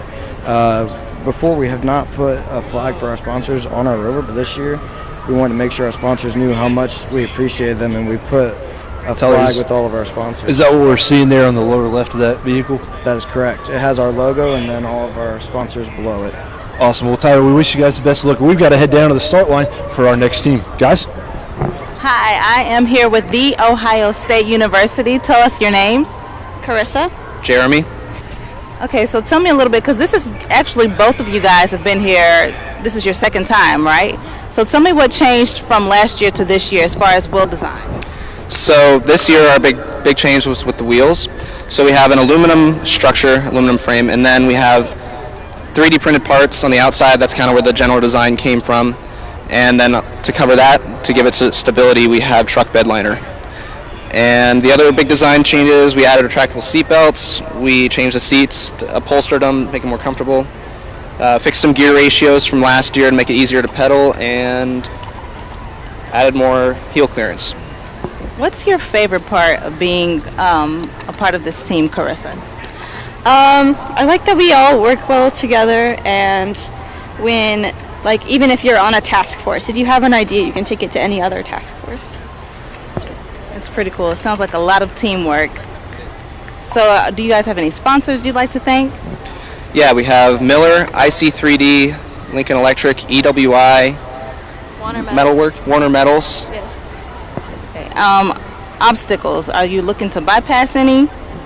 We're looking to bypass the big boulders because we don't want to wreck our wheels this first run. All right, good luck out there, guys. Carla, we're joined by Aaron and Griffin from the Ohio State University. I know all you Alabama fans, it's okay, they're here for Rover. Football's not going to hurt you right now. So guys, your Rover's getting ready to go out on the course. What's going through your minds right now? Is it excitement? Is it nerves? Is it everything? Yeah. I know this is both our second year being here, so it's very similar to how we felt last year. It's very anxious, very excited though. Yeah. There we go. So there you guys go. Now I have to ask, as we see high school from Ohio as well come across the board, do you guys have any collaboration, or is it one of those that you're hoping to come to Ohio State? Yeah. So this year we didn't have any collaboration with any high schools. We did do it's pretty reach fun. out to a It's single kinda high school, taking me back to but my I mean college that's something days that we're when I definitely did open some to in the sports future and looking to expand upon. It's certainly, hopefully, having a high school and knowing that Ohio State has a Rover Challenge team, hopefully will attract some students there. As now you guys are climbing the hill. I do see, is that a Ohio State flag there? So are you guys going to go for the flag plant? That's the plan. I know Carissa and Jeremy, our two pilots, they have their game plan for the tasks. I think they're going to go straight for that because they're very confident. We've got a nice flag, so we can show Honestly, off I the don't walkout and care. everything. But if they That's want to awesome. stay, And so talk to us a little bit about your strategy for today. This obstacle that we're looking at right here, it has gotten just about every single team. It has just caught people up. But so for today, are you guys focusing on time? Are you focusing on getting through? Are you using both task and time? Like, what's kind of the focus? So today, the biggest focus is time. Last year, we missed scoring time by about 20 seconds. We also got stuck on a cone for about 30 seconds. So if we could, correct any stuck mistakes quickly and just kind of keep good pace, then we feel confident that we should finish. Yeah, that's great, and that's one of the things we've been talking about all day. How important experience is in this competition, because you really don't know until you've done it. And then also tomorrow, because you have today. So talk a little bit about tomorrow, because it looks like you guys, you're doing good. You're coming around this what we've been calling our forest turn. You're coming through that terrain. So what is your strategy for tomorrow? I think the big strategy now is to just get a sort of a baseline of how our rover is going to react to the course, and then from there we can take get a more precise plan. There he goes. He's struggling, yeah, they can do it. Yeah, I think the big plan is just figure out what we can and can't do, and then we can focus on the tasks that we can accomplish based on where our rover can get to easily. Now talk to us about those wheels. It looks like they're 3D printed? Yeah, they are. So right now we have an aluminum rim on the inside, and we had a company that was local to us at Ohio. We had them 3D print them, and we glued them on the aluminum rims, and then we sprayed them with truck bed liner. It's the same system that we had last year. We just had a very big push on actually designing them. So we had a lot of collaboration through the fall semester, just figuring out how to design these tires so we could get a little bit better traction. So that was a lot of collaboration and guesswork, because we really don't know. Tires are the most important thing. Maybe not the most important, but if your tires don't work on the track, you're not going to get very far. Not going anywhere without tires, yeah, Shane. So that's really, really important. And it looks like you guys are coming around that corner and about to head up this next obstacle. So how do you think your team is feeling, like going in? Were they nervous? Were they excited? Yeah, we just kind of want to improve upon what we had last year. So kind of we're reusing this vehicle last year. At the beginning of the year, we kind of decided where do we have areas to grow. We identified those and kind of came up as a group of ways we wanted to improve that. And so really quick, from some of our faculty, Dr. Phillips, our advisor, and Dr. Benatar, they were really able to help us with some of the mechanical testing and decide on which designs would be best. And so how important is it to have great sponsors and mentors and teachers like that? Like I said earlier, a lot of this stuff we have really no idea what we're doing. We're just using guesswork, and it's really helpful when we have, like Aaron mentioned, our advisor and some professors who have, especially in the 3D printing world, that have all of this expertise that can tell us what might be a good and not so good idea, so they can guide us. Now, guys, we do see that they're entering the lunar terrain now, getting ready for that flag plant. I'm sure it's a photograph they've been thinking about for quite a while. Yeah, it looks like they're doing great. They're going around the corner. Got good suspension on the wheels, so they're not really having any problems with these crater areas. So just on the other side of our booth, behind the camera we're looking at, is one of the areas that our teams are using to access the way and the sizing box as Ohio State comes around. So they didn't plant the flag, did they? Nope, they didn't. Yeah. So, but that was probably a decision that they made for time. So, are they keeping, do they have a stopwatch or something on the bus? So we have our team members who came with us on the trip. They're scattered throughout the course, and they are keeping track of time. Which is really smart, and that also goes back to it takes a village for this team, right? So you guys are part of the team, and of course, your pilots that are on the Rover, but it takes so many more people than that. Yeah, that goes back into all the collaboration that we've had to do. Most of us are welding engineering students at Ohio State. There's a few of us that are in some different disciplines, but all of this is mostly mechanical stuff that we've never necessarily learned in detail.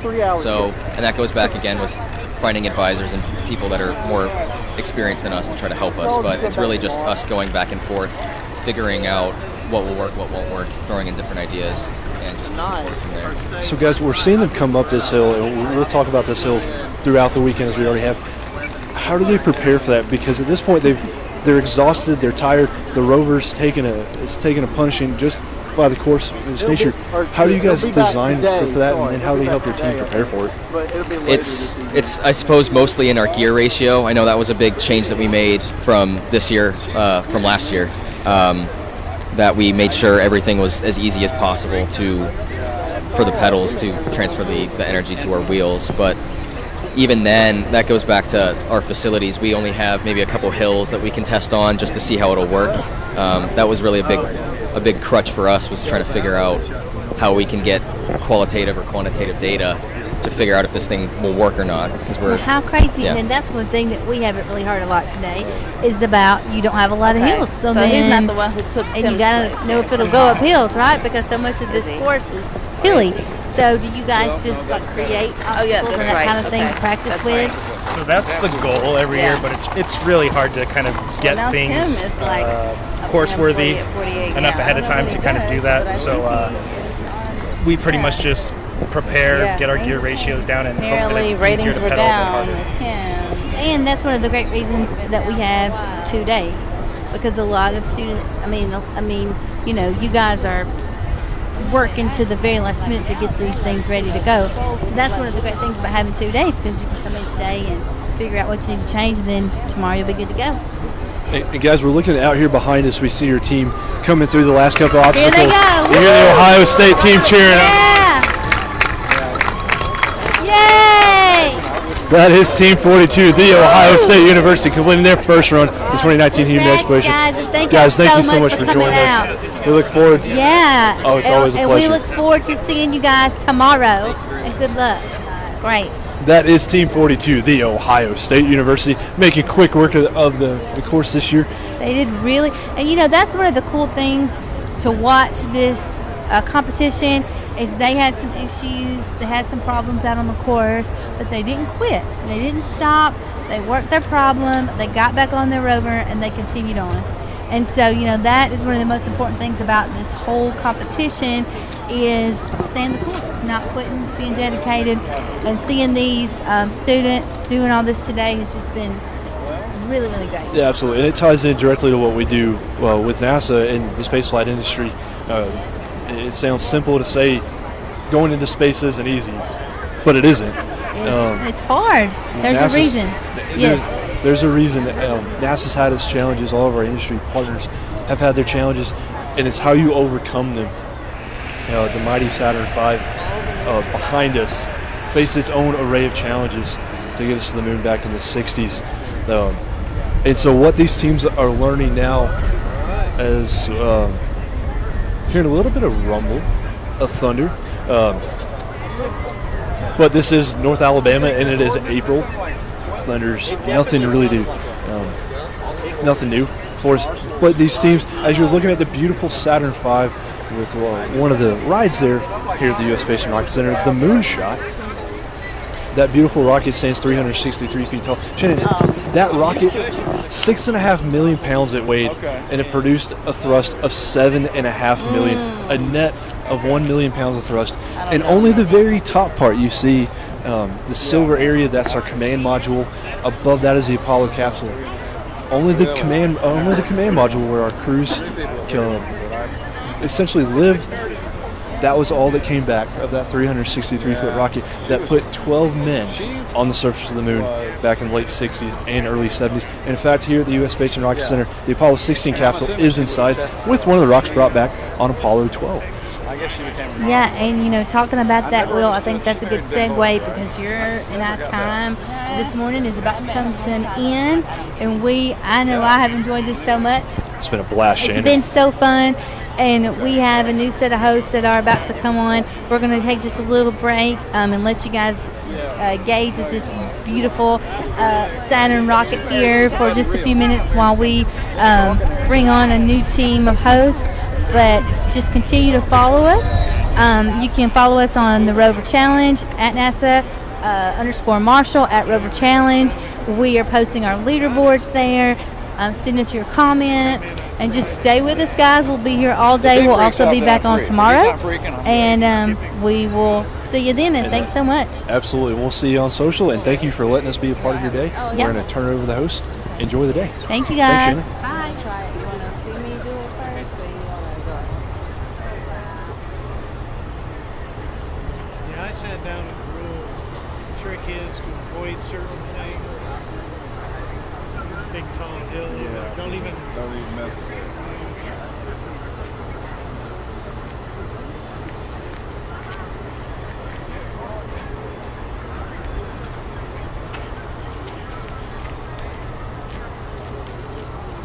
unless you just happen to have a really awesome vehicle, great people. Yeah, the hill has got to be intimidating.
Hey, I'm here with University of Central Missouri, team number 2. What are y'all's names? Cameron McWilliams.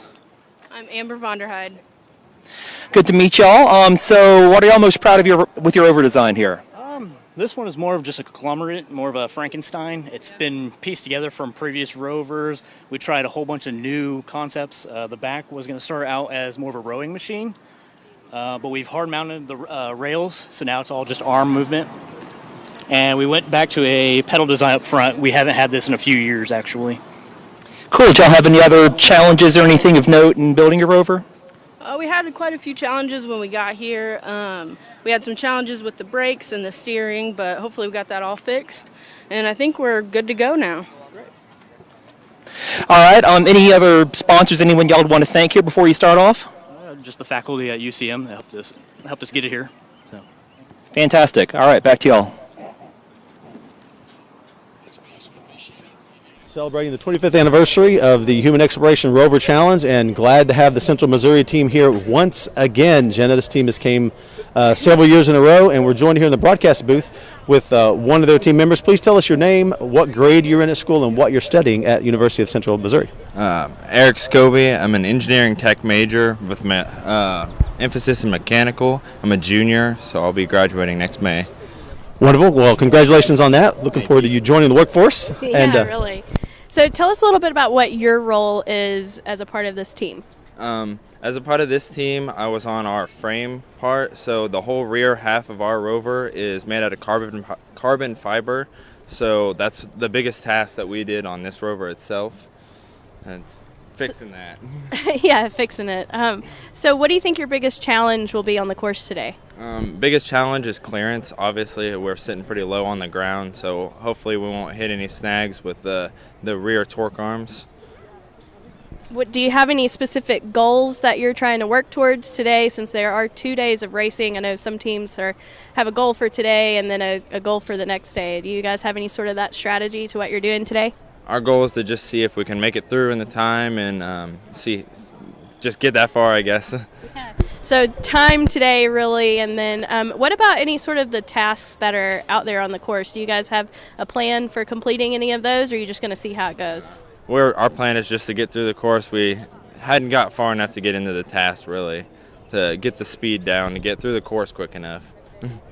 Okay. So when you all are practicing, so you're planning on the obstacle course. You all have been here before. Yes. Were you on last year's team? No, I was not. All right, so you're a junior, but this is your first year on the team. How many rookies and veterans? What's the makeup of your team? We only have one person that has actually come back from the previous years, because we offer this as a class. So every year we can come back to help, but typically a lot of the other previous years the people graduate out. So is it like a capstone senior design, or what's the class? It's called manufacturing problem solving. So that's a great name. Obviously solving a lot of problems.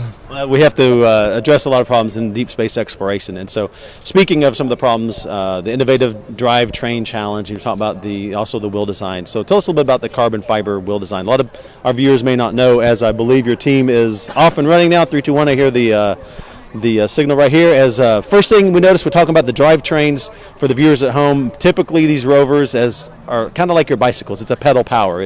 You pedal some kind of flywheels and cranks with chains, or maybe it's belt driven. But we can see right here, you guys have chosen to use your arms, kind of like a rowboat. So tell us a little bit about that challenge.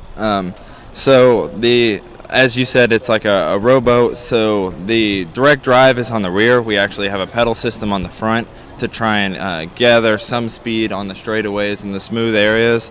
But the seat's technically designed to slide, but the sliding mechanism was failing, so we had to adapt it. But the arm mechanism is strong enough and easy enough to move that actually the seat almost was unneeded. So that brings a lot of the power towards the rear end to get you up the obstacles and through and it's got the same as our other system with the ratchet system, so it won't roll backwards up the hills and things like that. Yeah, so a ratchet system which will stop you on the hills right here. That's very smart in designing. And then it's 2 different systems. You're talking about the front system with the pedal, and then also the rear system, so they're independent. Correct? Yes.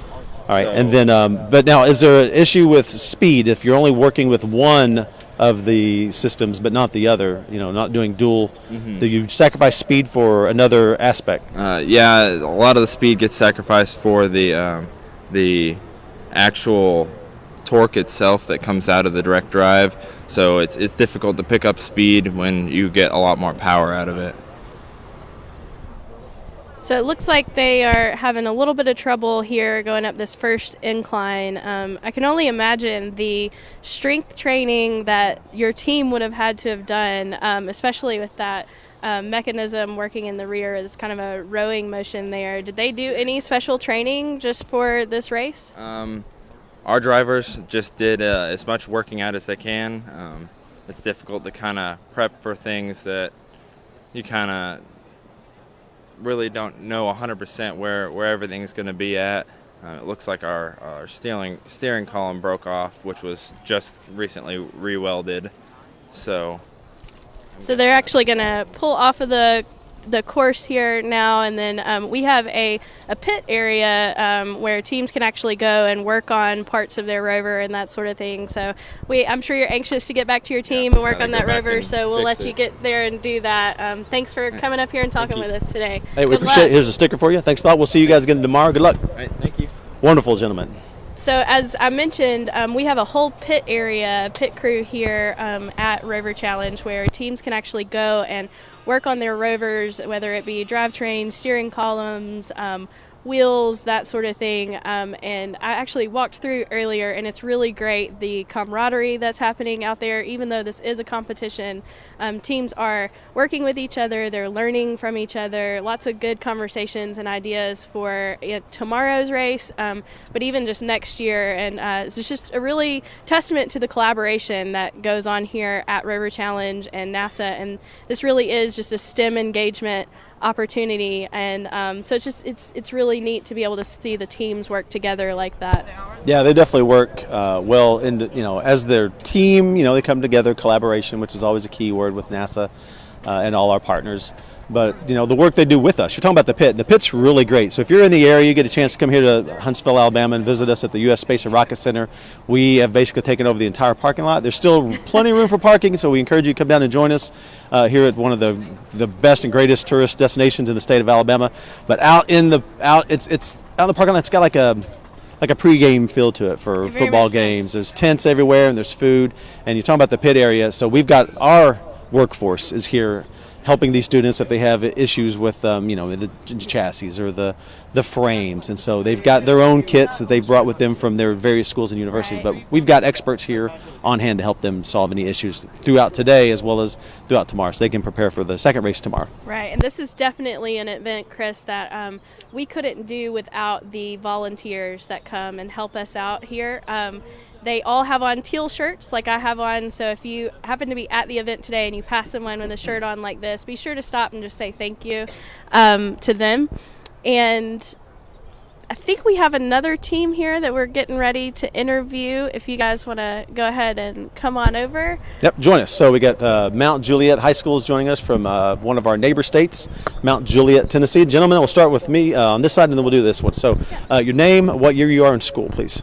My name is Colt Meads. I'm a junior at Mount Juliet High School. And my name is Will Whitney, and I'm a freshman at Mount Juliet High School. All right, so as we get your team ready, tell us a little bit about your team. Is this your first visit to the Human Exploration Rover Challenge? No, this is our second time running. It's our second year. I was also here last year. This is his first time here. So he's a freshman to this. Yeah. But we did pretty well last year, but we're hoping to improve. We were slightly over time. We made it through the whole course. We did great, but we were about a minute over time. So we're hoping that this year we can do a little bit better. This team, we are team 2 for the high school, so we're the refurbished team. So the idea is we took off enough weight and improved on enough things to make up that extra time. So that's a great point. So for viewers, we'll get ready to explain a little bit more about that as we go out to the start-finish line to see the Mount Juliet team. Hey, I'm here with Mount Juliet High School, team number 2 from Mount Juliet, Tennessee, with Carl and Maddie. How y'all doing today? Outstanding. We're great. How are you? I'm doing great, thanks. So what made y'all interested in Roverchallenge? How'd y'all get involved here? Well, I've been involved since my freshman year of high school, and I've always had a strong interest in engineering, and I thought this would be a good experience to go and learn how to do the process and how to see it all follow through with it. Great, great. This is actually my first year with the Rover Challenge, but I've really enjoyed doing it with my school. It's been a lot of fun, but I've been interested in engineering since 7th grade, so this is a great way to keep going with that. Great, yeah, you have a really interesting looking rover here. What are y'all most proud of with your rover's design? I would have to say our new and improved gear hubs from last year. We switched from having just a single gear to having a 8-speed gear hub to where we could shift up and shift down on our gears and improve our speed, so we're able to go through the course faster and adapt to the situation. Excellent. And is there anyone you want to thank back home? Any sponsors, any teachers, anyone you want to give a shout out to? Just thanks to our team, thanks for our awesome sponsors, especially Tennessee Tech. Thank you guys. Thanks. Back to you guys. Thanks, Bryce. We appreciate it. Want to wish them good luck. So we're here in the broadcast booth, joined by members of that Mount Juliet team, and they were explaining a very interesting detail that we've seen in a lot of different schools, especially repeat schools. They design a rover, they bring it here for the competition, and they come back the next year with a new rover, and they bring their old rover. So they have like two teams. So tell us a little bit about last year's rover, some of the changes you made to improve an old rover for this year's course. So last year's rover, it had a few major problems. It was very heavy, and it only had one gear. They couldn't change at all. So they were just set in that one and rolling with it. We decided for this year, since we were a little bit over time, the easiest way to get back on time would be cut as much weight as we can and give them the ability to change gears so that they can gear up and go faster on the straightaways and downhill, which we were able to do. We managed to get some gear hubs donated, and they were nice Shimano internal gear hubs, 8-speed. They're very fancy, very nice. And we realized to get the 50% change we need, we could also change the wheels a bit and enough weight. So we cut off a lot of weight. We dropped 55 pounds from last year. What did y'all do weight last year? We were at 274. This year we're at 219. So 55-pound difference. Cut that all out. That helped a lot. That was largely the rear suspension. And then we want to change the wheels. Last year we were on a very heavily shoestring budget. So we decided at the time, based on what we had and what we could afford, cardboard would be the best thing we could do. So we had cardboard, a bunch of sheets glued together, cut out with a jigsaw, and covered in Flex Seal spray. I've seen designs like that. Other universities have had cardboard just like that, liquid nailed together and then jigsawed apart. So just some of those metal working and woodworking skills applied right, from classroom to here. And it worked well, but we figured we could improve on it. And this year we were doing a little bit better. We knew what we were doing because last year was our first time. Now that we knew what we were doing, we had the experience. We figured there were a few minor problems. The tread on the wheels would get crushed when we were on pavement.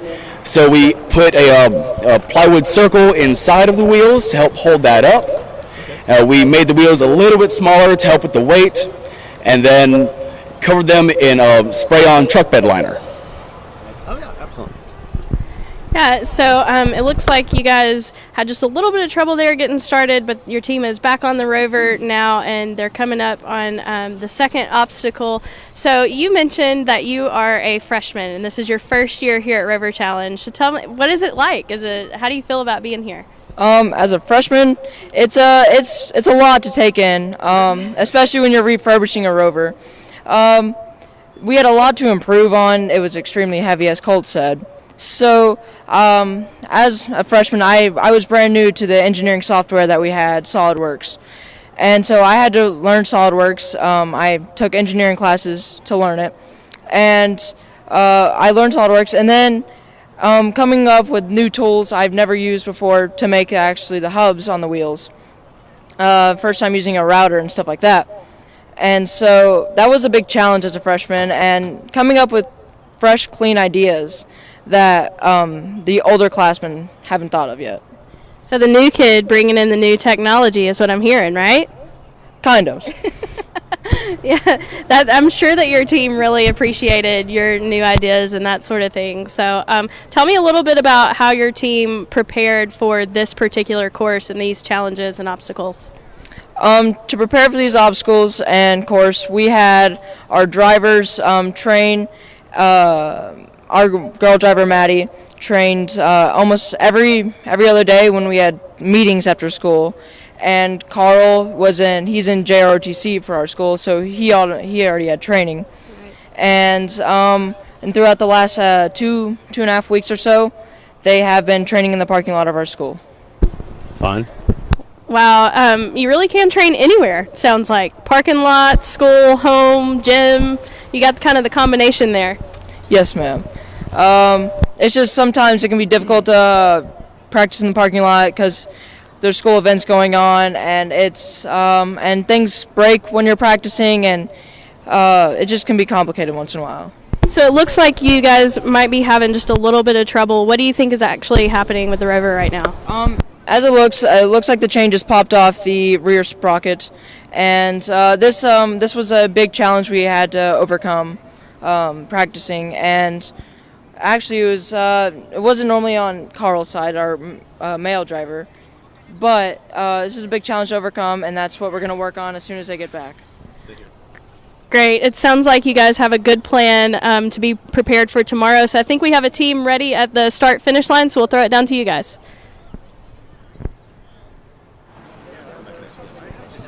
Great, thanks. I'm here with team number 41, Tecnologico de Monterrey. Do y'all want to introduce yourselves? Yeah, my name is Brandon. Hi everyone. We're a team from Mexico. Fantastic. My name is Paola. Great. So I love y'all's Rover design here. Did you have any challenges in building it, or is it a pretty straightforward process? No, it was a very difficult process because a lot of transmissions problems mostly, and maybe with the direction one, but we figured out how to resolve it, and then we are here.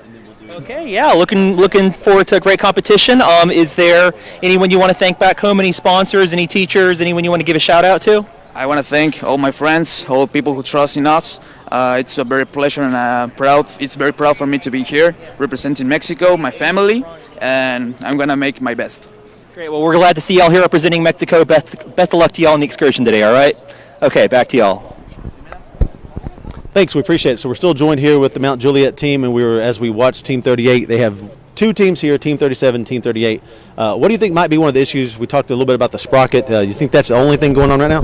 Right now, that's the biggest thing. So we've been having problems over the last couple weeks, and even up through this morning, of having the drive chains pop out the alignments. So the reason for that is the gear hubs. There's slightly, the way we had to put them in, the way we had to mount them, we ended up like stretching out bicycle frame to get them in there, but that ended up in having the drive gear on that being slightly angled to where sometimes it works, sometimes it doesn't, we can't really align it perfectly like that without changing around all kinds of other things, and just time wasn't permitting for that.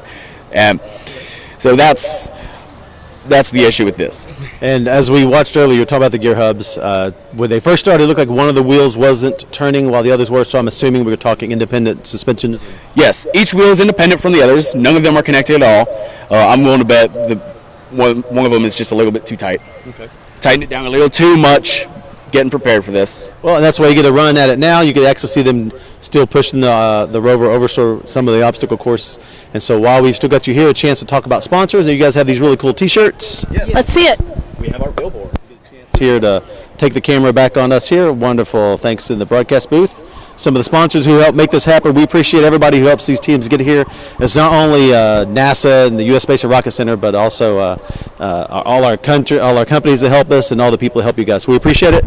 Good luck. I got some Apollo stickers for you guys. Thank you. Thank you, sir. We'll talk to you all again Thanks tomorrow. for chatting with us. Thanks Good all. We luck. appreciate it. See you tomorrow. All right, so we're also getting ready to be joined by one of the teams that's on the course. Come on and join us, gentlemen. Same place right here beside us. Wonderful. Hello. It's a great day to have teams and students just coming and going, talking about Roverchallenge and space exploration. So first, tell me your name and what year you are in school. My name is Jose Alguero. I'm first year of the university of college. Oh, my name is Benny, and I'm a senior student. All right, good to meet you guys. You all have been here before. This isn't the first year the school's been here? Yes. This is my 5th year going here. Yes, in the Great Moonbuggy race, So how did you prepare for this race? Well, there was present a lot of challenges. The mission for our team was to make the simplest but the lightest rover.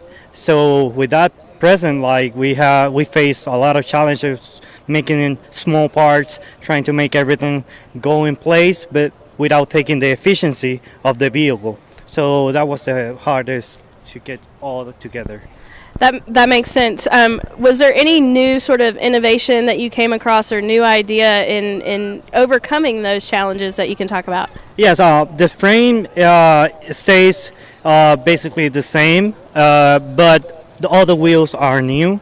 So we changed completely the wheels. We use wooden circles that make the hardest frame for the wheel, and we use some recycled material from shares to make the support of the wheel itself. Reduce, reuse, recycle. That's right. That's a big thing with NASA. So one thing we've done, and a lot of our fans know this, is the gear and the supplies and the buildings that we use to get Saturn V rockets off the ground, to get the space shuttles off the ground, to get SLS off the ground. A lot of that is heritage hardware, heritage buildings, things that have been used before.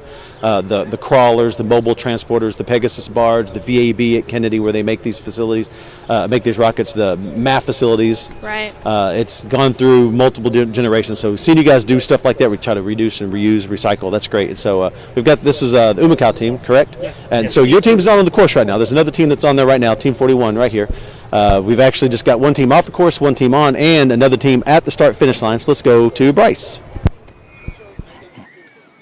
Great, thanks y'all. I'm here with team number 62, North South University, all the way from Dhaka, Bangladesh. Who do we have on the board? My name is Tawhid Rahman. I'm from Computer Science and Engineering Department. Fantastic. I'm Anur Rahman, and I'm also from Computer Science and Engineering Department. Excellent. Well, we're really glad to have y'all here. So tell me a little bit about your rover. What was the most challenging part? What was the most interesting part of creating your rover here? Okay, this is our second time in this competition. So the most challenging part was to design the wheel. So we have made the wheel with the ship conveyor belt with the metal strip. So we are very excited about this competition. Great, wonderful. Is there anyone y'all want to give a shout out to back home? Anyone, any sponsors, any teachers you want to say thanks to for helping you in this process? We'd like to thank Dhaka City Football Club, and then we also like to thank North South University for sponsoring us. And a big shout out to our advisor, Dr. Sajjad Hossain. Wonderful, wonderful. All right, well, best of luck to y'all this afternoon at the competition. I'll throw it back to you guys. Thanks. Thanks, Bryce. So you guys mentioned that you have new wheels and new suspension on both of your Rovers, but this is not your first time here at Roverchallenge. So what did you learn from last year about your wheels and suspension that you improved on for this year's race? Well, I'm new in this team, so I think Jose here can talk about more about the Rover. Yes, we changed all the suspension and wheels because one of the suspension arms just broke last year with one of the drivers crashed into a pole, you know. The wheels, we do it with the base of the secretary chair, you know, and do it with wood and ¿cómo se llama? It's like a rubber that crosses around to more traction.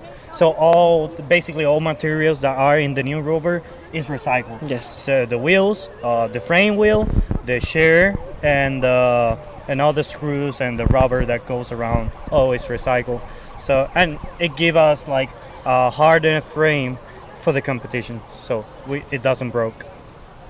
Wonderful. We see the Bangladesh team that just started from the start line, so they're tackling the course now, while we have one of our Puerto Rican teams here joining us. One of the teams actually that have been here every year. We talk about this, the 25th year of the Human Exploration Rover Challenge, and you all have been here year after year, so we want to thank you all for coming. I know you enjoy it. Tell us a little bit about some of the outreach and activities you all might do on the island. How do you get team members involved? How do you get school members and kids involved?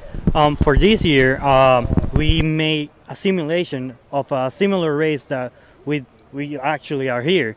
So we invite everyone in the college to participate with our rovers that are in the college right now.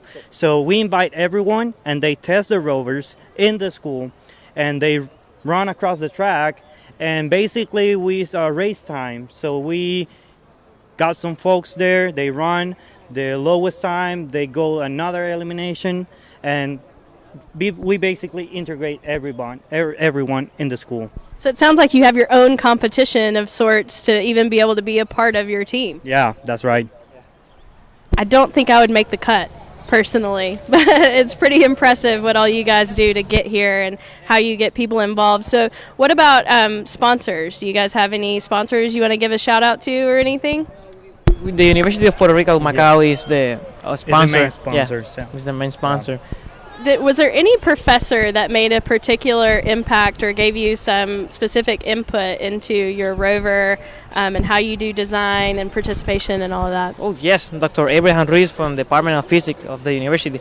He has been to every moon buggy race here, 25 years, and I learned a lot from him. You know, he's my inspiration to be a physics in the future. Yeah. That's awesome. Teachers and professors have a real impact on teams for sure. And so we appreciate you guys coming out and participating and wish you luck in your race. And we'll talk to you later. Thank you so much. All All right, thanks to them, and let's go out to the start-finish line and meet our next roving team. All right, we're here with team number 44, Parish Episcopal Team 2 from Dallas, Texas, with Rylan and Jonas. How are y'all doing this afternoon? I'm good, thank you. Pretty good. Excellent. Okay, so we have a very unique rover design here. This is one of the first rovers I've seen, definitely the first one so far for me, that's made pretty much entirely out of wood. So why did y'all decide to do that, and how's that going to help you in this challenge? We've been doing this competition for a while now, and so we wanted to come up with something new, something different, and something that would make us stand out. Excellent. Well, it definitely does stand out. And the wheels, too, I was told those are cardboard. Is that correct? They're a mix. They're cardboard and plywood surrounded by truck bedliners, which is provided by our sponsor, Trucks Bedliners. Fantastic. Yeah, any other sponsors, other people you want to make sure to say thanks to this afternoon? We want to thank Mr. Monaco and our other heads of school, and we want to thank our sponsors, Trucks Bedliners, KSA, and then Polaris Machinery. Excellent, great. And finally, what are you most looking forward to out on the course today? I think I'm looking forward to going down the hill and making it up the butte. Great.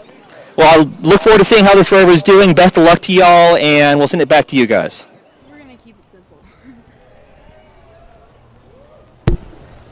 All right, wonderful. Thanks, Bryce. We appreciate it. So excited to have the Parish Episcopal team here. They are a continuing team we've seen year after year. They've won several awards year after year. They've won the Neil Armstrong Award, and if we just go through the list, you all actually might know.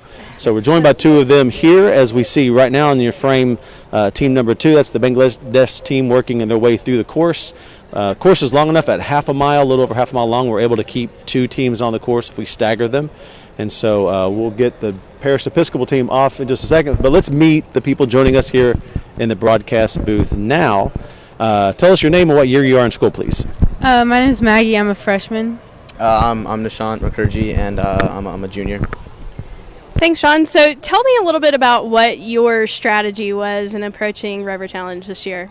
Yeah, so I mean, in past years we've made metal. We've made our frame for our rover out of metal, and so in past competitions we wanted to try things different. And although we approach things, we don't want to fix things that don't need fixing. We in our program we constantly ask ourselves, how can we push ourselves to be better?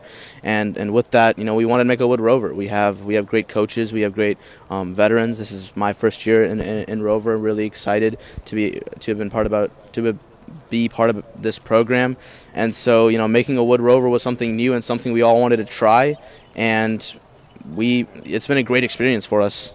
So you have a wooden rover. How did that affect the weight of your rover? Yeah, so we were hoping that we wanted to get it under the 210 pound. That was our goal, to get under 210 pounds to get those extra points. And up until today, we had the expectation of that possibly happening. Unfortunately, we were a little over because of some things that we needed to get our rover to fit in the 5x5 cube, 5x5 cube. But what do you think? You expected it to be under 210? Yeah, we definitely expected it to be under 210 pounds, but the lightness of the rover is what helps it gain speed more than rovers that we've had in the past. So even though the weight didn't show there, I think it's a really important part of a rover that'll make it go a lot faster on the course. So as we said before, this is not your team's first time participating in Roverchallenge, though it is yours. So we're glad that you guys are here and came out for this.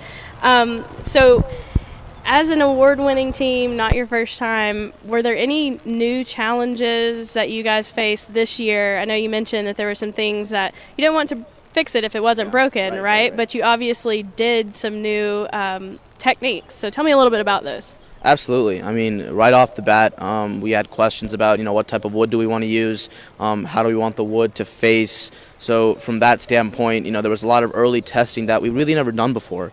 With the metal Rover, we kind of knew what our frame design wanted to be, and then once we kind of figured out what type of wood we wanted it to be and kind of how we wanted the basic frame to look like, from there we went into beam testing, and Maggie can talk a little more about that, but we made so many beam designs, and for a whole month and a half it just seemed like we were just going to make beams forever. So yeah, I'm sure you can attest to that. Yeah, so the very probably first half of this was just testing different beam designs, because the durability of wood was definitely our biggest challenge, because we've never worked with it before in the way that we're doing now. So yeah, we did about 10 beam testing, and before that we did 4 different frame testings. So it's been a long time of testing, but we feel pretty good about the way that it's set up now, and we're glad that we had to go through all that. And our current beam design, the way we have it is we have 20 inches of overlap between really our front part of the Rover and back part of the Rover, and connecting that that 20-inch overlap is 2 bolts that go through it, and so and it makes it really easy to fit in that 5x5x5 cube, because we can just take those bolts out, fold the Rover together. And then we have 2 steel plates that cover it, because in that testing, something that we kind of discovered, off we go, sorry, we kind of discovered that's kind of where the wood breaks, around those bolts. So we put some steel plates over it to shield it and protect it. And sorry, I'm just No, that's great. Yeah, it's the learning experience you talked about. So how did you find out that was breaking at that point? Was that just testing in the parking lot? No, it was. We have a weight room, and so we brought into our weight room, got it leveled about by 2 feet, and put 310 pounds, wrapped it around with the rope, put it level with the frame or our beam, dropped it, and it shattered all our beams except beams were completely shattered, except for the one that we added the metal. Yep. We realized we needed some sort of reinforcement to it. Yeah. So that's a great segue into the space launch system, Jenna, because we're talking about testing your vehicles in some way, shape, form, fashion, whether some kind of dynamic testing on it. And so perfect example of what we're doing with one of the elements of the SLS is the core stage. We're going to squeeze and push and pull and compress this tank, this large fuel tank that holds liquid hydrogen or liquid oxygen. So it's kind of the same thing you all did in the gym, is take your Rover in there and give it some weight and see, redline it, max it out and see what happens. So, but that's part of the engineering and design challenges. What can you get away with? Make your Rover lighter. How do you make it stronger in areas? Yeah, and I mean, in terms of making it stronger in areas, this is not our first frame. Our first, I mean, in terms of we figured out what our frame wants to look like, but this design we've had to remake a couple times, because we go too fast sometimes. We hit a curb too fast or a certain way.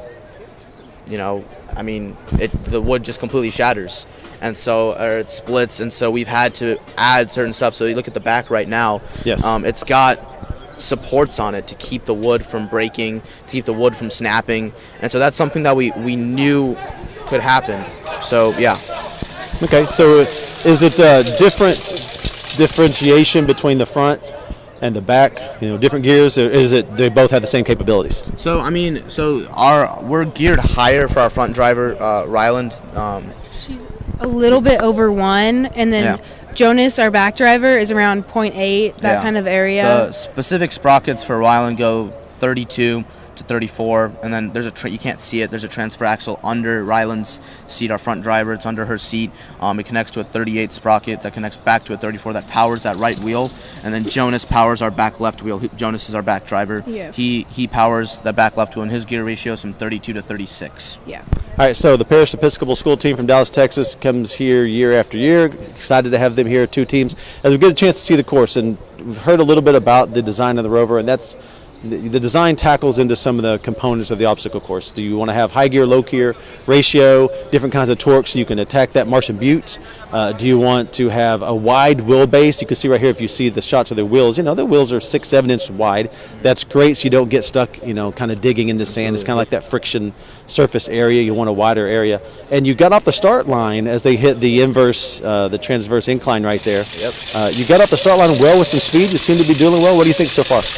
I mean, I like it. I mean, today I really like it. I mean, today our goal was, we don't want to be too conservative. We want to do as many challenges as we can. But with that being said, our first priority is finishing and getting it done within those first 7 minutes. So there are some certain ones that we bypassing, like right there. That's something that we knew that the design of our Rover wasn't quite designed for, wasn't quite made for some of these obstacles, and we fully know that. Our drivers know that, and whatever decisions they make, those are the decisions that we're comfortable with. We completely trust their decision making, and I mean, as kind of they're driving along, they make those decisions on the fly. Yeah. All right, awesome. All right, stay right here while we go back to the start finish line and meet our next team. Hi, I'm here at the start line with team number 20. Tell us where you are and what your name is. My name is Melvin Reyes, and we are from Puerto Rico. And your name is? Maria Isabel. Thank you. And tell our viewers how many years you've been doing this. I've been here like 5 years doing these cars and the competition. And it's very interesting because every year is different course and different obstacle. And that's very awesome. Yeah. Have you had any issues or problems this year with your Rover Challenge that you've had to get over to prepare for today's race? Yeah, this year this Rover was a big challenge because when we do it, we think different, and when we measure the car, the pedals, they are not exactly the size that has to be. We start to do other things to fit the size in the right way, and that was very hard. You got it straightened out though, right? Yeah. We wish you good luck today. I hope you do well, and we look forward to seeing you at the finish line. Thank you. Thank you. All right, Chris. Wonderful. Great job. Thanks. We appreciate all our roving reporters are helping us as we have the Dallas Parish Episcopal team, number 44, just across the finish line. You got a great shot of it right there from the overhead camera. They did a great job. Great shot of the Rover. This is a physical challenge. These teams, Really they practice, they prepare. We've had actually high school and college athletes are often part of the teams, whether it's swimming and rowing. And so glad everybody's here as we see one of our teams right here take off the start-finish line, get a lot of speed as they head to the first obstacles. We've got obstacles throughout the course and a half-mile long course. We have hands-on challenges that teams have to do actually where they disembark, get off their Rover and do a challenge where they collect liquid samples or they collect soil samples or rock samples. Right here's a great shot of it. This is one of the things that we haven't seen a lot of teams tackle. This one is the first attempt I've seen so far of this is the rock sample, soil sample. Right. So each team at this particular sample spot has an option to grab a sample of 3 different kinds of material there. It's rocks, I believe there's some sand over there, and so the team had to come up with a way. You can see there the bar that he's holding, and there looks like they're inserting the cup to actually pick up the soil sample there and then put the top on. And so each team, when they complete these sample challenges, get points. So for example, at that particular spot, they get 2 points per sample that they are able to obtain and keep on their Rover all the way through the finish line. So it's a pretty real life application of what we would be doing, for example, on the lunar surface or on the Martian surface, is to bring back samples here to Earth and to be able to test those so we can learn more about the atmosphere, the surface, how we could potentially build a habitat or bring science back to those planets, the moon, that sort of thing. And this is something that NASA has been doing for the course of several years, obviously, and here to talk with us a little bit about just sort of the history of NASA, of our lunar missions, and the Human Exploration Rover Challenge is our NASA Marshall historian, Brian Odom. Thanks for coming out today, Brian. Hey, yeah, no problem. Yeah, this is kind of exciting to be here again. I mean, this whole event started 25 years ago because of the Apollo celebration, right? the 25th anniversary. They had it. They were like, how can we celebrate this? Let's do something really cool. And I think that's what this event's always been. Frank Six, who's still with the event today, started it back then. It was a smaller group. I believe they had about 8 participants back then. I think it was 8 or 9. Yeah. Yeah, so they have more than that now, but Almost 100 are participating in this year's race. right. But it's like you said with the collection I was watching just a minute ago. I mean, that's kind of fascinating because that's part of what the Lunar Rover that Marshall managed back in during the Apollo program was about. It's about expanding the science. So that was a major part of it. It wasn't just about like Jerry Seinfeld says, just taking a car to the moon. It was about going there and actually doing something and collecting more data and expanding what we could do there. So stay with us for just a minute, Brian. We have a team getting ready to start at the start line. So back to you, Barbara Jo. Thank you, Jenna. Yes, I'm right here with the next team on the starting line. Can you tell me your name? Fabian. And what is your name? Iracemis. And where are you from? We're from Puerto Rico. And this is your first year racing? Yeah, it's our first year. That's perfect. Did you do anything special to prepare to race today? Did you build any obstacles at home where you could practice? Yeah, back in Puerto Rico, we did something similar to that. We put some obstacles, some like little mountains similar to what is around there. And yeah, we practiced. Perfect. And I understand you got out this morning and walked the course to get ready for the race today. Do you think you're going to be able to handle it? Yeah, I think that if we talk as a team and do it very quickly, and we can do it. Great. Now, is there anybody you would like to thank, a sponsor or a team coach or anybody back at home that you'd like to say hey to?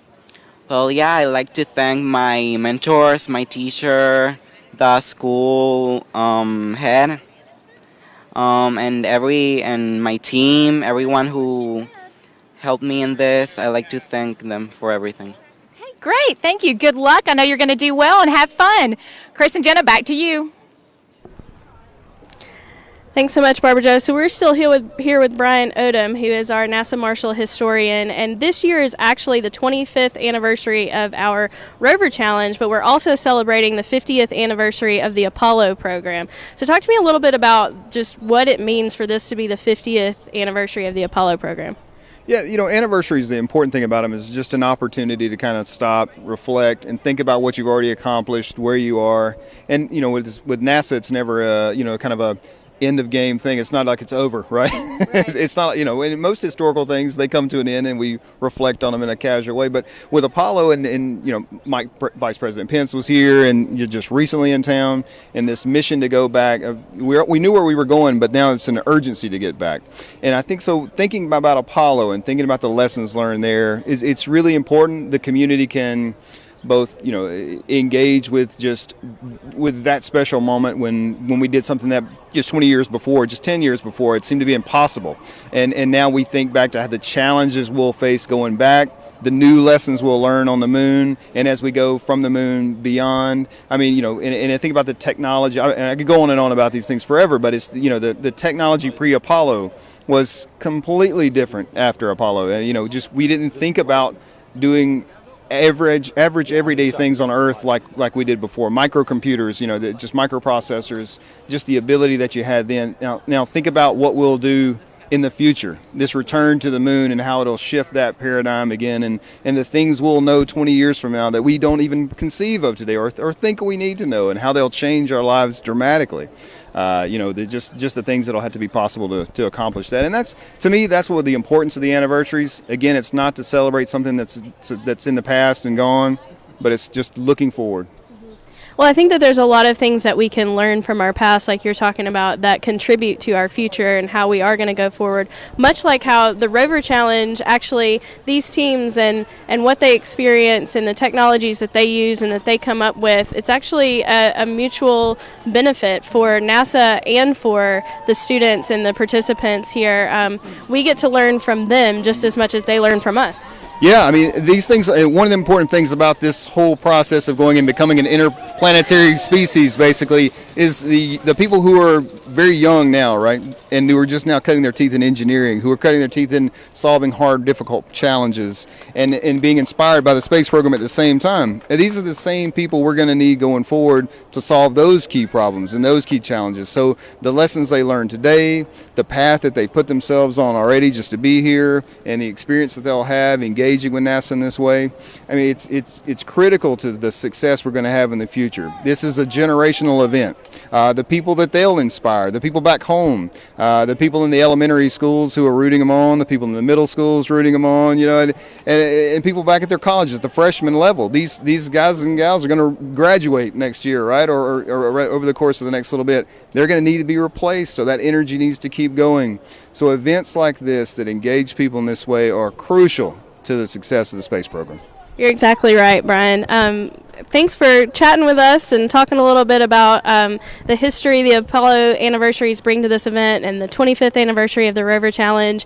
We talked a lot about how our past contributes to our future, and if you're interested in learning more about what NASA is doing for the future of space exploration, I would encourage anybody to go out and check out our websites on NASA.gov. You can follow us on social media, specifically NASA Marshall if you're interested in NASA's Marshall Space Flight Center, but all of the NASA centers and agency are represented all across social media and online. Do you have any specific resources that people could find? Yeah, I mean, well, right now, just from an Apollo standpoint, you know, the agency has put a lot of resources online for that. A lot of the old things about Apollo, the images, the videos, the audio, all of these great things, the astronauts, and from our perspective here in Huntsville, you know, we've done a lot of interviews, conducted interviews with the people who actually worked on the program, people who are probably walking around here today, and we've put those videos online, those interviews are online, so I definitely urge everybody to go take a look at that. Great. Thanks for your time, Brian. Thank you. So it looks like we've got a team on the course right now who's actually hopped off of their rover and are pushing up the high butte there on the Martian surface, and they've made their way back onto their rover. And just so everyone's aware, teams can get off of their rovers and push through some of these obstacles that give them a little bit of trouble. There is a slight point deduction for that, I believe, correct, Chris? But they can continue along the course. So Yeah, it's a long course, a lot of different obstacles. You get points for attempting them. You can bypass. Some you can't. You have to tackle some of them. And then you have, as we saw, the one of our Puerto Rican teams just a second ago, that tries those challenges, the soil sample, the liquid sample. In fact, the Umacow team that just came off the course a minute ago, this team here, Heckel Learning Academy, team number 74, still rolling, still doing well, even if you've had to get off and push your way up one of the Martian Butte obstacle. They're doing pretty well, and we've got another team ready to go. Hey, I'm here at the start line with the next team. Can you give me your name and where you're from? Austin Sheffield from Dallas, Texas. And I'm Emma. It's nice to meet you. This is not your first year, correct? No, this is my third year driving, fourth year on the team. Perfect, but this is your first year, correct? First year driving, second year on the team. Perfect, you're going to love it. This is going to be so much fun. Now, can you talk to me about your wheels? These are very interesting. These are our fourth year doing cardboard wheels. We do it by layering 7 layers worth of cardboard together with plywood inserts to help with traction and stability, and then we coat it in bed liner support. Ingenious, I love it. What kind of outreach or educational events did you hold prior to coming to the challenge today? Our school hosts the FLL championship for the Dallas area, and we all volunteered there and helped set up and were the judges and everything there, as well as we went to our kindergarten class and spoke to them about the rover and let them see everything. Excellent. Now, is there anybody here, a sponsor or a coach or anyone that you'd like to thank? I would like to thank KSA, Polaris Machine Group, and Trucks Outfitters. And our school leaders. Yep, and our school administration. Thank you. Well, good luck today. I hope it goes well. Jenna, back to you. Very cool. Great shot. 2 teams on the course right there. Team number 74 and the Dallas Paris Episcopal team. Again, we're having a great day here at the U.S. Space and Rocket Center.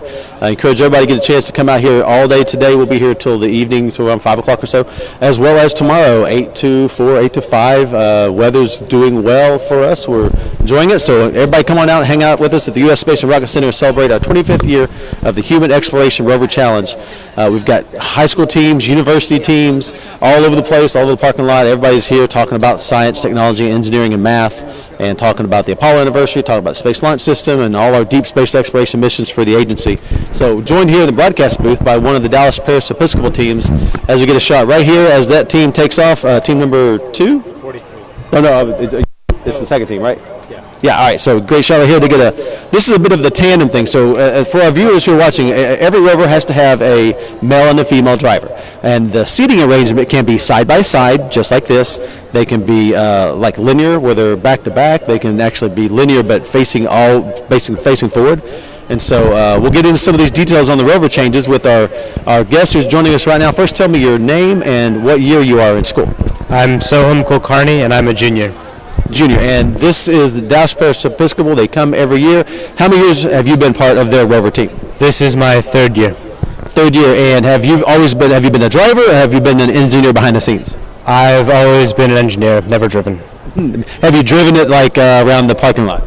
Yeah, I did some of the testing, and we ended up driving it from the pit over to here, so our drivers didn't get tired. All right, so you have two rovers. Any rovers have any nicknames by chance?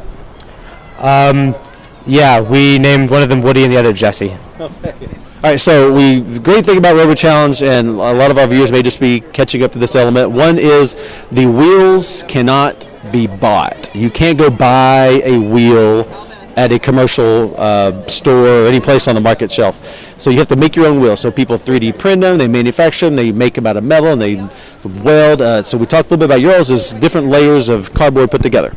Yeah, so we've, for the past several years, been doing a cardboard wheel, and last year we actually added plywood to that. Our designer about 3-4 years ago saw cardboard Lexus, and from that we decided that if we could make a Lexus out of cardboard, we could make our wheels out of that. So we put together 7 layers of cardboard and plywood, glue it together, and coat it with truck bed liner for strength and water resistance. And the water resistance, yeah, that's good points. You got cardboard, so yeah, spray on black liner makes it kind of a texture feel to it, makes it a little stronger and durable. And so, what's the weight of this rover? This one ended up at 212 pounds. Oh, not bad. So the cardboard makes it lighter. I was curious, I wasn't sure. Tells like there's a lot of metal framing in the suspension. Yeah, there actually isn't any suspension. It's just a stiff frame, but there's quite a lot of metal reinforcing that front area because the beams are so close together. There's quite a lot of torque on the joints between those beams and the wheels, so we had to reinforce that a couple times to make sure that it wouldn't snap or pull apart. What kind of gear ratio are y'all wanting to use or running on this rover? We have 3 gears. The bottom one's at about 0.56, the middle one is about a 0.7, and the top one is just over 1.0. Are any of these rovers from last year, are they brand new rovers? They're both completely brand new. The design always takes some inspiration from past successes, and we always learn some lessons from past failures, but the design was completely made this year again, and all of it was built from scratch as well. All right, everything built from scratch. I like the idea, as we see in team number 43, Dallas Parish Episcopal, taking one of my favorite obstacles, the transverse incline. You're making everything from scratch, but it's 2 brand new rovers. Even though you came last year with 2 rovers, where are the, actually, I'll ask you this question in a second as we go back to the start-finish line and meet our next roving team.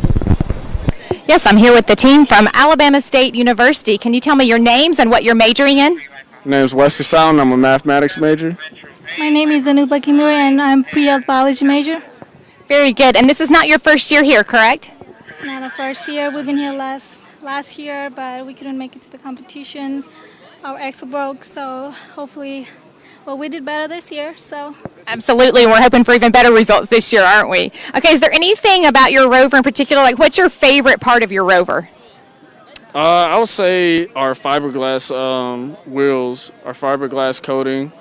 It's kind of, I haven't really seen too many other people with it, and I think since we've started doing it, people have been curious as to what it is, and they've been asking. Very good. And how did you train to drive this today? well, we practiced for some time. We worked out for a couple of months, so I think we're ready. All right, very good. Now, is there any coach or sponsors or anybody back at home that you'd like to thank? We would like to specifically thank Dr. Jones, who helped us through this, and, well, ASU team. ASU Robotics. Everyone at ASU Robotics. Perfect. Well, good luck. I hope it goes well today. Thank you. Back to you. Hey, thanks, Bob Joe. We appreciate it. So we're still here joined in the broadcast booth with one of the members of the Dallas Parish Episcopal team. Thanks for coming out from Texas. Like your shirts, don't mess with Texas. I actually lived in Texas and worked at the Johnson Space Center for several years. And so we were just talking about how you guys bring 2 rovers every year, and these are 2 brand new rovers, ladies and gentlemen. So that begs the question, where are the rovers at from last year? One of the rovers we have last year is actually in the Perot Museum in Dallas. They offered at the beginning of the most recent school year to take it, put on an exhibition for 1 year. So we all got to go down to the Perot, see it get put up, and we visited a couple times. It's still up. Lots of people are really interested in it. All right, so as team number 68, Alabama State, gets off the starting finish line, we've got this double shot here where you've got Alabama State starting, and then we have the Dallas Parish Episcopal team just crossing the finish line right now here behind us at the broadcast booth. Team number 43 completed, looked well, did a good job. I know you guys, real quickly before you leave, tell us a little bit about your sponsors. We've been helped a lot by KS Analytics, Polaris Group, and also by Trucks Outfitters. And lastly, we just want to give a shout out to the kindergarten class at Parish. You guys were great and a lot of fun when we came and visited. Thanks, sir. We appreciate it. Here, I got a sticker for you. Hold on. It's right here. Actually, it's right here. Celebrating the Apollo anniversary. Thanks for joining. Good luck. We'll talk to you again tomorrow. Wonderful. That was a great interview. I enjoyed having him here. Really cool to hear how their other last year's rovers are in museums for people to see. As we bring another team here into the broadcast booth beside us. Gentlemen, stand side by side just like that. You guys are thick, so let me squeeze in here a little bit. Team number 68, Alabama State University. I'll start on this side, then we'll go there. Tell me your name, year in school, and what you're studying. Jordan Dent. I'm a senior, and I'm a computer science major. Cool. Zachary Mack. I'm a junior, and I'm a computer science major as well. Now, I understand that you have a special relationship to NASA's Marshall Space Flight Center. Yes, I do. Actually, my father, he does work here, who's Larry Mack, so that is our special relation to NASA. Now, what's even more special, though, is that you participated in the team who built your rover here for Roverchallenge. Tell us a little bit about that process. So when we first began this was something new to us, because knowing that we are not an engineering school, this was something new for us, a project that we wanted to take on and say, hey, we can join the fight too. So we started up and we built our first ever rover.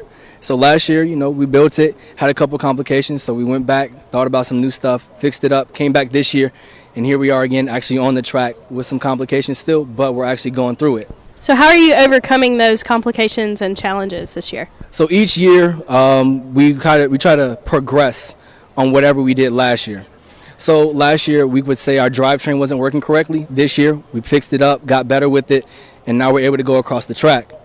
And so another thing we would say for next year, so we can say once again, is it drivetrain or is it steering? Go back, go in the workshop, fix it up, get better with it, keep going. Yeah, that's exactly the process. It's just, test and learn and then repeat and rinse and all that. So what was your role on the rover team? So I worked on the telemetry. We used a Raspberry Pi base telemetry. We hooked it up, set it up, and used a power bank to keep it powered, and we viewed everything through a VNC viewer, and it works pretty well. I mean, if I do say so. I'm looking right at it too, Yeah, so he's getting real-time data right here if you want to flip the camera around and show kind of an idea of telemetry, getting signal data information from one vehicle or spacecraft to another. It looks good to me right there. So we're getting some imagery, live imagery from the rover. Pretty sophisticated stuff right there. Yeah, and that happens, on Mars. You got whether it was Pathfinder or it was Spirit or Opportunity. They collect data, they send it up to one of the orbiting spacecraft on Mars, and that gets relayed back to Earth, the satellite, then back down to like Goldstone Telescope or whatever. So getting real-time that's an award. That's one of the awards, the many awards. You could get a first or a second or a third place award, but there's Best Spirit, there's Team Websites, there's Best Will, Innovative, the Telemetry Award, which, making a plug here for Alabama State to win the Sounds like telemetry. they got a shot at it. So this was your role. Tell us a little bit about yours, please. I was actually also part of the telemetry, but I was also part of building the rover. So part of it was the whole team just staying up long nights and just trying to make sure that we were getting everything done. So I think there was one time we went out one morning and our drivetrain, our steering would pop out. We would see what was wrong. We would take it back in the shop and we'd try to improve and fix upon it. That's part of the beauty of this challenge, though, is trial and error, right? Definitely. And we experience that even at NASA as an agency. And I'm a firm believer in that's how you learn and that's how you grow and that's how you get smarter about what you're doing. So, I mean, that's all we can really do is just take whatever we've learned from and just improve upon it. Were there any sort of technologies that you guys used to build your rover? I wouldn't say so. Besides telemetry, everything was hand designed, drawn out. We didn't really use any 3D type technologies or anything. That would have been useful, but you know. Well, so the Bangladesh team, as we spoke with them, most of their students were computer science background and engineering, not mechanical engineering. And so if you two are the computer science team, what about some of the other elements of people who make up your team? Do you have the mechanical engineers on your Rover team? Since our school isn't an engineering-based school, we have it's computer science, biology, biomedical engineering. That's the only engineering we have. Yeah. And I think that's it. That's right? really yeah, it. That's and, really it. and Yeah. some mathematicians, if we really want to throw them in there too. Other than that, that's really all we have for our team. So, like I said before, this is us stepping up to that plate and saying, just because we come from liberal arts does not mean that our computer science majors, our mathematicians, our biomed majors, that we can step in and play the same game as other schools. That's what I'm talking about right there, Chris. It really does take all kinds. For example, I don't have an engineering degree, but somehow I work for NASA. And so it's part of just the process. It really does take everybody to pitch in. Were there any things that you feel like you had a creative edge in approaching this because you're not necessarily the traditional engineer? I would say more of our telemetry, because once again, with us being computer science based backgrounds, we're really in the lab working a lot with computers and all that.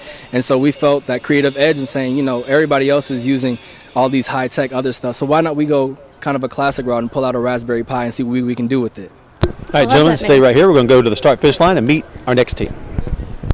All right, well, good afternoon here. We're here with BU Academy from Puerto Rico, and I am here with... Ángel Lozada. Y también estoy aquí con... Waldelis Correa. ¿Y cómo se siente estar aquí en el NASA Rover Challenge? Bueno, fue interesante ya que competimos aquí y tuvimos mucho tiempo trabajando para llegar aquí. Qué bien, qué bien. ¿Y qué fue lo más dificultoso para llegar a este momento? Bueno, pues lo más que nos dio trabajo así, como quien dice, hacer el carro fue las gomas, pero estamos aquí, vamos a darlo todo. Qué bien, qué bien. Y un mensaje para los que están allá viéndonos ahorita en NASA TV. Pues muchas gracias por todo lo que nos han ayudado y pues que no dejen de verlo hasta que acabemos. Qué bien, qué bien. Y en competición, pues ¿qué es lo más que miran hacia adelante en el concurso en este día? Lo más que han diseñado este rover. Bueno, pues lo mejor y lo que queremos, pues obviamente ganar, vamos con todo. Perfecto. Bueno, aquí estamos con el equipo de BU Academy de Puerto Rico listos para lanzar. Y los mandamos para atrás, and we'll go right back to you all over at the studio. Wonderful, thanks. Awesome. Congratulations to Team 71 joining us. We still have the Alabama State University team joining us here in the broadcast booth. We've got a good background. You all are computer science, engineering, but someone still had to get their hands dirty and make these rovers. And so that meant probably learning some new skills. Tell us about some of the new skills. So really our team had to learn cutting, welding, grinding. We're very novice. A lot of our old members graduated, so we had more new members, and it was a huge learning process, Same question to you. Any other different skills? Same thing, coming in fresh. So more we just those nights learning how to weld and grind and all that stuff. We got a little cuts and bruises, but at the same time, that's us learning, and that's us taking that knowledge and passing it on to the next group that comes by. Yeah, that's cool. I don't know how to work some of the metal engineering, and so that's good information. That's a new skill set. And you talked about the makeup of your team. Some people new, some people old. You guys are from last year's team, correct? Yes, sir. And then next year's the team, you got rookies. How's that work? So next year, with some of our seniors graduating, I will be still on the team, and so hopefully we'll be able to bring in some new folks, and we'll be able to teach them the same skills that I learned and that all of us learned. And so with that, hopefully with that, we can just have them learn, and when they learn, pass it on to the next group and then do a rinse and repeat. Yeah, so we'll have you guys here next year is what we're saying. This is the official announcement. Definitely. You're making it right here. Mr. Mack, he knows. That's right. Tell us about the community outreach, working with the kids in the school systems, trying to get, obviously you want to get the younger, the not really younger, I guess, but your freshmen and sophomore at the universities involved, but we're talking about high school kids and younger than that. So with that, our robotics team goes to the middle schools and high schools, and we go and we talk to the kids about some of the stuff that we do, some of the things that we learn, not only about computer science, but also our bio and our biomedical engineer students. They also go out there and they talk to them. And so one of the few things that we did this past semester was teach them about drones. And so that really was the interest with a lot of the kids, because they were like, whoa, it flies.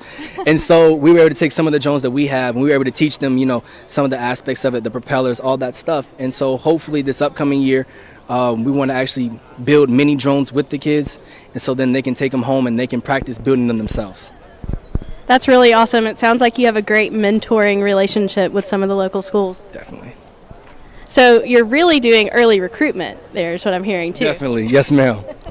So they've got their recruitment strategy down. Sounds like they've got a pretty good strategy for your Rover and that sort of thing. So we appreciate you guys coming and talking with us a little bit. We wish you the best of luck as you continue throughout the race weekend. Definitely. Yep, thanks, gentlemen. Join us. Good luck, and we'll talk to you all again tomorrow. Definitely. Thank you. All right, so wonderful team from Alabama State University. As we have team number 71 on the course right now, you can see saw them as they were working their way through the Martian obstacles. This is another one of our Puerto Rican teams, Prospect Academy, and a chance to speak with them earlier. And it's the same mindset as what we just heard from some of the Alabama State students. It's that these kids are learning and expanding their skill sets on different things. So, for example, the team right here on the course in the orange t-shirts, Team 71, welding tools, cutting machines. These are some of the new skills that they've had to try to get into. Just like we heard Alabama State talk about how there are computer science, degrees and studying that as a field, but also they're learning how to work metal lathes and how to weld. And so it'll be interesting to get a chance to talk to some of the Team 71 Prospect Academy and understand a little more about their wheel design here. You can see the spokes on the inside. Again, you have to make a wheel. You can buy components, but you have to put it together. Right, exactly. And it's always exciting for me to see these teams who are participating for the first time, and they come out and they've got these rovers, see them to tackle obstacles and tasks similar to what they're doing right now, and then to really take what they learn from the course and their participation from one year to another, and to really watch their rovers evolve, Chris, to see the creative ways that they do overcome that obstacle, so to speak, of not being able to buy a commercial product, but how they creatively approach the different challenges that are brought by this race each year. Yeah, that's this team here, Prospect Academy, first year here, so we are excited that maybe they'll come back next year. And you talked about how do you improve on what you've done previously. We've seen it, and we've heard it here in the broadcast booth. Teams just say, hey, our Rover was too heavy, we dropped some weight. Or we didn't like this aspect, and so we've added a cardboard. I think Dallas Parish Episcopal talked about adding cardboard to the wheels. And so this team here being brand new, a chance for them to come experience the course, as we head over the transverse incline there with some speed. They've done a good job. Got that lightweight thing down. Well, and that's what they said. They talked about, and you mentioned it just right, it's a lightweight Rover. It's minimum parts. It was easy to put together. They really kept it, kind of simple. So they got some speed, they got lightweight, and all these Rovers have to be packed just like anything we would launch to the moon. It has to, or anywhere, to the moon, Mars, or any other deep space destination. It's got to be, you want to calculate the weight. You want it to be lightweight. It needs to fit in a certain frame. So we have all the teams package their Rover to fit in a 5x5x5 cube area, because that's kind of mimics what would be inside the fairing of the capsule of the top of a rocket. And so, one thing I think is really cool for first timers such as this is these kind of broadcasts and all the social media platforms. You can go online and see the course from last year and watch these teams compete, get a feel for the idea of what you're going to, even if you haven't been here, you've got an idea what you're getting into. Right, exactly. I had an opportunity when I was walking the course earlier to go down to the readiness review area that the teams have to go through before they actually get onto the course. And you're talking about having a Rover that's adaptable to be able to fit in the 5x5x5 cube that's down there. And so watching that take place was really an interesting thing to me, and hearing the discussion and the chatter among the teams of just hoping that they could meet those requirements and the interesting ways that even as they were getting ready to participate this year, how they were talking about things that they could adapt for next year to create a little bit more room maybe in the cube, or take off a little bit more weight, or saw areas where they could actually add weight back onto their rover.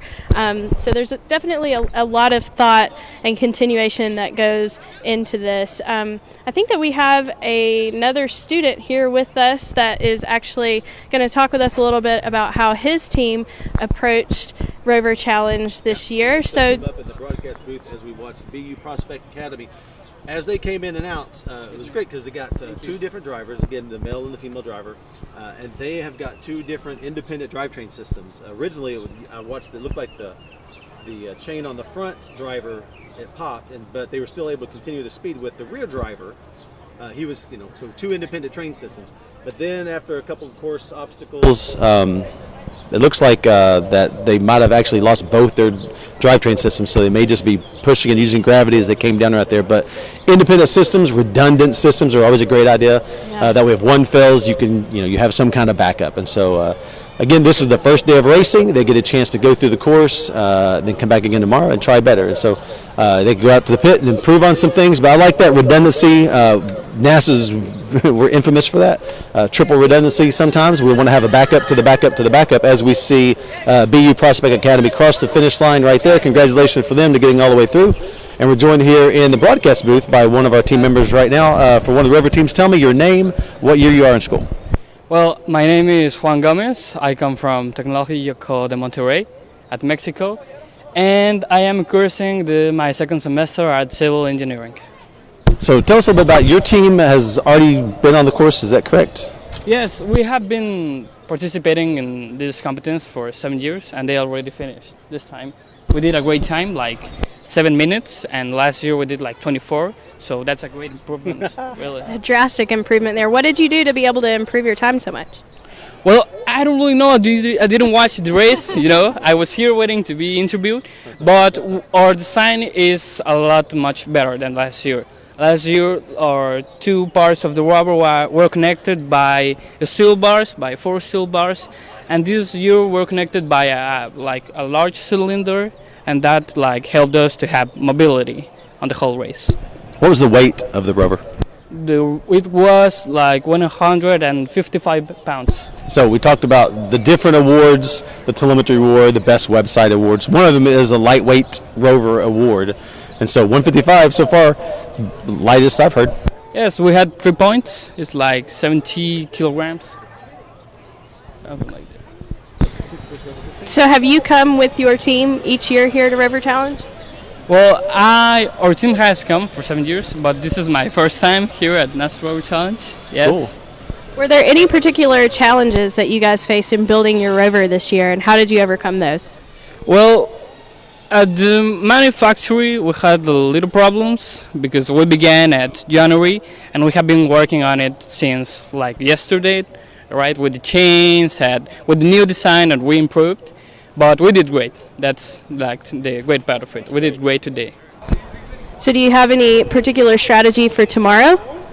Well, yes, because today we missed the part of the samples. I don't know which part actually, and we didn't take pictures. So if we can do a better time tomorrow, I think we will do it. I hope. So today's goal was really time, and tomorrow is about samples. Yes.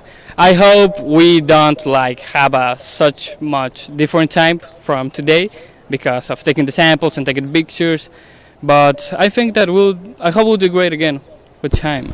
So you all you planned. So the teams can decide. They know in advance. This is a project-based learning activity. It starts at the beginning of, starts in October. So it's multiple months. This is the culmination event. And you all have been given guidebooks and handbooks so they understand the course, they understand the obstacles as they're preparing for them. And you knew the challenges, that there would be the soil sample collection, the liquid sample collection, the spectroscopy. So you were planning on doing all 3 if you could. Yes, we hope we get all the challenges, at the race. We have been working on the rubber for a year because every time that the competition is finished, we began designing a new one, so we can improve on the failures of the last one. So yes, we know every challenge, every obstacle that we do, that we face on the race, and we hope we do great tomorrow. So do we. I think you will. I have a good feeling about it. Thanks. Hey, anybody you want to thank for helping your participation in this year's Rover Challenge? Any sponsors? Oh, of course. The sponsors are Dharma Technologies at Cuernavaca. I really thank them a lot. And our team leader at Manufactory, whose name is Alexis Mata, if I remembered. But he couldn't come this year. But he really helped a lot. He, like I said, he's the leader. And I think he's the main spirit of the team, Alexis. I really think. So we can expect you to come back next year? Well, I am changing of campus, but if I don't, I hope that I will come. Yes. Wonderful. We hope so too. Thanks. We appreciate it. Thank you very much. Good luck tomorrow. Good to meet you. Good luck. So yeah, the challenges. I dig the challenges, Jenna. It's the soil sample, the liquid sample. The soil is it's a rock, a pebble, and a sand. And then there's the liquid sample collection, and then there's the spectroscopy one, which is really great. We'll go a chance to talk about that later. But it ties into the idea of what our spacecraft do. If you look at the night sky with just your eyeballs, just visible light, you see, black space and white stars and whatnot. But if you take that same area and take an image with infrared or UV, you get a different imagery, and that's kind of the idea of the spectroscopy. Is this is real world science? What's going on here is not only the skills they're learning in the classroom, they're applying it here. It mimics what we do as an agency with spacecraft development, rocket development, metal work, 3D printing, additive manufacturing, and so it's more than just project-based learning or a hands-on activity. It's really workforce development and getting these kids ready to join the workforce, whether with NASA or another government agency or any of our sponsors like Boeing and Jacobs and everybody else. Yeah, you're exactly right, Chris. I think we have another team that's getting ready to start down on the start-finish line, so we'll check them out. Everyone, we're here with Team 103 from Humacao, Puerto Rico. We're here with el equipo 103 de Humacao. ¿Cómo se siente estar aquí en el Rover Challenge? Emocionante, la primera vez. Primera vez. Okay, so it's a first-time team here at Rover Challenge. ¿Qué fue lo más que superaron en el diseño de este rover? Pues la goma nos dio trabajo, pues y logramos pues arreglarla porque no estaban arregladas. Muy bien, muy bien. And then en estar aquí, número uno, ¿cómo se llama? Mariceli. Maricel, ¿y cómo se siente estar aquí por primera vez en Huntsville, Alabama, con estos cohetes y los vehículos y con tu vehículo que han diseñado con su equipo? Muy bien, emocionante, mucho orgullo. ¿Y cómo se siente a todos los que están sintonizando desde Puerto Rico y sus familias?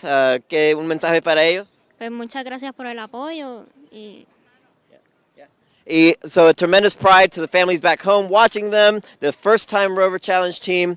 ¿Y qué? ¿Gustarían ser ingenieros gracias a este experimento que han hecho para estar aquí hoy? Sí. Yep. So we have two future engineers that want to be engineers here at Rover Challenge at their first time.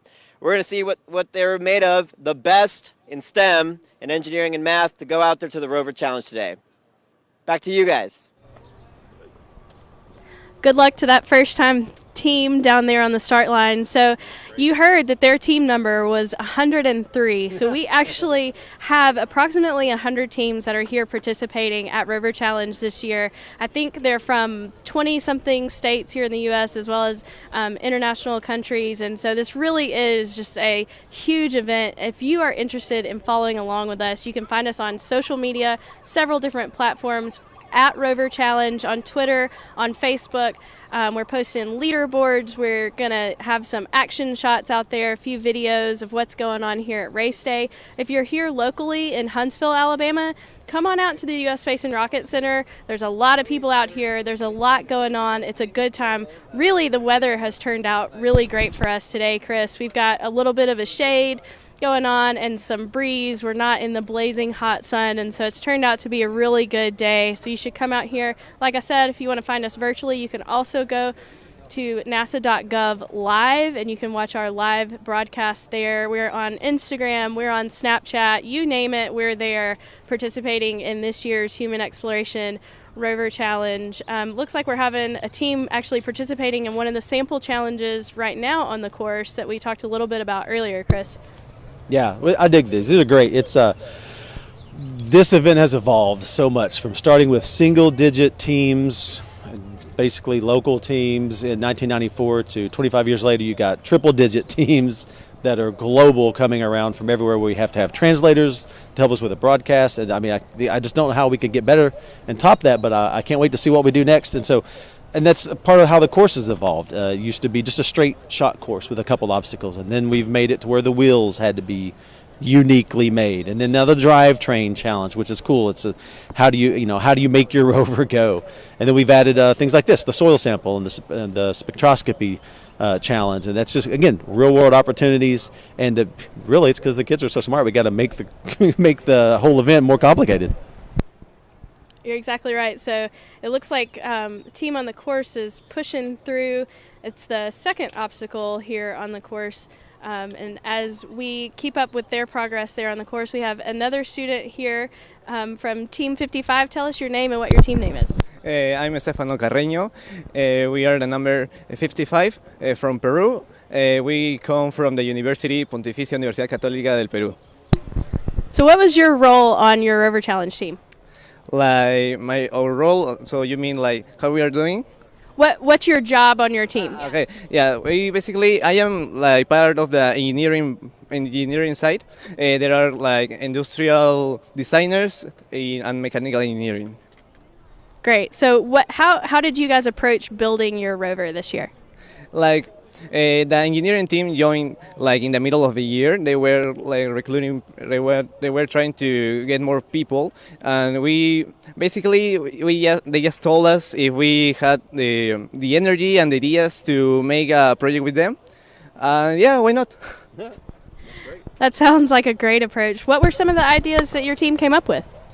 Like for example, like the main idea, the thing that I think represents a rover is the design. As you can see, it's really kind of weird because it has a lot of curves and it's entirely made of aluminum. Entirely made of aluminum. So is it a pretty light rover, would you say? Yeah, it's a pretty light rover. Do you know how much it weighs? Around 81 kilograms. 81 kilograms. I got to do the math. Yeah, can you do that math for us? Conversion challenge here. It is like 115 pounds. Hey, better than me. I didn't know. I had to ask you. All right, so stay here. We're going to get some more information from Team 55 as we go to the start line to meet our next roving team. All right, we're here with team number 63, Bearden High School, a little bit up the road in Knoxville, Tennessee, with Nathan and Becca. How y'all doing this afternoon? Pretty good. How are you? Doing great, thanks. Good, yeah. Wonderful. Excited to get out there? Yeah. Great. So tell me a little bit about your rover. The wheels stand out for me. You got some larger wheels than I've seen on some rovers. What was the decision behind y'all's design here? Well, the wheels were basically to save money. We reused last year's, but they were a lot bigger, so we cut them down, and then we put some foam mat, like that you find in like a weight room or something like that, around for some traction. And yeah, it was just so we could get off the ground easier. But the only downside is they are kind of heavy, but you just got to push through that. Great, great. Did y'all come up or run into any other challenges when you were putting your rover together? Definitely it was hard to like decide how big our frame is going to be and like what pedals to use. But Nathan welded most of it together, so it's pretty cool. Wow, fantastic. What are y'all most looking forward to out on the course this afternoon? We're looking for an answer now. We're just trying to see how far we can go. We're going to have fun. Yeah. That's the spirit. I mean, you want to go out there, you want to do a great job, you want to have fun. That's the most important thing. Any final words you want to say to everyone watching on TV? Any sponsors, any teachers you want to thank? On the side of this, I'm doing a project. Y'all should check out my Instagram, Whirly Ironman project. Thank you to Mr. Rupert, Mr. Dyer, and Ron. Some thanks, some self-promotion. I love it. Thank you all very much. We'll throw it back to you guys. Good luck on the course, okay? I have a YouTube channel. Thanks so much, Bryce. So we are still here with our representative from Team 55 from Peru. So, Chris, I think you were having some good conversation we want to pick up with. Yeah, sure. This is great to have all these international teams join us. And so we were talking about, you you came last year, so you got one Rover now and then another Rover last year. What are some of the differences between last year's Rover? We just heard this one is aluminum, but what are some other differences between last year and this year? Like we made a design so it can weight less. It weighs less, and also it has like more artistic design. That's basically it. And also we made it so one of the drivers can look ahead and the other can see the back of the car, so they have a better communication when they are going in front or they are going in back. All right, so Team 55 isn't on the course right now. We'll see their Rover in a little bit. We talk about the designs right here.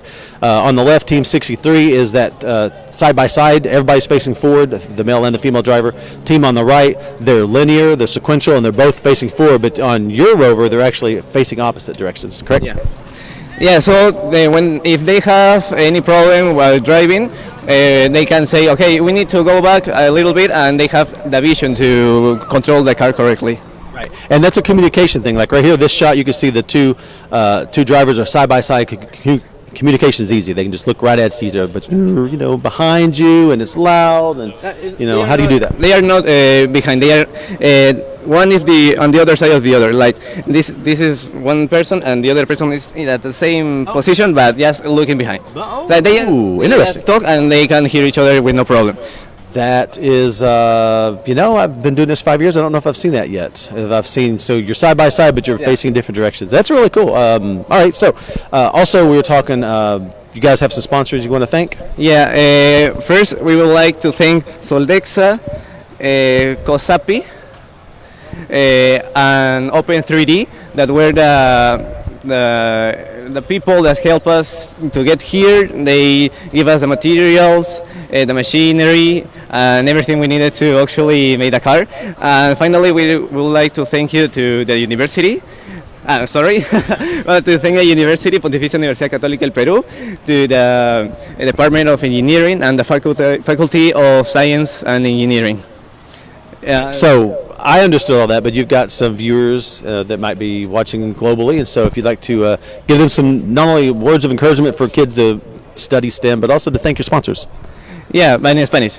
Okay. Bueno, chicos, si tienen una oportunidad como esta, no la desaprovechen. Literalmente las oportunidades están a la vuelta de la esquina. Cuando no se den cuenta, la van a ver. Enfóquense en sus estudios y en lo que más les gusta, estudien lo que les gusta. Y bueno, nuevamente me gustaría agradecerle a Soldexa, a la gente de Cosapi, acá está, y a la gente de 3D, de Open 3D, por ayudarnos a llegar hasta acá, por darnos los materiales que necesitábamos, y a la universidad, a la Pontificia Universidad Católica del Perú, al Departamento de Ingeniería y a la Facultad de Ciencias e Ingeniería por todo el apoyo que nos ha brindado. That's wonderful. Yeah. Thanks so much for your time, for chatting with us, for giving a shout out. We really appreciate it. We wish you the best of luck here at Roverchallenge and in your race today and tomorrow. Yeah, sure. Yeah, well, I have a YouTube channel. I know it's not like the place where I should do it, but my channel is called Call Me Tefa. Don't forget to subscribe, and I'll see you there. Thank you so much. Check him out on YouTube. NASA's on YouTube also, so you can give us a follow too. It was good to see you. Thanks so much for being with us today. And we have a team ready to start, so back to you guys. All right, well, we're here at the start line with the same team, the Demos team from Perú. Estamos aquí con el equipo de Perú. Aquí estoy con Alonso y Nicole. ¿Y cómo se siente estar aquí en Huntsville este concurso? Bueno, en realidad es bastante increíble, ¿no? O sea, y ver la variedad de vehículos que hay, o sea, el hecho de estar trabajando acá en equipo con todos, verlos competir, o sea, es sorprendente. La verdad que hasta ahora no me lo creo y nada, venimos con todo a poder ganar. ¿Qué fue lo más único del diseño del Rover que han traído aquí a Huntsville hoy? Bueno, nosotros nos hemos inspirado en una mantis, que son las reinas del camuflaje. Entonces se adaptan a todo el entorno que tienen y por eso hemos tratado de llevar eso a nuestro vehículo para que se adapten a todos los terrenos que hay. So, inspired by a mantis is the design of the Rover that you see here in front today. ¿Y esta es la primera vez que vienen al Rover Challenge? No, esta sería nuestra segunda vez. ¿Segunda vez? Segundo año. Ah, qué bien. ¿Y qué gustaría decir a los que están viendo este diseño en sus casas, viendo NASA TV, hacia las carreras de ingeniería? Bueno, nada, o sea, dar las gracias a todos los que nos apoyaron, especialmente a nuestros sponsors como COSAPI, Soldexa, el Departamento de Ingeniería de la Católica, en la Facultad de Ciencias e Ingeniería también de la Pontificia Universidad Católica del Perú y Open 3D. Qué bien. Sí, que chicos participen en los concursos. Nosotros los peruanos tenemos mucha creatividad, punche y podemos. Well, with inspiration, pride, you see this amazing vehicle designed really by art and nature. We're going to see what it takes to get on this course here in Huntsville, Alabama on their second time here at the Rover Challenge. So we'll take it back to you guys on the hill. Thanks so much. Their rover, I heard you say, was inspired by a mantis, which I think is probably one of the most creative approaches I've heard today, Chris. It looks like Bearden High School Team 1 is having a little bit of trouble coming over that Martian terrain, pushing their rover there. And like we said earlier, teams actually can get off of their rover and push through obstacles. They do face a little bit of a point deduction, but not very much. So you can see they're back on their rover now, getting strapped in and ready to go. Seatbelts are important. We put a high priority on safety here at Rover Challenge and at NASA in general. The safety of our participants is probably the most important thing, and the actual challenge would come only second to that. No, absolutely. Safety, helmets, everything. It has to have seat belts. That's a requirement. As we see the dual shot right there, the Bearden High School team trying to get going right there. They, just like all the other teams, it's exciting to talk to them about what are some of the things they've learned. And so we talked about MATLAB and SolidWorks, learning how to weld. And the Bearden team actually reached out to some engineers in their community and got a hold of some retired engineers to help them learn the process. As we see a three-wheeled rover on the left and a four-wheeled rover on the right, unique designs. This team right here, I'm going to really quickly guess that's probably the Peru team. We were just talking about how their rovers, they were side by side, their drivers were side by side but facing opposite directions, and they've got the three-wheel approach versus the four-wheel approach. Bearden on the right, having a little bit of difficulty. This Martian high butte, these obstacles right here mimic Martian terrain. We added Martian obstacles to the course in the past couple years. It used to be basically all lunar-based obstacles. We've added Martian. That's to tie into the agency's role. We want to go back to the moon and on to Mars. But what I dig about these obstacles is we've talked about how we make them as real-world as possible. The kids are learning skills and applying it, and whether it's the spectroscopy or the soil sample. But we've designed the course based on using real images from space, using real images of Mars, using the Mars Reconnaissance Orbiter, looking at the images it took of the Martian surface, and then say, okay, we want to make the butte like this, or the crevasse like this, or the serpentine chicane. And so, just like they're using real-world skills, we're doing the same thing and using real-world spacecraft to design this course. You're exactly right, Chris. And it looks like our Bearden High School team actually worked with some of the students that are there locally to them in their school. It says that they actually showed their rover process to upcoming 8th graders. And so you can really see the mentorship that they have going on there. And much like teams that we talked to earlier, I would be willing to bet they're probably recruiting some Rover Challenge members for the next couple of years. But it'd be interesting to talk with them a little bit and see how they were able to benefit from the younger students at their school, as well as those younger students benefiting from the Rover Challenge participants this year. Bearden is just up the road from Knoxville, Tennessee, so it's exciting to have local talent as well as the international talent. So that being the case, we've got a team at the Rover Challenge ready to go. Let's meet them. Bryce, who do you have? Thank you, Chris. We have an even more local team here just down the road at Arab, Alabama. This is Arab High School, team number 53. Who do we have on the Rover here? Sadie Selvage. Nathan Denson. All right, pleasure to meet y'all. So how did y'all get involved in Rover Challenge? I just kind of heard about it and saw what it was about, and I thought it was pretty cool. So cool. Same thing for you? I was in the precision machining class, so I helped build it. Excellent. Yeah, I want to talk a little about this rover because I love these wheels y'all have right here. How did y'all come up with that idea? Like, what's the idea behind the wheels you have on the rover? Well, trial and error, pretty much. We've tried everything, and these are pretty tough wheels, so we'll see what they got. You need some tough wheels on this course. We've seen a lot of teams coming through here, and you need to be strong to get through. So this is fantastic. What are y'all most looking forward to out on the course this afternoon? That big old hill out there. Yeah. Fantastic. All right. Well, I wish y'all all the best of luck this afternoon. I think it's going to be a great race, and have a fun time. And we'll throw it back to you guys. Thanks, Bryce. So we have our team from Lima, Peru here coming up again on that Martian terrain. Looks like they're working pretty hard with that interesting setup for how they're actually sitting on their rover that we talked to them a little bit about, Chris. And I've noticed it as compared to some other teams, they only have 3 wheels instead of 4, which I think is an interesting approach as well. Yeah, does that give them a lighter rover? Is that an angle they're going for? Does it give them better steering? Right off the bat, yes. You can turn sharper angles if you're just, steering with the rear wheel like that. You can turn around real like 0 point right there. So they've got that going for them, as we see also Team 55 on the course. That is them actually, yeah. Team 55 and Team 63, I think, are the 2 teams we have coming and going. It was great to have them joining us and talking about what they've done last year. Last year they won the Best International Team Award, which is one of, again, the many awards that we give out to all the students, to all the teams that come here. And so that takes place this weekend. So we have Rover Challenge today, Friday. We have a dinner tonight to celebrate them here at the U.S. Space and Rocket Center. We have another day of Rover Challenge all day tomorrow. And then the awards ceremony Saturday night here in Huntsville. So it'll be exciting to see who wins this year's round of all our awards. You're exactly right.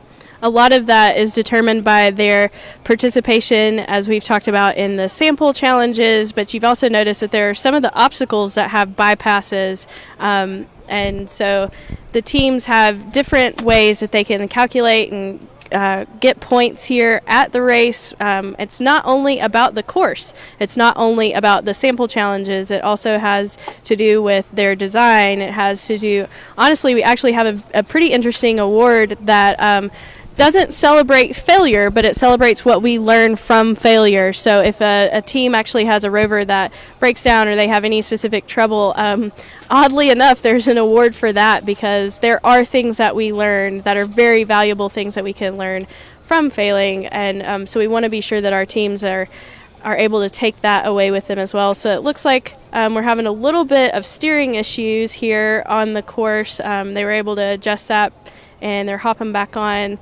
to take on the rest of the course. Coming up on their next obstacle here, we'll see if they can make it over. That one requires a little bit of speed or the proper torque and the ratio in the gear there to get over it. But usually most teams get over that one with speed. That's the transverse incline here at the U.S. Space and Rocket Center. Great backdrop as we talk about, celebrating the 25th anniversary, celebrating the 50th anniversary of the Apollo 11 lunar landing, as well as all the Apollo 11 missions, and we talk about our future missions back to the moon and on to Mars. As you see in the background of all these shots, various rockets, Saturn V's, lunar landing landscapes. There's plenty of fun things. We want to encourage everybody to come down, as Jenna mentioned, here to Huntsville, Alabama, North Alabama. Join us. We got teams from all over the world joining us here today as well as tomorrow. And then we also got that mention earlier about our social media team, as we hear the sirens right now as one of our teams hit the course at the start-finish line as they take off out underneath the shuttle Pathfinder. This is Arab High School, one of our local schools just across the river. They've been here before, years past. It looks like they got a metal rover, got drivers sitting side by side. Those wheels look pretty interesting to me, too. Yeah, again, the wheels are very interesting. You get a chance to see those. Kids and students have to make their own wheels. And so it'd be interesting to get someone from Arab to talk to us about the wheel design. It looks light, the metal. Be interesting if it's aluminum, keeping that light as well. You can see right here a perfect example of gear ratio. As they were going up on the left screen there, you can see they're just chugging right along. It's a slow speed, slow pace, but it's consistent, and that's gear ratio.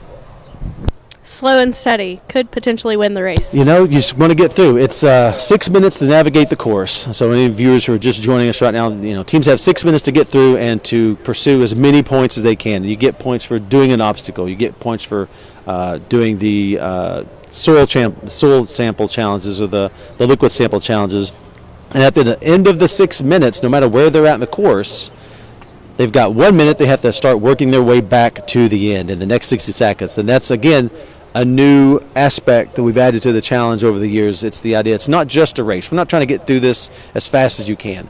6 minutes gives you the time on the course, and then the last minute is how much oxygen you would have remaining in your air supply for you to get back to whatever home base you would have on a planet or on the moon, for example. So we continue to make this challenge more complicated year in and year out. Right, and that's actually 6 minutes to complete the course, which is half a mile. So there is a little bit of a speed element to it, but as we've heard from some of our teams, their strategy has been to meet time today and see what the best time that they could get, rather than trying to work in all of the sample challenges, and then tomorrow take the approach of keeping their good time, but also trying to get some of those sample returns so that they can get those points and compete for some of the available awards as well. Yes, as Team 55, the Lima, Peru team works their way down the last obstacles here and works their way back around to the end. Congratulate them. We're glad they're here. Everybody's getting a chance to learn everything. It's obviously they're having some kind of issue with the Rover. As you see, their teammates coming in behind them there to help them out. The left side is Team 53, Arab High School. The right shot is the Lima, Peru team coming down at the end. But today's just the first day of racing. So a lot of these teams take the approach they just want to hit the course and get an idea and decide, okay, this is our tactic for tomorrow, and they'll go back and change things and update things. And so you got Lima, Peru on the right crossing the finish line. Congratulations to them for joining, and we'll be excited to get them out in the pit and they can see what they can fix tomorrow.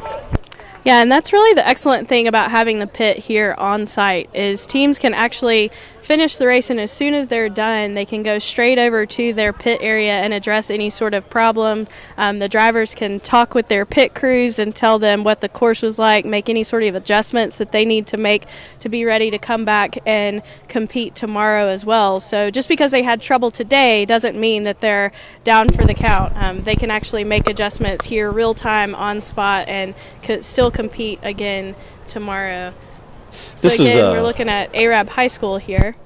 Yeah, absolutely, and a great opportunity. I thought they might make that work. I could see now that we got a good side shot. You got a shot of the wheels, the metal frame. But what's interesting was I saw him right there on the right side where he's reaching right now. It looks like that's how he changes gears. So they've been slowly going, but he was able to change the gear right there to try to get over this part of the obstacle course. But it looks like they may have came loose right there, maybe popped one of the chains. But it looked like he had gears right there. And then also it's been interesting to see the steering mechanism for these Rovers. You imagine, first thing is a steering wheel, a foot and a half long or in diameter. And I've seen that's the first thing maybe comes to your head or your mind. But you see right there that's a stick poking up right in the middle. No round steering wheel. I also saw earlier a big, huge, large Rover that weighed 250 pounds, but it had a small little like grapefruit-sized steering wheel. You couldn't even barely put two hands on it, but it was functional, and that's what worked, and that's what the team tested and decided this is the way to work. A small steering wheel probably saves 5 pounds, and all that adds up.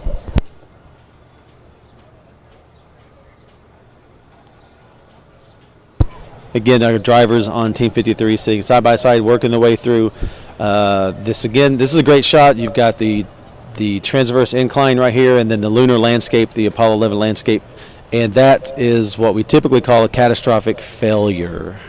Yeah, looks like one of their wheels, maybe some axle trouble they might have had, or maybe the wheel just came off of the axle there. But they will, like we were saying, they will be able to either make a course adjustment or come off of the course, go into the pit, and address that issue, and still be able to compete tomorrow, hopefully. Yeah, and that was a great opportunity, a great shot right there by our camera crew. I want to thank NASA Marshall Television Studio for being out here. They are just sporadically spread out all across this course, giving you live shots on our social media platforms of the Rover Challenge. Arab team right here, they were doing great.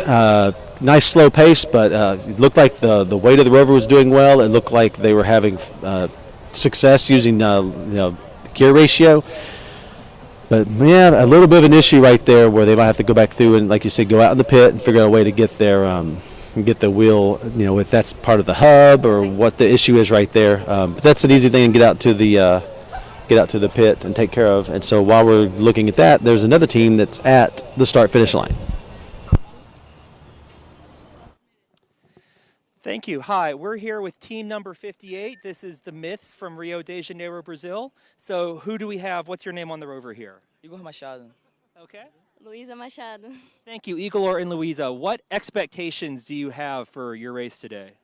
I hope we'll have a great race and have fun. We'll just follow our strategy, and I'm very confident. Thank you. Yeah, your rover looks fantastic. I'm sure you'll have a fantastic time today. Do you want to thank anybody? Is there anybody you want to say thank you to back in Brazil?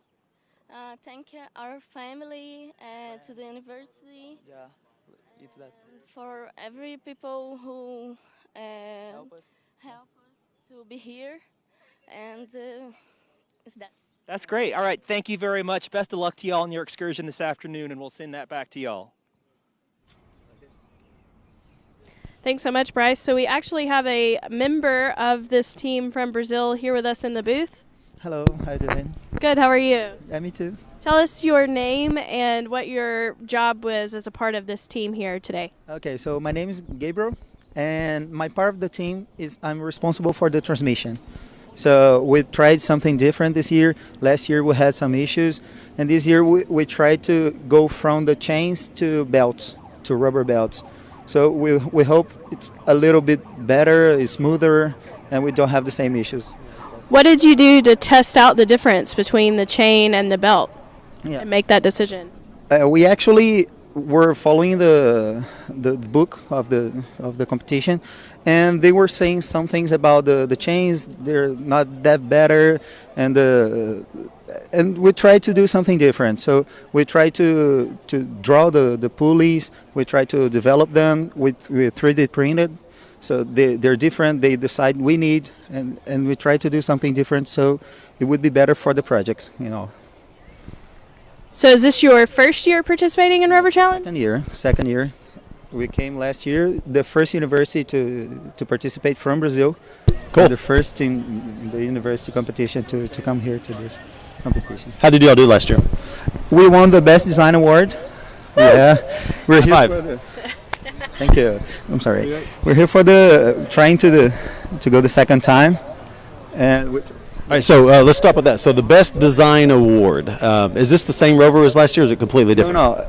This one is based on last year's. Okay. So we try to optimize the things we had last year. So the chassis, we made it lighter. The wheels, we made it lighter with different materials. We use carbon fiber on the wheels instead of aluminum and steel.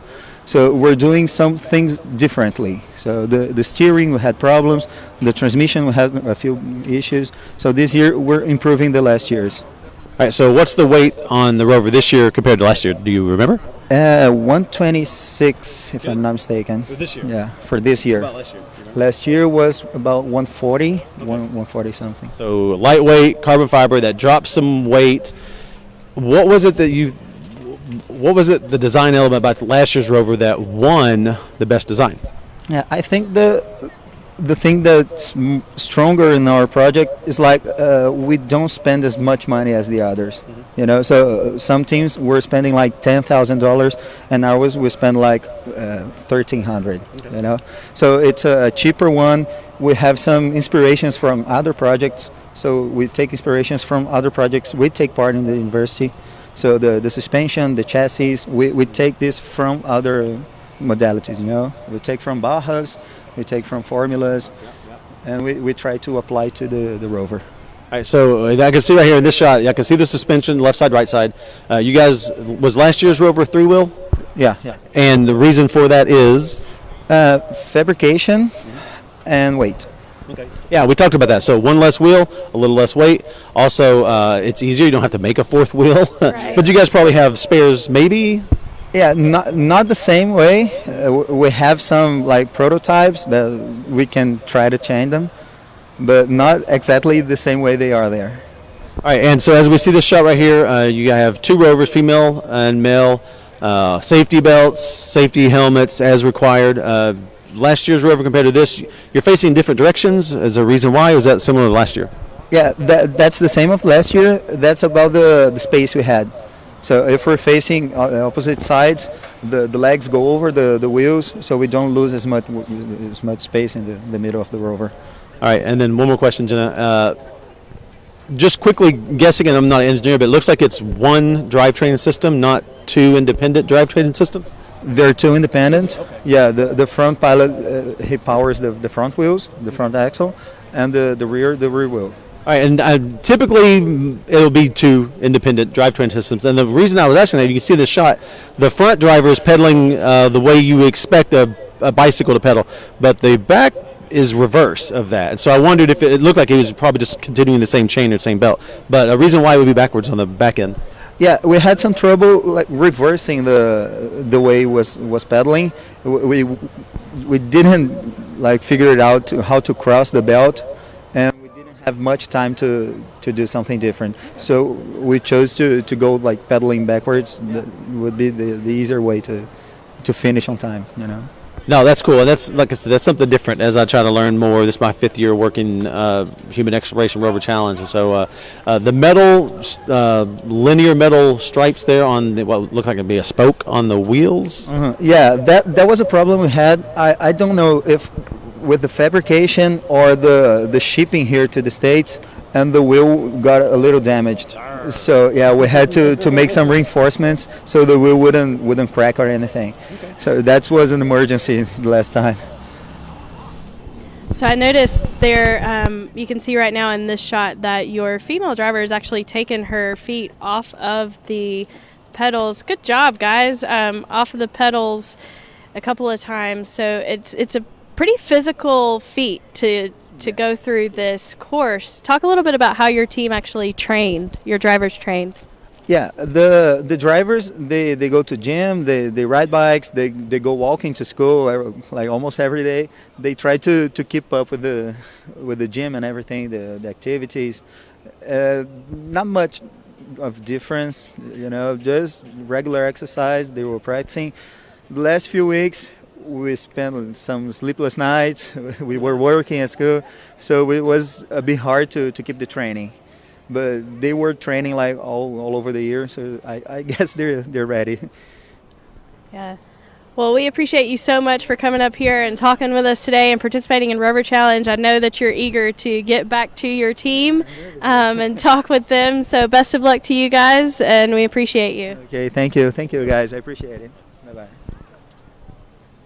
So it looks like they have actually gotten off of their Rover and are going to push through at least to the next portion of the course there, and teams are allowed to do that. And so we have another team down at the start line getting ready to go. So back to you guys. Hey, I am here with a team from Knoxville. You guys want to tell us your names and your school? I'm Hannah Bowman. We go to Bearden High School. I'm CL Voy. These guys are pumped and ready to drive. Do you have anyone you want to thank before you get out there? Absolutely. I'd like to thank Mr. Rupert, Mr. Dyer, and Mr. Ron for helping us, tutor us and teach us how to do this. Anyone else? I think that's it. I saw your mom here. I know she's proud. You gotta give a shout out to your mom. Well, what were some of the biggest challenges that you guys had building the Rover and getting ready for it? I think steering was one of the biggest issues. We kind of held that off for the end. But I think it works pretty well now. Anything else would you guys have to overcome? We had a lot of challenges at the very end, and I'm just proud of us for persevering and continuing on. And I think they already said that they are the beast of the team, and that's why they're the drivers. So they're ready to go, pumped up, and we'll go back to the booth. Good luck, guys.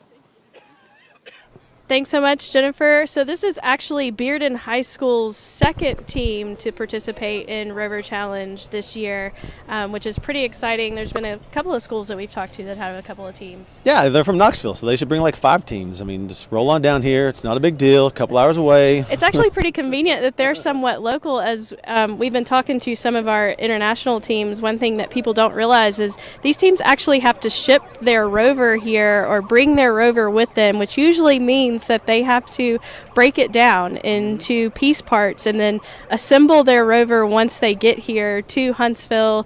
And I think that's quite a challenge just in and of itself, is being able to get your Rover here. So it's pretty impressive. Looks like this Bearden High School team is working out pretty good so far. It's cool they have two teams. Again, I like this. You can take a chance to see the wheels here. The wheelbase is closed. The axles are close together, and then that was the same for the other Rover too. So it'll be interesting to get one of the Bearden High School team members up here and ask them, if there was an advantage, they think, to having the front axle and back axle wheel so close together. There's no space in between them, so they have a short wheelbase basically. Now they're wide, but not very long. And does that help? Does that not? And it'll be interesting to find out. You can see the wheels made out of cardboard. You ask some of the teams why they have the holes in the actual wheel. A lot of times it's just to reduce weight. You don't need that in there, so they'll cut out holes in the middle of the wheel. And then you can see it's some kind of a rubber tread, and so they've bought that, but they've made the wheel. So you buy the rubber tread, you go buy the plywood or the cardboard, and you just have to make the wheel yourself. And so you make these wheels, and then Jenny talked about how you've got to get them here. And so again, all the things these kids are learning, obviously engineering, whether it's mechanical, and they're working with metal tools or woodworking tools or additive and 3D printing, and then it's the telemetry. We talked to the Alabama State team, and they were doing computers. They had computer science engineering students, I guess, and working their telemetry. But it goes beyond that: marketing, outreach, fundraising, and then logistics. How do you that's shipping and handling, food, hotels. Right. It's a little mini business. And so for them to go through this multiple month-long project from October till now, everything that goes into it, and they'll break that down like that. They'll have members of their team. A lot of these they'll have someone from the business school. Maybe that's the marketing department. Maybe someone from the education department is on their team, and they do the outreach part, and then the engineers. And so it's depends on the resources that you have at a school, university or high school, middle school, however it is. But it could be a broad spectrum of careers that you see just to get this Rover right here. And logistics of getting a Rover from Knoxville to here is a lot easier than getting it from Peru to here. You're exactly right, Chris. And when we asked this team what their design strategy, the part of their design strategy that they were most proud of, they said it was actually the frame, and that it was designed with simplicity in mind. So you're pointing out some of their aspects, and they actually were pretty intentional about their design, and so that it would have a wider point of stability, because as we've seen here today, some of our obstacles can prove to be a pretty bumpy ride. We've got some curves in there, some surfaces that aren't exactly level or flat, so hopefully that'll work out for them as they go through the course. Right now it looks like they've had a little bit of a hiccup here on one of our obstacles, and you can see that they're trying to push through instead of getting off of the Rover. They're actually putting their hands on the wheels and made it over, so that proved to be pretty successful approach for them. They did end up having to get off, but they're making those necessary adjustments. It looks like they're going to be able to go ahead and get back on and complete the course, hopefully. Yeah, so once they come out of the tree here, you get a better shot on them, get a chance to see. We talked about the wheel. You can see the rubber treading. We know it's plywood. Again, male-female driver, side-by-side, facing opposite directions. We saw that with the Peru team. And then also we talked a little bit about the steering mechanism. Same thing as we saw with, I believe it wasn't the Peru team, it was another team. But it's just kind of a stick. And who knows what kind of steering mechanism awaits us at the start-finish line.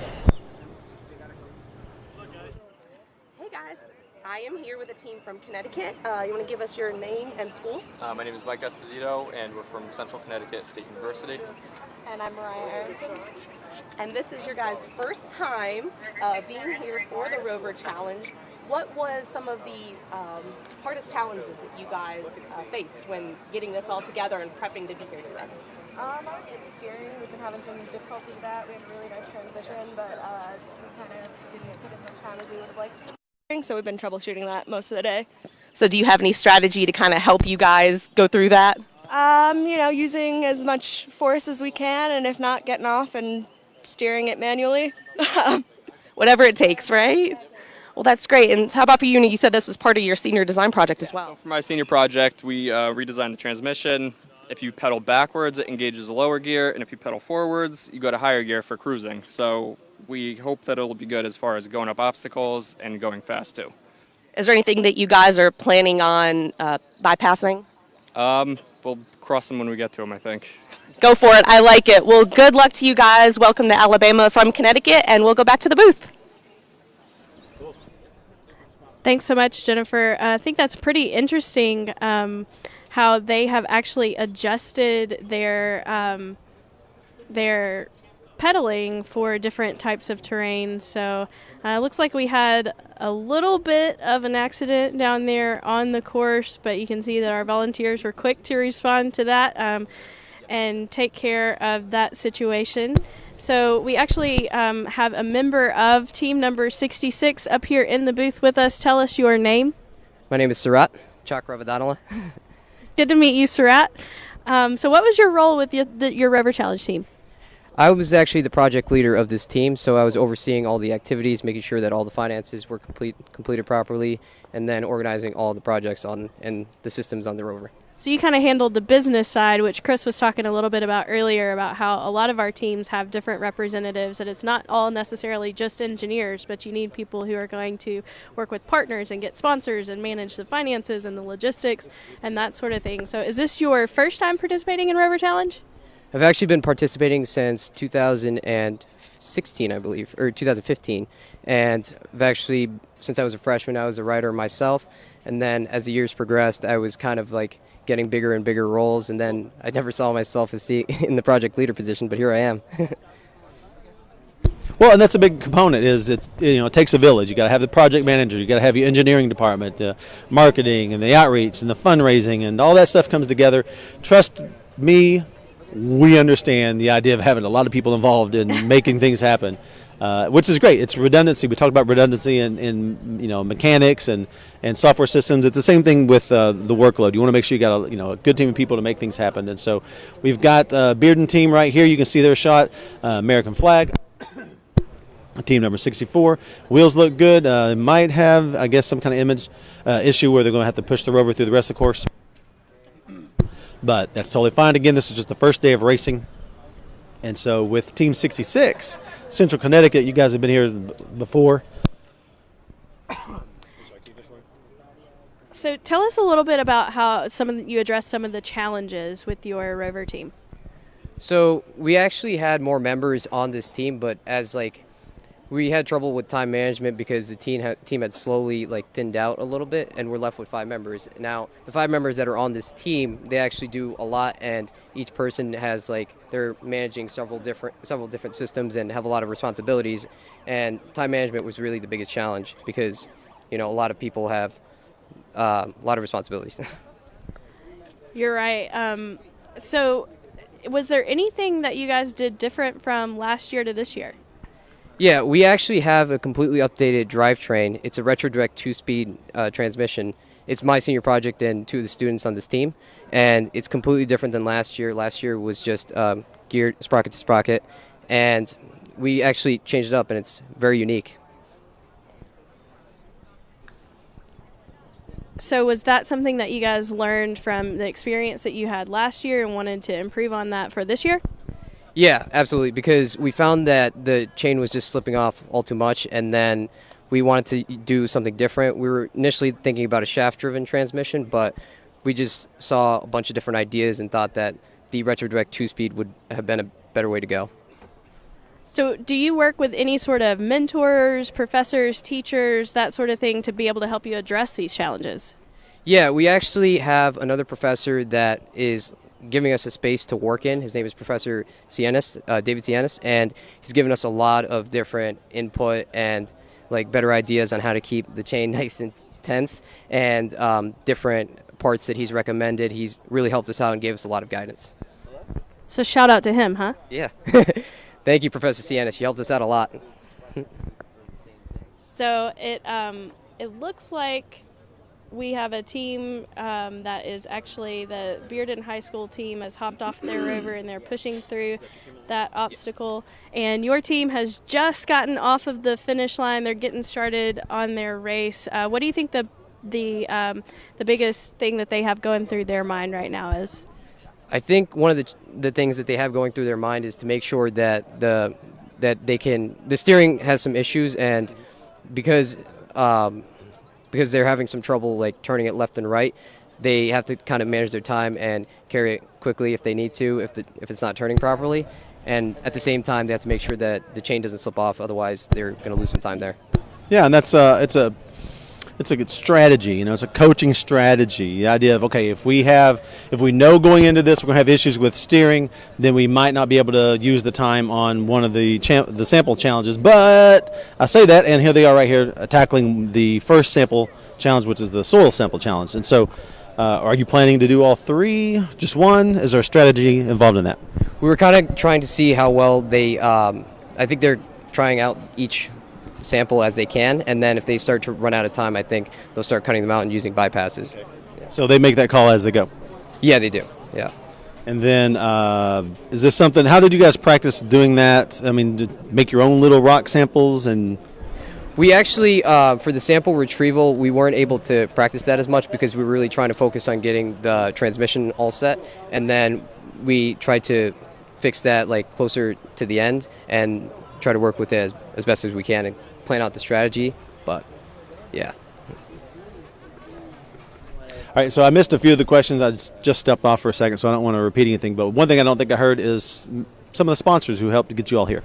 Oh yeah, so United Gear and Machine actually helped us out quite a bit. They splined our shafts for completely free of charge, and another sponsor was Rockwest Composites. They gave us some of the tubing that was helpful for us with the discount, and Solar Composites was another one, Pedal Power in Middletown, Connecticut, and yeah, I believe that's all our sponsors for now. So in the shot right there, we just watched the Bearden High School team number 2 cross the finish line. Congratulations to them. High fives, excited all around. Again, this is just the first day of 2 days of Rover racing, so they'll be back tomorrow trying to improve on their time as we got the Central Connecticut State University team from New Britain, Connecticut here right now. You might have mentioned earlier, how many years have you guys came and competed? I believe it was since 2005. I could be wrong, but yeah. Really? Wow, that's a long time. All right. Your year, I know you're the project manager, but you must have been involved for several years. Yeah, I'm actually a senior student, so I've been involved every year, so since my freshman year, all 4 years. And outreach, how do you guys get kids, let's start with the university students, how do you get students involved after you leave? You need another project manager? So we actually have, for the club fair, we actually try to recruit as many students as we can through there. And because our project is pretty well known throughout the department, and the room that we work in is pretty open, and a lot of students will typically ask about the project, and we'll try to refer as many people as we can through the way, and that usually does the trick. So. All right, well, we appreciate you talking with us today and spending some time with us. We wish you the best of luck on your race today and tomorrow, and hope you guys do well. It was nice to meet you. Nice to meet you. Thank you. Thanks, sir. Thank you. Wonderful. Yeah, that's cool. They've been here so many years in a row, maybe 14, 15 years in a row. Some of the schools have been here 25 years in a row as we celebrate the 25th anniversary. That's always great as we've got their team right here. It looks like, maybe they got, we know they mentioned some steering issues. Is it something they've overcome?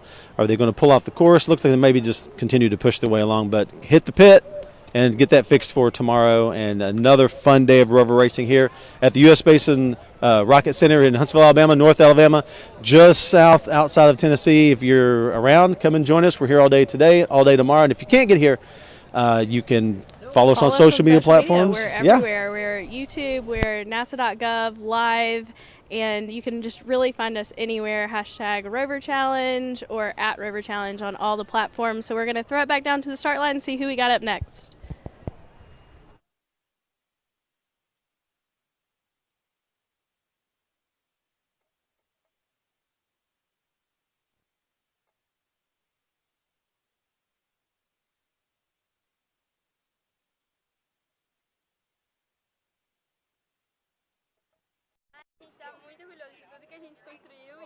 Principalmente na suspensão e das rodas. Is there anyone that you want to say hi to? Hi, tchau mãe, tchau pai, amo vocês. A gente vai dar nosso máximo para vocês aqui. Valeu. To all my family and everyone who helped us. I think that. Thank you, everyone. That's awesome. It looks like you guys have a lot of support, so good luck out there. We're excited to see how it goes. Back to the booth.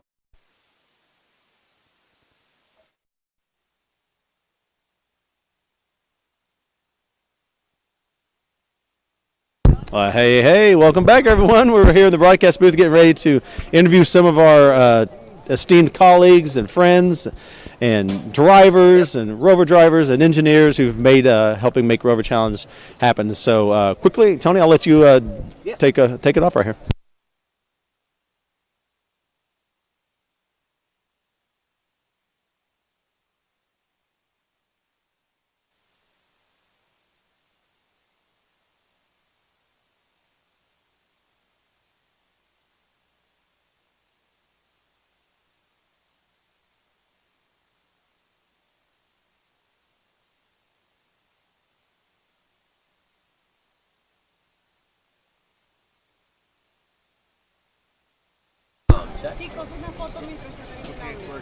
All right. Good. Can you Awesome. guys hear me?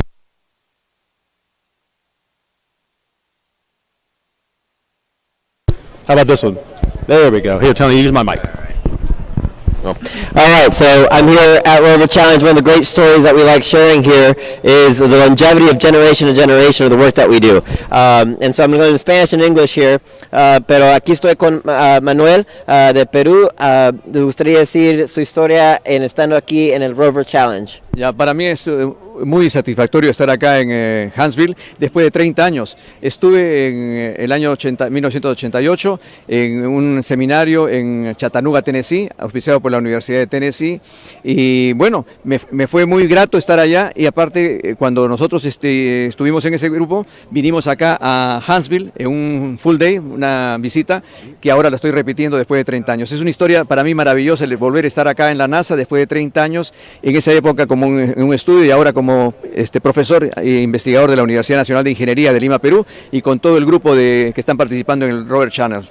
Perfecto. And what he's sharing is the story of he came to Chattanooga, Tennessee with the Tennessee Valley Authority, Water Valley Authority, to conduct a series of studies and received a certificate more than 30 years ago and visited the Marshall Space Flight Center and the area. And 30 years later, bringing the team from Perú to come and compete. And this first time, es la primera vez que han venido. La primera vez que venimos acá, estamos muy contentos y para mí es un placer estar nuevamente acá en los Estados Unidos y en la NASA sobre todo, participando con un grupo tan talentoso y homogéneo y sobre todo que han hecho un esfuerzo para poder hacer este diseño allá, y esto para mí es muy satisfactorio estar 30 años después aquí. Y en esa época pues también fue muy grato para mí el ganar el primer premio del seminario como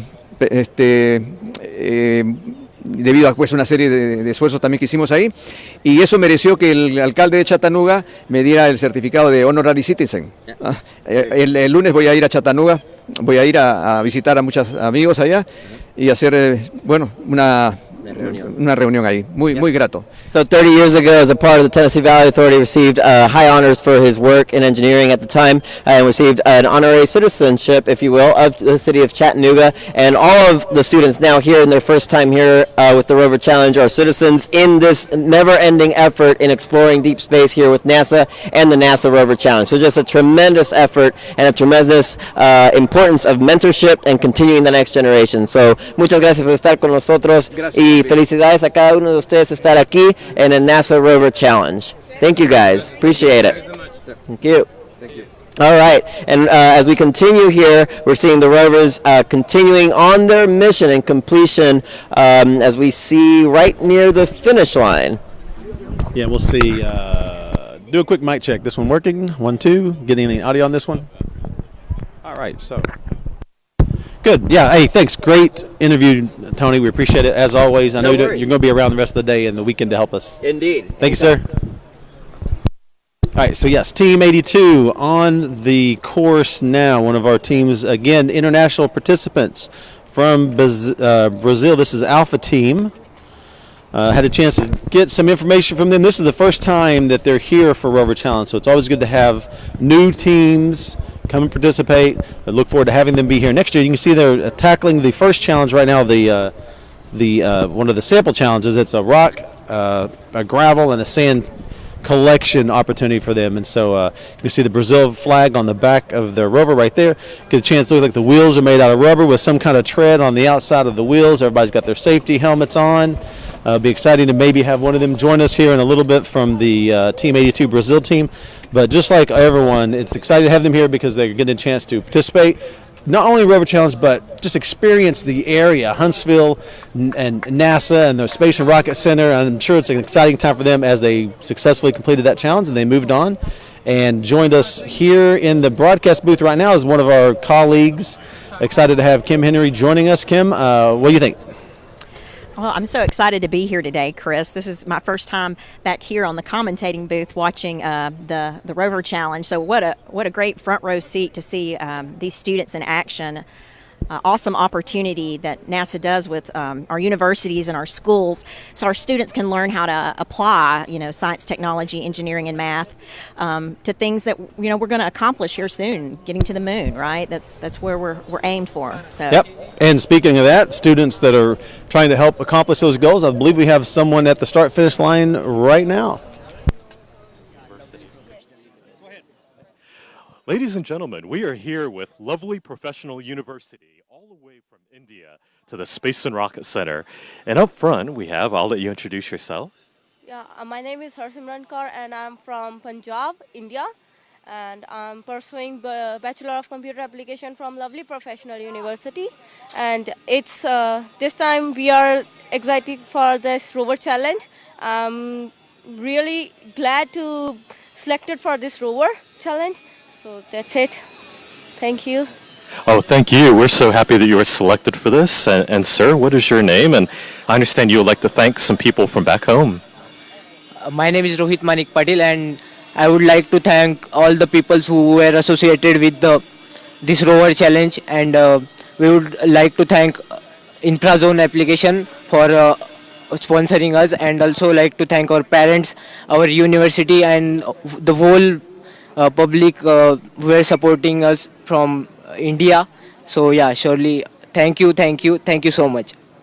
And thank you for being here. We wish you all the best of luck, and we pray you enjoy the hospitality. Back to you at the booth. Wonderful. Glad to have another team from India joining us. This isn't the first year we've had teams from India, as we got Team 82 on the course right now. This is a team from Brazil and a team from India at the start line. So again, this is an international event that's taken place for 25 years, and we're joined here in the booth. If you would, tell us your name and your role on the Rover Challenge team. Okay, my name is Karan Singh. I'm the team leader of lovely Professional University, and I was taking care of all the manufacturing and all the processes from documentation to the manufacturing part of the rover. How many people are on your Rover team? We are 6 in number. And different roles. You have an engineer and a marketing. How does that work? Yeah. So we have one student who was focused on the marketing, and 4 were focused on the manufacturing of the rover, and we have rest 2 which were focused on completely upon the documentation process and were helping in the market survey of all the tools which we need to collect it. And this is your first year competing? I am here from the 3rd time in a row, and my team is all rookie. Oh, okay. So rookie teams, but you? Yeah, because I was the junior most when I entered NASA in Exploration Rover Challenge, and I am the senior most of my college for the 4th year and coming 3rd time in a row with my team. So you're the only one left who's been here before? Yeah, I am the only one who's left before, and this is my last year, so hope so. Let's see what happens next year. All right, so tell us a little bit about the Rover. One thing that's interesting is the wheel design, and another one is the drivetrain challenge. Which one or both did you attempt as a Rover team? We think that we have made the rover very simple and sober. We have more focused on the jack shaft and with the differential also, because last time we got stuck in between because of the wheel designing. So what we done is we have put a differential at the back, and the whole wheel is casted. Because to make it more unbreakable and robust, we have done it the casted, and for traction we have used timing belt. Okay. Yeah. So we see a shot right here, Team 82, and working their way through some of the obstacles right here. You are allowed to get off the Rover and push. First thing you do is unbuckle the safety belt right there. As we see the Indian team, 1, 2, 3, go, and they're off and running here. You've got 2 drivers, male and female, facing the same direction. You were telling us about the Rover, so continue to tell us about suspension, metal framing, everything. Yeah. So the metal frame, the chassis which you can see is blue in color, is aluminum 6061 T6, and rest all what you can see gray is all about mild steel, and that is 1040. And if we talk about the wheels, it's completely mild steel, and the steering which is holded is carbon fiber. So we have used a mixture of from the low grade to the high grade, from carbon fiber to the aluminum 6061, and seats are completely plastic so that we can reduce the weight. And the best part is the timing belt which we have used on the tire that is used for the engine. So instead of engine we have used it in hair for the traction. So how did you all decide who was going to actually drive the Rover? Actually, we were deciding on we have little obstacles created itself in the university.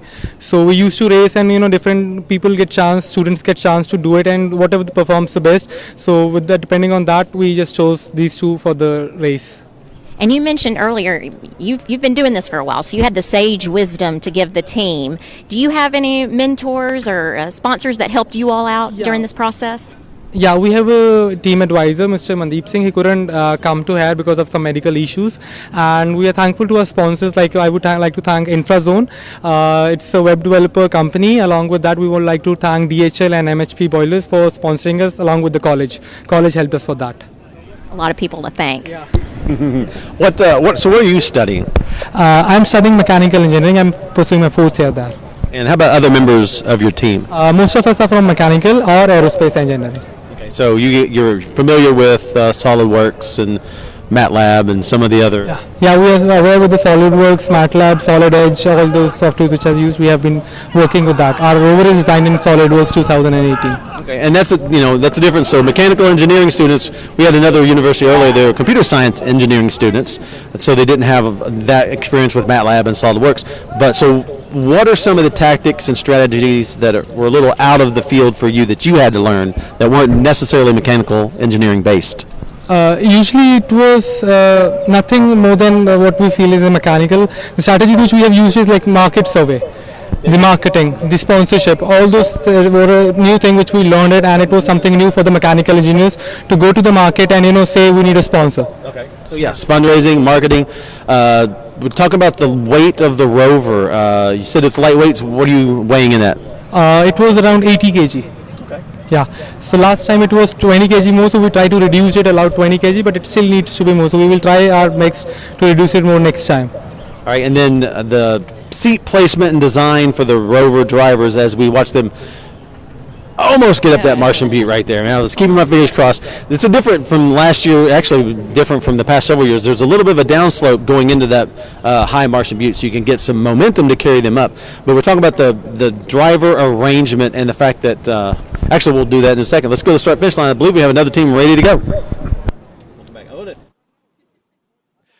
Ladies and gentlemen, we are here with North Dakota State University in Fargo, North Dakota, and a special shout out to my brother Tony Luz, who's up there in Fargo, and his family. So happy to see you guys come in today. I understand there's a storm system right now where Allison and Charlie have told me that there's a lot of snow that's buried Fargo, North Dakota, and down here in Alabama it's about 71 degrees. Now, Allison, I understand designing this Rover, you've had to do a lot of design work, and you're going to tell us a little bit about that. Yeah, so we kept the frame from last year, but we did a lot of change up on the wheels, drivetrain, steering, and then the seats as well. We wanted to go for an innovative design on the wheels, and that was our main focus, but there were a few extra things in there while we were at it. So. Well, fantastic, and good luck in your future career. I know Allison said she's going to be a project manager for a business Mechanical contracting company, so I pray that the skills you learned here will help you. And Charlie in the back. So I remember you said you wanted to talk a little bit. Yeah, I was going to talk about our outreach on campus. We've had the opportunity to share our design with prospective students that come and tour the engineering department. So we can talk about kind of why we did our wheel design choice, how we got there with the analysis, giving students a hands-on experience of what we're doing with engineering in our degrees. And then on top of that, we shared a lot with our advisors classes, which are like a pre-engineering kind of crash course where they're seeing all the project planning process. We've been able to show that as well through our coursework. Wonderful, fantastic. I love everything that you guys have been doing. We wish you luck from Huntsville, Alabama to Fargo, North Dakota. We wish the Bisons well. Back to you at the booth. Definitely not snow here, but snow in North Dakota. I bet everybody's glad to be wearing some shorts here in Alabama. Yeah. So happy to have them here. Back on the track, though, here with lovely, right? The Vision Knots. So that's a nickname for your team. Do you have a nickname for the Rover by chance? Yeah, the nickname of the rover is Hana. Hana means the source of creation. So it's an Hawaiian language name which we call it Hana. So the name of the rover is Hana, the nickname. We were talking about the placement of the drivers and the arrangement of how they're kind of sitting down and feet up in the air a little bit versus what a typical bicycle, and that's done on purpose by design, I'm sure. Yeah, we take care of all the ergonomics and all the aspects where the driver is most comfortable, because they have to draw a very long track and have to make sure that they are comfortable and relaxed instead of just driving. So why the wheel is the pedal is up is towards where it gets more length for the long people to sit and drive it. Yeah, the height, the people with the height. Yeah, no, absolutely. Great shots here from our TV crew, giving us images of Team 65 from India, one of our many international teams coming along here. So as they keep pushing, sometimes momentum is best, as we see the North Dakota State University team taking off from the start-finish line. So this is one of those great opportunities. We have two Rover teams on the course at the same time. Quickly, while we still have the India team here, sponsors, some people you'd like to thank back home who helped made it possible for you to be here. We would like to thank one of our team member, Ekam Preet. He was not able to come here I would like to thank Ekam Preet and our sponsors like Infrazone, DHL, MHP Boilers, and the college itself. All right, and then on top of that, because this is an international event, we like to have all our guests speak in their native language and tongue and try to explain, encourage, and inspire next generations from all around the world. So please, some parting words. सत श्री अकाल साਰਿਆਂ ਨੂੰ this is Karan Singh मैं पंजाब तो हाँ मैं ਚਾਹਨਾ कि अगली वारी ਅਸੀਂ ਸਾਰੇ ਆਈਏ ਇੱਥੇ and this is a very good place ਬਹੁਤ ਵਧੀਆ ਜਗ੍ਹਾ ਹੈ ਇੱਥੇ ਤੇ ਆਪਾਂ ਨੂੰ ਬਹੁਤ ਜ਼ਿਆਦਾ ਸਿੱਖਣ ਨੂੰ ਮਿਲ ਰਿਹਾ ਚੀਜ਼ਾਂ ਸਪੈਸ਼ਲੀ ਮੈਨੂਫੈਕਚਰਿੰਗ ਮਕੈਨੀਕਲ ਹੋ ਗਿਆ ਜਾਂ ਫਿਰ ਐਰੋਸਪੇਸ ਹੋ ਗਿਆ ਹਰ ਚੀਜ਼ਾਂ ਨੂੰ ਸਿੱਖਣ ਨੂੰ ਮਿਲ ਰਿਹਾ ਤੇ ਜਿਹੜੀ ਆਪਣੀ ਟੀਮ ਹੈ ਬਿਲਕੁਲ ਨਵੀਂ ਹੈ ਤੇ ਹਰ ਇੱਥੇ ਤੱਕ ਪਹੁੰਚੇ ਲਾਸਟ ਟਾਈਮ ਨਾਲੋਂ ਬੈਟਰ ਸੋ ਆਈ ਹੋਪ ਕਿ ਅਸੀਂ ਸਾਰੇ ਆਵਾਂਗੇ ਅਗਲੀ ਵਾਰੀ ਤੇ ਹੋਰ ਬੈਸਟ ਕਰਾਂਗੇ ਇੱਥੇ ਆ ਕੇ cool. Wonderful. No, it's great having you all here. ISRO is, a great international space company. We're excited to see, or agency, I should say, see all the work that they do and all the work that you all are doing. Thank you. Hey, we appreciate it. Thanks. So nice to meet you.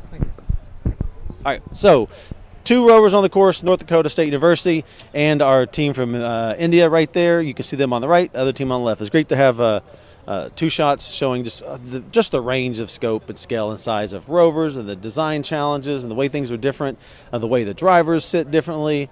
A lot going on here for the next 2 days at the U.S. Space and Rocket Center.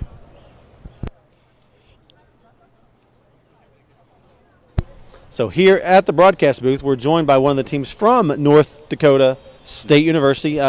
We'll start with you. Why don't you tell us your name, your grade, and what you're studying in school? Okay. My name is Adam Gunderson. I'm a senior at North Dakota State University studying mechanical engineering. I'm going to drop my voice lower, too. I sound like this all the time, so that's awesome. If I'm happy or sad, it sounds the same. So this is not your first year?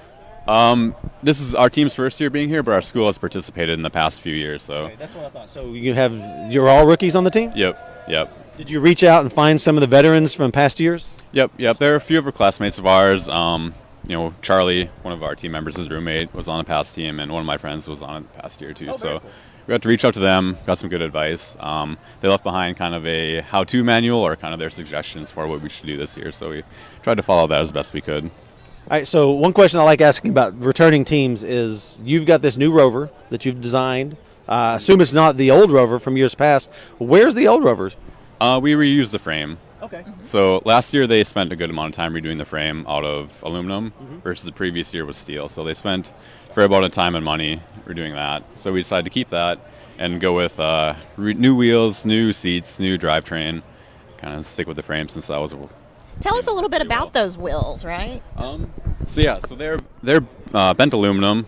The outer, bent aluminum. We had them powder coated just so they look fancy and nice. But they're supposed to act as a very stiff spring almost. So it's sheets of aluminum sandwiched together, and so they have a little bit of give to them, while still trying to be somewhat light. And you mentioned the weight. So I'm interested. What did you take it from too? You said previously you had steel and now you have aluminum. So.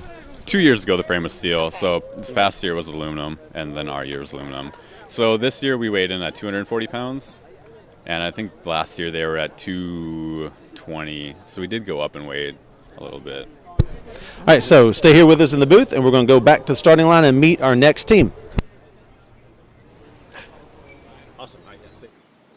Ladies and gentlemen, we are with Campbell University from Bowie's Creek, North Carolina, which is located about 40 minutes from Raleigh, North Carolina. I am here with Nestor Callsign Ogwin and Brittany Apollo Tate. And Nestor was going to thank some of the people back home. I just like to thank our sponsors, the Army Research Lab and the NC Space Grant, and all the people at Campbell, my homies, my family, the whole HURT team, and yeah, hopefully we do good.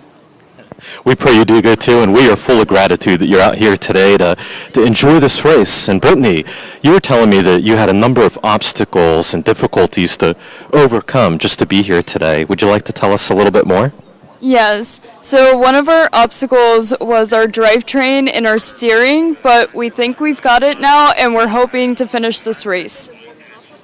We pray you can finish too, and we love that you guys are facing the challenges and difficulties, because we at NASA, also with all of our spaceflight projects, have to overcome the challenges that face us as we try to continue exploration throughout the solar system and the moon.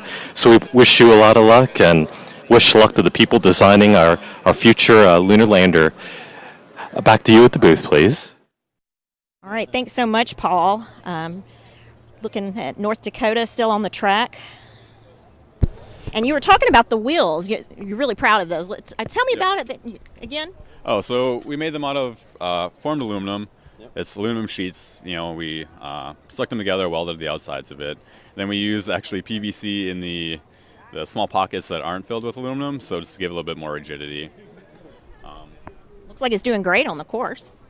Yeah, they're working well so far. This was our second iteration, actually. Our first design was going to be bent spokes, so it act like a spring.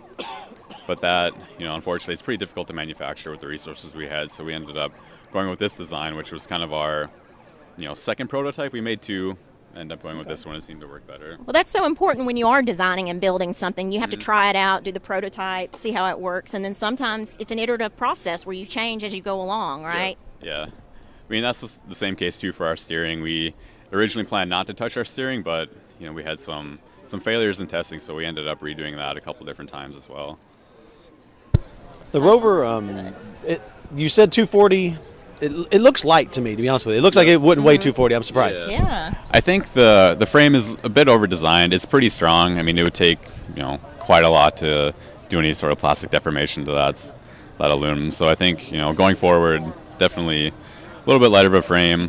I mean, our seat brackets are all aluminum now. We kind of cut those down from steel.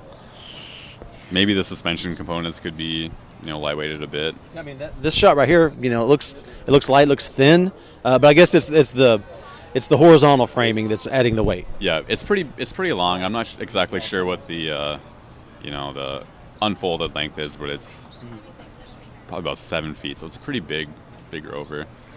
So tell us a little bit about the outreach you did during this process. Okay, so we were funded by the North Dakota Space Grant Consortium, and they put on a conference every year in Minot, North Dakota. So we participated in that, kind of did some speaking there, and we also reached out to just other kids on campus. You know, during the sort of like when they do campus tours for kids looking to come to NDSU, we set up a booth in the engineering department, and so prospective students walking by, we could talk to them about engineering, the engineering program at NDSU, and some of the things they could participate in, like the Rover Challenge. So we did that, and then we also spoke to some of our underclassmen taking, it's called an Intro to Professional Engineering course. So about how to budget, how to come up with a time frame, timeline, things like that. Yeah. That's very practical, and how to apply that every day. That's awesome. Oh yeah, it's something real world you're going to use. You know, internships, you know, jobs post graduation, and things like that. Well, speaking of things you learned, were there any new skills or things you learned in terms of new technology you utilized in making this rover? We did learn to weld. I mean, one of our team members, Brent, he'd welded before, so he kind of did a lot of that. But just different manufacturing techniques, using end mills, lathes, a couple different like pipe bending machines and stuff like that, which is really fun. Getting hands-on experience as always. Yeah, absolutely. Good, right. Yeah, the outreach is an important component, the logistics and the marketing. You guys are all chemical engineers, so these are new skill sets. Or mechanical engineering. Mechanical, I'm sorry. Oh, yep. And your team is? Oh, yep, we're all mechanical engineers. We're doing this as our senior capstone project. So it's a 2-semester course where the first semester is spent budgeting, designing, coming up with a timeline, and then our second semester is spent constructing the rover. Well, and that's the idea. This is it's a multi-month long project-based learning experiential design challenge. They're doing this from October till now. And so as we close out with our North Dakota State University team members here, some people you'd like to thank. Oh, absolutely. The North Dakota Space Grant Consortium was gracious enough to give us the funding to participate in this, and also the North Dakota State Engineering Department. Dr. Kallmeyer, Dr. Karami, and Dr. Amir are both all mentors and supported us through our travels and design. All right, wonderful. So you can see on the left NDSU coming around the last bend, and for here in the booth you can see them right there. So we'll let you go stand right in here and join your team at the finish line. Hey, thanks, sir. so much. Thank you. Oh, wait, here I got a sticker for you. Awesome. Thanks. We appreciate it. We'll talk to you again tomorrow. So NDSU coming around the bend. Team number 76, Campbell University is on the course right now. So we'll get their team in a minute. But we need another team. Who do we have at the start finish line? Hey guys. I'm here with a team from Pennsylvania. So you want to give me your name and school? Sure. Jeremy Isaacs from Drexel University. Serena Yombe, Drexel University. So what were some of the biggest challenges that you guys had when working on the design or the build maybe of this rover? So we had to, we figured out that steel would be easier to weld than aluminum, and also definitely use less screws on the suspension, mostly because it's literally easier to assemble, disassemble. Yeah. So was there anything that you guys are especially proud of that maybe worked really well? I think our wheel design is very robust. We're very proud of that. And you guys, you said this is your first time and you're getting to drive it. So what is that like? What was that like preparing for that? It was exciting, to be honest, and right now I'm a little nervous. It's pretty cool. I think not everybody got the opportunity, so it's something really cool. So. And what about any sponsors or anyone that you guys would like to thank for helping to get you here today? Sure. The Drexel University Mechanical Engineering Department, the Drexel Machine Shop, SolidWorks, Boeing, and NASA. Awesome. Well, it looks really good, guys. We're excited to see how it comes out. So good luck, and back to you guys in the booth. Well, it's exciting time here in the booth. We're watching our teammates from Campbell University. Yeah, very cool. So Campbell University is joining us in the broadcast booth. Let's meet our team members here. First, tell me your name, your grade in school, and what you're studying. All right. Well, I'm Christian Roosh. We go to Campbell University. I'm a sophomore student at the school. I'm doing mechanical engineering. Most of us are. My name is Josh Romero. I'm also from Campbell University. I'm the team's leader. I'm currently a senior a mechanical engineering major. I probably said that. I'm nervous here. We're happy to be out here representing Buies Creek, North Carolina, and Campbell University.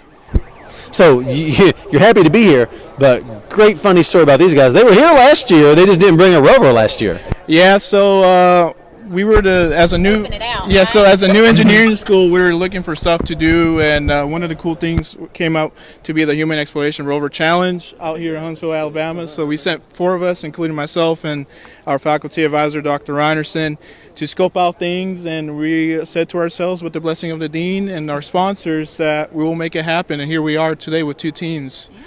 Sign of good leadership to get out there, scope it out, right? I'm really proud of my folks here. We brought over 30 members here from the creek. Wow, that's great. Yeah, so I'm really proud. It's a big team effort. So we didn't bring everybody. We still have quite a few members back home that couldn't make it, but we came in strong, nevertheless. Hey, tell us a little bit about your tires. I was admiring those a little bit there. Oh, yeah. So the tires, we went a little conservative. This is our first year. We didn't want a whole lot to break. So they're all steel, so they are heavy, but we have that little strip of rubber in the middle. It's actually it's a V-belt that we cut in half. And what it does is it helps us to, when you're in a soft terrain, it'll sink down, but when you're on asphalt, that little strip of rubber will be the only piece in contact. So it helps just sort of keep things smooth.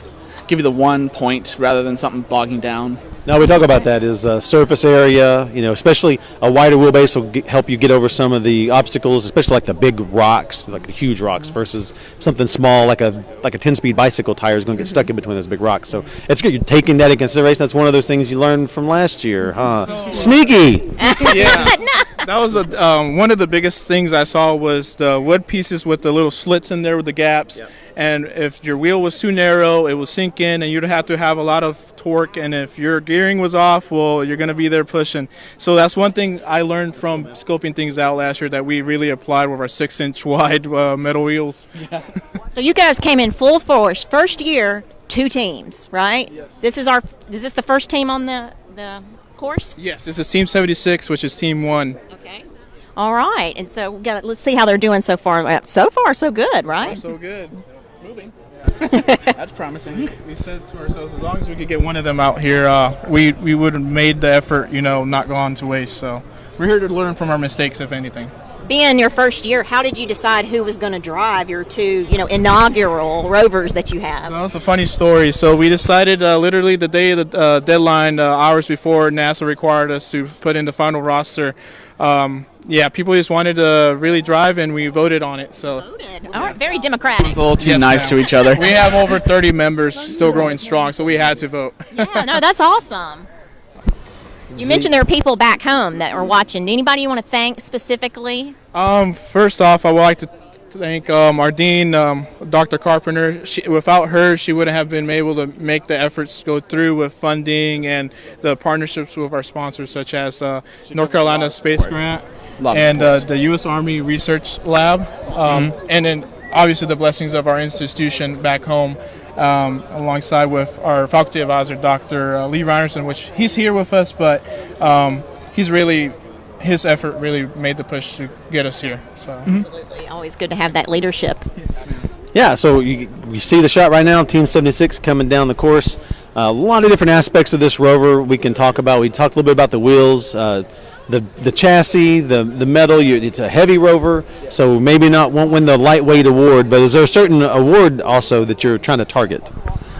Not particularly. This year is just about learning how to do this and seeing how all the things we've put together work. It's also working with teams, working with how people work together, figuring out who's working on what best, a lot of things like that. So we weren't completely ambitious with our design. We realized that. It's a lot of steel. It's very heavy, but steel's reliable. It's not going to break.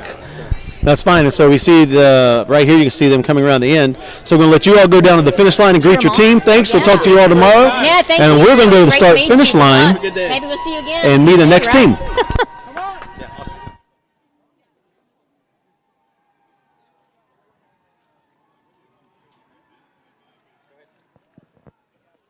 Hi guys, I'm here with Luke Kohler. Jenna Westlake. And you guys are from what school? St. Thomas Academy. Well, we're really excited to have you here. What are some of the things you're really proud of being here working on this rover? Well, I think we're proudest that all this was built from scratch. I mean, it's tempting to buy certain parts, but we actually built all this in our innovation center, which is our new engineering lab, essentially. So what about some of the challenges? What was really difficult when getting all of this together? Yeah, so getting the tread to adhere to the carbon wheels presented a really unique challenge. And we ended up actually adding kind of a median layer of foam in between the urethane rubber and the carbon to get them to kind of hold together a little bit better. So what about the prep for being the drivers of this rover? You guys are already, good athletes and have done this. What was it like getting ready? Was this different than some of the stuff you normally do? Well, Jenna bikes and I run, so I think a lot of the aerobic training we're ready for. We did practice setting it up a lot, and we practiced shifting gears and stuff like that. So we went to a BMX track where we actually broke the rover and had to make some changes. So. Well, that's a good test. So what is this like for you since you're a cycler already? Yeah, it's pretty fun. It's a little bit different. The position is definitely very different, but figured it out. And is there anyone that you guys want to give a shout out to? The rest of our team, we could not have done it without them. They're very important to us, so thank you, everyone. Awesome. Well, good luck, guys. We're excited to see what you do, and we'll go back to the booth. All right. Here with Drexel University. Tell us a little bit about who you are, your name, what year you are, and where you're from. Hello, my name's Stephen Hall. I'm a senior and I'm from Massachusetts. Okay. My name is Radon Hunter. I'm currently a senior at Drexel University, and I'm from Philadelphia. Okay. And so, what do you study? Oh, sorry, I'm studying mechanical engineering. Yeah, we're both mechanical engineering. The whole team is actually mechanical engineers. How many people on your team? It's a team of 5. It's a team of 5 people. We're all mechanical engineers, and this is our senior project that we decided to do. Have you ever done this before? No, we haven't. We've had teams from our school do it in the past, but I believe we haven't had a team in over 5 years. Wow, so get back in there. That's great. So what inspired you to come on and build a rover for this challenge? Well, we were looking around at projects, and we wanted to do something with NASA, so we found this, and the other one was the powered one, and we thought the human-powered one would be more fun. Yeah. So we decided to go with that. Yeah, pretty much. It seemed like a really great course when we actually looked through it. So we thought it would give us a nice, good challenge, and it was actually like fully mechanical, so actually making something like this was actually pretty cool. Yeah, great opportunity. All right, so, and I noticed that you two aren't the drivers, so you're like, let's do this thing here where it's human powered. Yeah, exactly. Yeah, we're both too big to be in it. Yeah. We've struggled a lot with the pedal placement. Mhm. That was one of our major problems in ergonomics of it. We went with a rack and pinion steering in the front, which heavily limited how we could have someone fit in it because we have a big steering wheel up at the top. Right. That's one of the main things that we pass on knowledge to change for teams from our school that would do it again. Mm-hmm. So was that your team at the start line right now, or was that your team they just took off? That was a team that just took off. It's probably had an issue with the axle. We've been having some trouble with the powertrain ever since we got here, so we're trying to keep working through that issue. We thought we had it fixed, but I guess going through the course it was an issue. Well, and that's why it's 2 days of the Rover Challenge, Exactly, right? exactly, You get another option at it. Yeah, 24 hours to fix it. Yeah, all right. Anybody you want to thank in terms of sponsors or? We'd like to thank Boeing. They gave us a grant to do this, and we'd like to thank the Drexel College of Engineering for funding us to get down here and for emergency parts. And we'd like to thank everyone that supported us on the GoFundMe. Yeah, we had a GoFundMe account, so. And everyone watching us right now, too, we'd like to thank. Exactly. Yeah. All our friends and family back home, so we'd like to thank them, too, for all their support. So it's just day one. We got 2 days of it. We're going to learn from this process, right? Exactly, exactly. It's a whole learning process. Dig it. Yeah, very cool. I think you guys have done a great job. Hit the pits. I know that's where you want to go out there and meet the team and see how you can get the Rover up and running for tomorrow's race. And maybe we'll get a chance to talk to you gentlemen again tomorrow. All right, thank you. Hey, thanks. We appreciate it. Thank you. Nice to meet you. Yes, sir. Thanks. Yeah, awesome. So it's just very cool. You know, a school that hasn't been here in the past, but hasn't been in a while, get some new blood, some new interest, you know, and they get to come back and participate again. I think that's always exciting. And so we've done that for one team we just spoke to. The Campbell team had never been here before, other than coming and sneaking around and, you know, getting a chance to sneak peek and see what people are doing and steal some ideas and go back home. But then another team like the Drexel team, who has been here in the past. So exciting times. We get a shot right here. One of our teams attempting one of the challenges that aren't the obstacles. Again, this is the idea of the soil sample or the liquid sample or even the spectroscopy, where they got to take an image using different colored filters, which kind of mimics the idea of UV imagery and infrared imagery that we use in space-based applications, you know, to scour the universe for things that are cool and unique, like the first image of a black hole. So these challenges are all related to some kind of real-world skill set that's needed in the workplace. And we talk to these students about being mechanical engineers, and so yes, this is an educational activity. It's a project-based learning, experiential-based learning.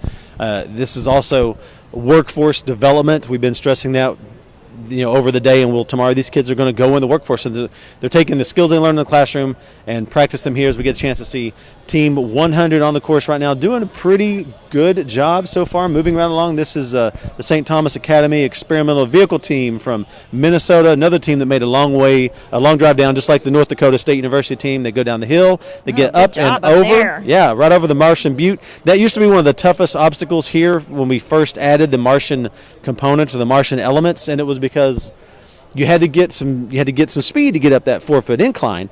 And so this year we've actually given them a downslope to build some momentum and then go up that. So last year and the years before that, they had to actually pedal as fast as they could. And so they've done well here.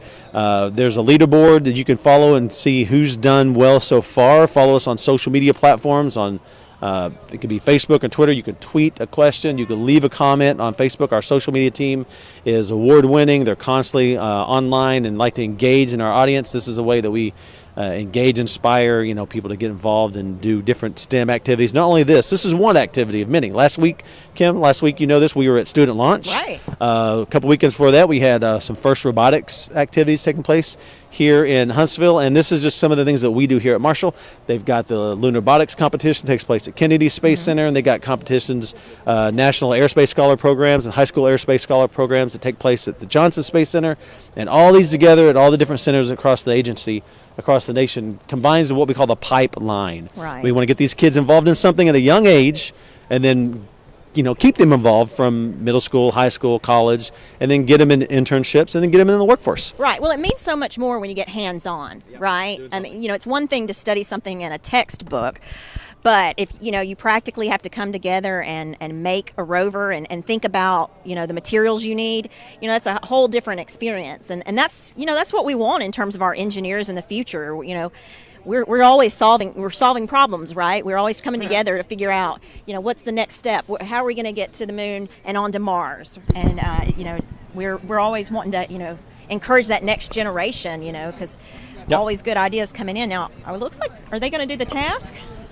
They might. Team 100, the team from Mendota Heights, Minnesota High School, or Minnesota United States right there. So had a chance to ask them several questions. One of them is they see them go through one of our most unique opportunities right here. They're going to grab. Planting the flag. Yeah, they're planting the flag. That's one of the challenges. I haven't actually seen this. Yeah. The mimicking the. Look at that.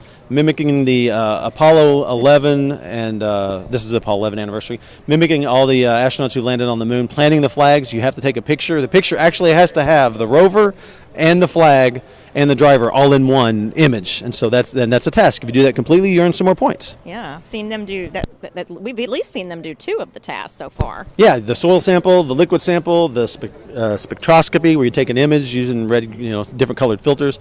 For me, that's the first one I've seen. This one. Then this is the great shot. You got here at the U.S. Space and Rocket Center, what a wonderful facility. They've got so many different actual historical artifacts as well as mock-ups, and that right there simulates the lunar landscape and the Apollo 11 landing on the moon. And they're on to the rest of the course. See, right here they choose to bypass that obstacle, and it could be based on time. They're keeping track of their time. You've got 6 minutes to complete the course, and at 6 minutes you have 1 minute to get back to the end. Right. And so you can stop and do a couple of different obstacles as they fly right over that one right there very well. That was a momentum base right there, and then the wheels help them get over that. They've got their speed moving well. They'll be coming around the end, and so maybe they're at that 6 minute mark where they know they've got to get back to the finish line before their minute of oxygen, simulated oxygen, runs out.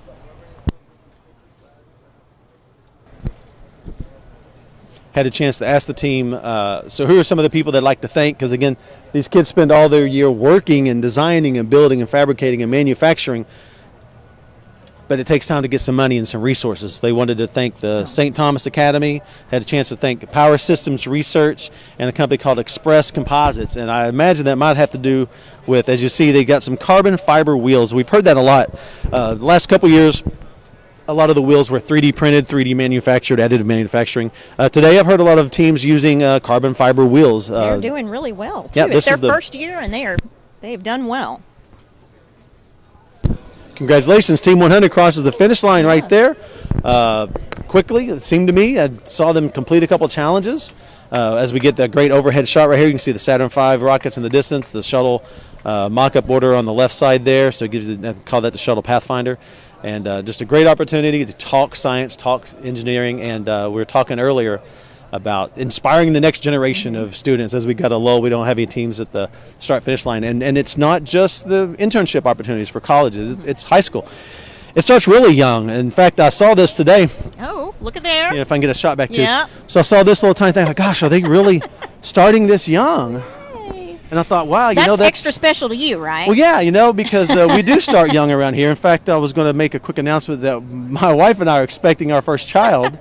And I thought, we're talking about education and inspiring the next generation.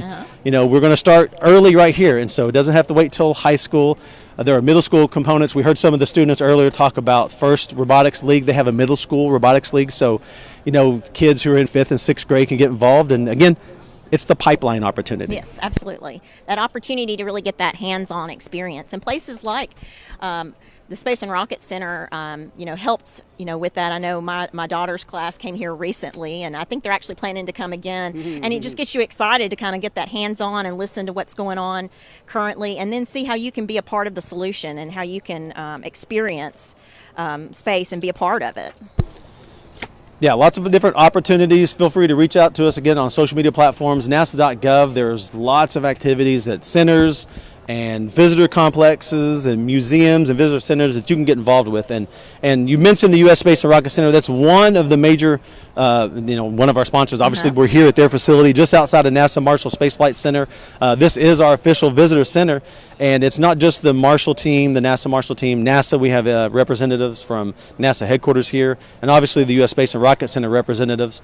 But there's also a lot of corporate sponsors that have helped us, and so quick moment to name some of them. I'll do a couple and you can do a couple, Kim. Okay, so great. Boeing Company and Jacobs Engineering, Lockheed Martin, Northrop Grumman, these are key players. These are names that everybody's familiar with. They've got some kind of skin in the game when it comes to space exploration, and they're recognizable names, and they come here year in and year out and help not only with Human Exploration Rover Challenge, making it 25 years, but opportunities and activities throughout the year for us here in Huntsville. Yeah, there are other contributors like Aerojet Rocketdyne, ADOS Systems, AI Signal Research, McDonald Scales, MSB Analytics, MTS Incorporated of Huntsville, and even the city of Huntsville, the Rocket City, right? They really get behind this, and along with the Convention and Visitors Bureau, National Space Club of Huntsville. Yeah, we do things with these groups and organizations all the time. In fact, we had a breakfast this morning with a chance to meet and engage everyone. And again, I'm going to use this same call. I heard Mike Kincaid mention this earlier today. It's a simple action. It's a simple call to action. It's a task. And we repeat it and say it often, but I kind of forget about it until I hear someone else say it. Is that, hey, if you're here right now at the Rocket Center and you're watching the Rover Challenge, we want to encourage you to take out a cell phone, take a picture, and put this on one of your social media platforms. All the people who are anywhere along the course, because you've got followers on your timeline who don't know what Rover Challenge is, who don't know what student launch is. And so, yeah, maybe you do, but we've all got followers who may not know. And if each one of us just help promote that out, it's just an opportunity to tell the world a little more. And I hear that all the time, but when I heard it this morning from another person, I thought, that makes sense. I've got 500 people who might be following me, and I know they all don't understand what Rover Challenge is. Absolutely. And the last few teams we've talked to, several of them, they're new this year. So, that's how you find out about those things, is through friends and even, the one team, they said they came out and, experienced it one year, and then they came back and brought, a Rover this year. So, even then you can always come out and sort of scope it out and see, is this something that, would be good for our mechanical engineering program or our students to learn more about. And it turned out it was. So I'll tell you what we'll do. We're going to reset here in the broadcast booth. We've got a lull at the start-finish lines. We get teams ready for our 25th anniversary of the Human Exploration Rover Challenge here in Rocket City, USA, Huntsville, Alabama, just outside of NASA Marshall Space Flight Center. Encourage everyone to come and join us, and keep watching NASA Television and our social media platforms. We'll be right back.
All right, and good afternoon. My name is Tony Castilleja here with Boeing and the amazing NASA Rover Challenge team here. And one of the great things that we continue to learn is seeing the students deliver their designs, go through this fantastic course, and also learn. That's the number one thing we want to do here, to have the students learn so that they can become engineers and face those tremendous challenges we do every single day with NASA and deep space exploration. And I'll go bilingual again. Mi nombre es Juan Antonio Castilleja, aquí estamos con NASA y los estudiantes han venido para competir con sus rovers, para aprender de todos los diferentes obstáculos que hay en este concurso que estamos aquí. Y yo estoy aquí con el equipo de la Universidad Nacional de Ingeniería de Perú. Y vamos a hablar un poquito de su experiencia y qué aprendieron en su primera vez aquí en el Rover Challenge. Bueno, para empezar me gustaría agradecer al NASA por brindarnos la oportunidad de permanecer en competición. Nosotros hemos venido aquí y es casualmente, como dijiste tú, la primera vez que estamos participando y tenemos el compromiso de participar la siguiente vez. Todos nosotros hemos aprendido, hemos tenido hasta el momento una grata experiencia. Hace unos momentos hicimos nuestra primera presentación oral respecto del diseño mecánico en relación también al Neil Armstrong Report. Y estamos realmente muy orgullosos de participar y representar a nuestra universidad aquí en esta edición del HERC. Perfecto. So they were just telling us that they just did their oral presentations as a part of this tremendous approach. It's not just the competition on the field, it's also the design and the mechanics and also the presenting of the actual rover design to the team here and to the judges here at the Rover Challenge. ¿Qué más qué han más aprendido estar aquí en esta primera vez en Rover Challenge? Creemos que la experiencia ha sido muy nutritiva porque hemos podido compartir con diferentes otros tipos de grupos de diferentes países que ya vienen participando hasta 10 años. Hemos tenido un buen contacto con ellos, muy probablemente podamos establecer otro tipo de contacto mucho más académico con las personas que hemos conocido. Y sobre todo, ver la competencia nos ha animado a cada uno de nosotros a estar mucho más inspirados para poder seguir participando en futuras ediciones. Si bien es cierto, esta vez no se pudo concluir terminar el rover el prototipo del rover por muchas razones, creemos que eso no nos va a impedir como universidad y mucho menos como equipo para poder terminarlo, sacar la cara por el Perú, por la universidad y sobre todo, como tú dijiste, aprender.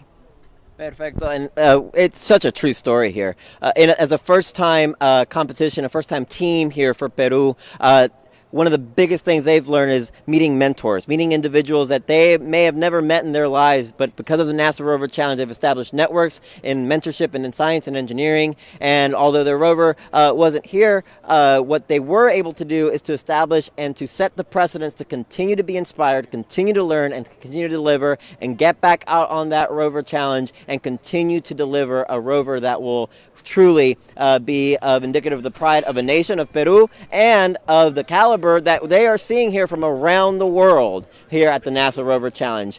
Muchas gracias por estar aquí con nosotros y gustaría decir algo para Perú. Quisiéramos dar muchas gracias otra vez a la NASA por permitirnos participar en esta modalidad de la presentación oral. También agradecer a nuestros sponsors que están en nuestras camisetas por permitir que este viaje se haya hecho realidad para nuestro aprendizaje y una mención muy especial para una persona que probablemente esté viendo esta transmisión, que es nuestro líder, José Melchor García Vázquez, que bueno, te agradecemos mucho, Melchor, por haber dado todo por el equipo y ya en Perú nos vamos a encontrar para intercambiar muchas experiencias y terminar el rover como lo estamos prometiendo en estos momentos. Fantastic. And again, a gratitude to all those in Peru watching this amazing first-time team here at the NASA Rover Challenge. And with that, you know, it just shows a multitude of the opportunities that the students have here. And then I guess we'll go and throw it over to, well, ourselves. All right. Well, hey, número uno, muchas gracias for everyone being here today. The other element, how many times, so as you see the space shuttle and the rockets around you, what was the most unique thing you experienced? Al ver los cohetes como el transbordador, ¿qué fue lo más único que has visto en estar aquí en el US Space and Rocket Center? Bueno, primeramente la experiencia aquí es única, estamos muy emocionados de estar aquí, los cohetes son inmensos nosotros por la televisión solamente lo veíamos así como que un sueño wow, lejano, pero al estar aquí es muy diferente y esta experiencia es única. Yo quiero motivar e incentivar a los demás estudiantes, ya sea de nuestro país o de todos los países que nos están viendo, para que también se incluyan en eso, para que también se metan más en la ciencia y puedan aprovechar estas experiencias que son muy bonitas y pueden aprender bastante. Gracias. Sí, diga. Bueno, algo sorprendente que me parece que ocurre aquí en Estados Unidos es que la cultura sobre la astronomía o sobre la cultura en relación a la ciencia espacial es bastante próxima o cercana al común de las personas. En el caso de Perú es como que, como menciona mi compañera, un ideal muy lejano, el poder aproximarse a situaciones como esta, ¿no? o a elementos como estos que no se producen en nuestro país tampoco. Entonces realmente para muchos de nosotros es un sueño estar aquí y participar de esta competencia, ¿no? Just tremendous perspectives. I asked about the first time of coming to the United States and seeing the U.S. Space and Rocket Center and Marshall Space Flight Center, and the reality of seeing something that they've seen in a book, they've seen on the media, they've seen in videos, they've seen in history, and seeing it in person, and the scale and the relatability in the United States of anyone here that human space flight is a part of our everyday. And so experiences like this, like the NASA Rover Challenge, make that real and make that plausible and possible to all the students and all the individuals coming here and visiting us here at NASA's Marshall Space Flight Center. And so just a tremendous perspective as we look forward into the opportunities that this NASA Rover Challenge provides. And then, ¿y qué los retos para el siguiente año? ¿Qué son? The goals for the next year. Buenas. El reto para el siguiente año sería terminar el rover como se estimó, presentarnos y superar todos los obstáculos que están en las bases del concurso satisfactoriamente, al igual que hacer mejoras en nuestra rueda. Nuestro compañero Franco tiene una muy buena propuesta que hizo para un sistema integrado de suspensión en la rueda. Y bueno, esperamos con ansias la siguiente edición para poder participar y obtener los primeros premios. And as you just heard right now, every single team is wanting to win. Every single team puts that number one spot in their winning category for their goals year over year. So at this time, we'll throw it over to the starting line to see the next team. And a big thanks to the team from Peru in their first Rover Challenge appearance. A lot of learning as they continue to build their rovers and see everyone there on the Rover Challenge Express, if you will, in the upcoming years. Let's go over to the starting line. Hi guys, I have another team that is here for the first time from the University of Miami. You want to tell us your names? Hi, I'm Sandhya Shrestha. I'm a mechanical engineering. I'm a freshman.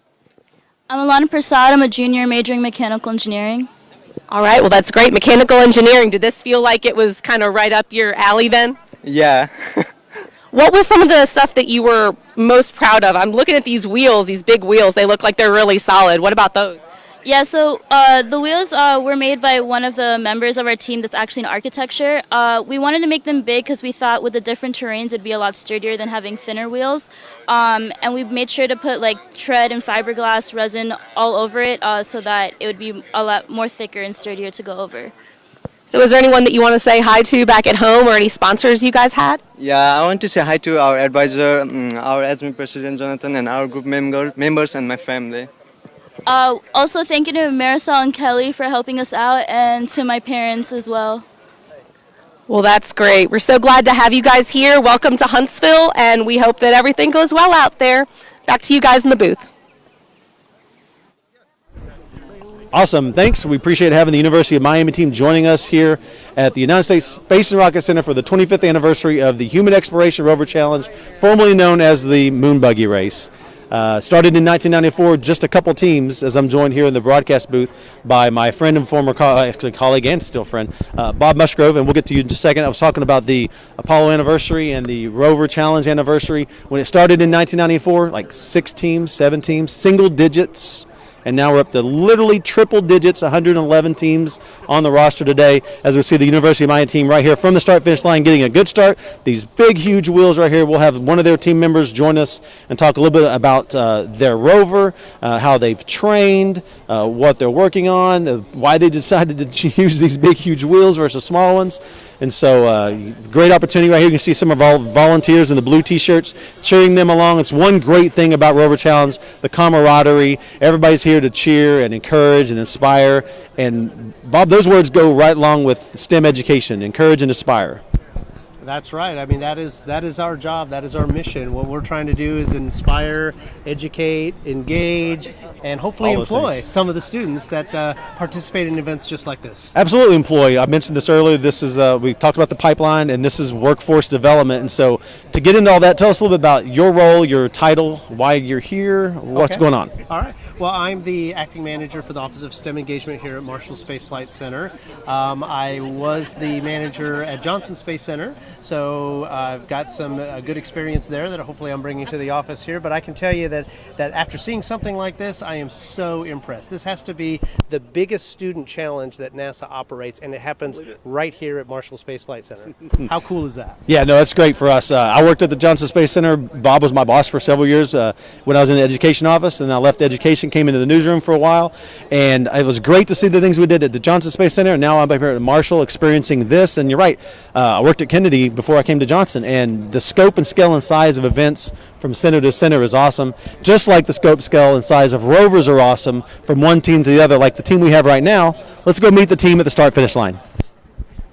Thank you. And here right now we have a team from the Dominican Republic. Para todos los que están viendo, los vamos a introducir a ver qué tienen que decir. ¿Me pueden decir sus nombres primero? Catrina Amarante. Matius Rosario. Perfecto. ¿Y de dónde son? ¿Qué escuela representan? Somos del Instituto Tecnológico de Santo Domingo, INTEC, República Dominicana. Instituto Tecnológico de Santo Domingo. Perfecto. ¿Y me pueden decir primero, es la primera vez que vienen a esta competencia? Sí, es nuestra primera vez aquí, la segunda del país y la primera de la universidad. Qué emocionante. ¿Y me pueden decir qué fueron unas de las cosas más difíciles que tuvieron que pasar este año? Bueno, nosotros queríamos alcanzar el reto de que sea más liviano, entonces en todo el diseño estábamos tratando de que sea los mejores materiales, más resistentes y livianos a la vez, y mejorando el diseño y viendo qué cosas podríamos agregar o quitar para que mantener ese reto. Perfecto. ¿Y me puedes decir un poco más del diseño de las ruedas? El diseño de las ruedas nos basamos en que fuera un material ligero y resistente, por eso decidimos tomar el aluminio y decidimos hacerlo primero en diseño 3D a computadora, viendo pruebas y fuerza, y nos tomamos por este diseño.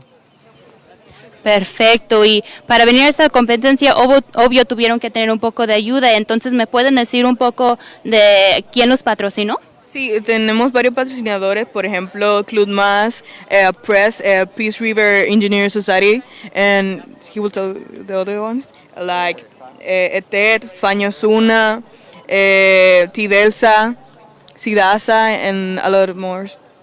Perfecto. ¿Y me puedes decir un poco cómo les dijeron gracias a estas compañías y personas que les ayudaron? Le hemos dado gracias de muchas maneras, de que llegamos le estamos dándole a saber que estamos muy agradecidos. Mire cómo tenemos lleno de logos y de diseños para darle las gracias y así básicamente. Perfecto. Y algo nomás para antes de empezar, algo que quieren decir a los familiares, a los que les apoyaron en esta competencia. Muchas gracias por todo el apoyo y la confianza que han tenido en nosotros y que nunca se rindan, aunque todos los problemas que hemos tenido siempre seguimos adelante y aquí estamos. Perfecto. Muchas gracias. Thank you guys. Wonderful, thanks, we appreciate it. A great shot right here. We have two teams, or we had two teams, the dual shot here. Team 108 on the course right now. That's the University of Miami team, still working their way through the course, doing a good job. Bob, we're talking about the obstacles and Rover Challenge being just, it's this huge thing that we do here, not just because of NASA Marshall, but because of the U.S. Space and Rocket Center and all the sponsors, Boeing and Jacobs and Aerojet and Northrop Grumman. And so your take on Rover Challenge, you just mentioned, as you've spent some time at the agency, one of the largest events you've seen so far in terms of like an educational project-based learning. Oh yeah, it really is. I mean, the fact that we've got so many teams participating, the fact that we've got high school teams, we've got international teams, we've got university teams, community college teams, it is just hits the whole pipeline of students that we are wanting and needing in order for NASA to meet its goals of the future. Yeah, I think that's back to, we keep mentioning the pipeline.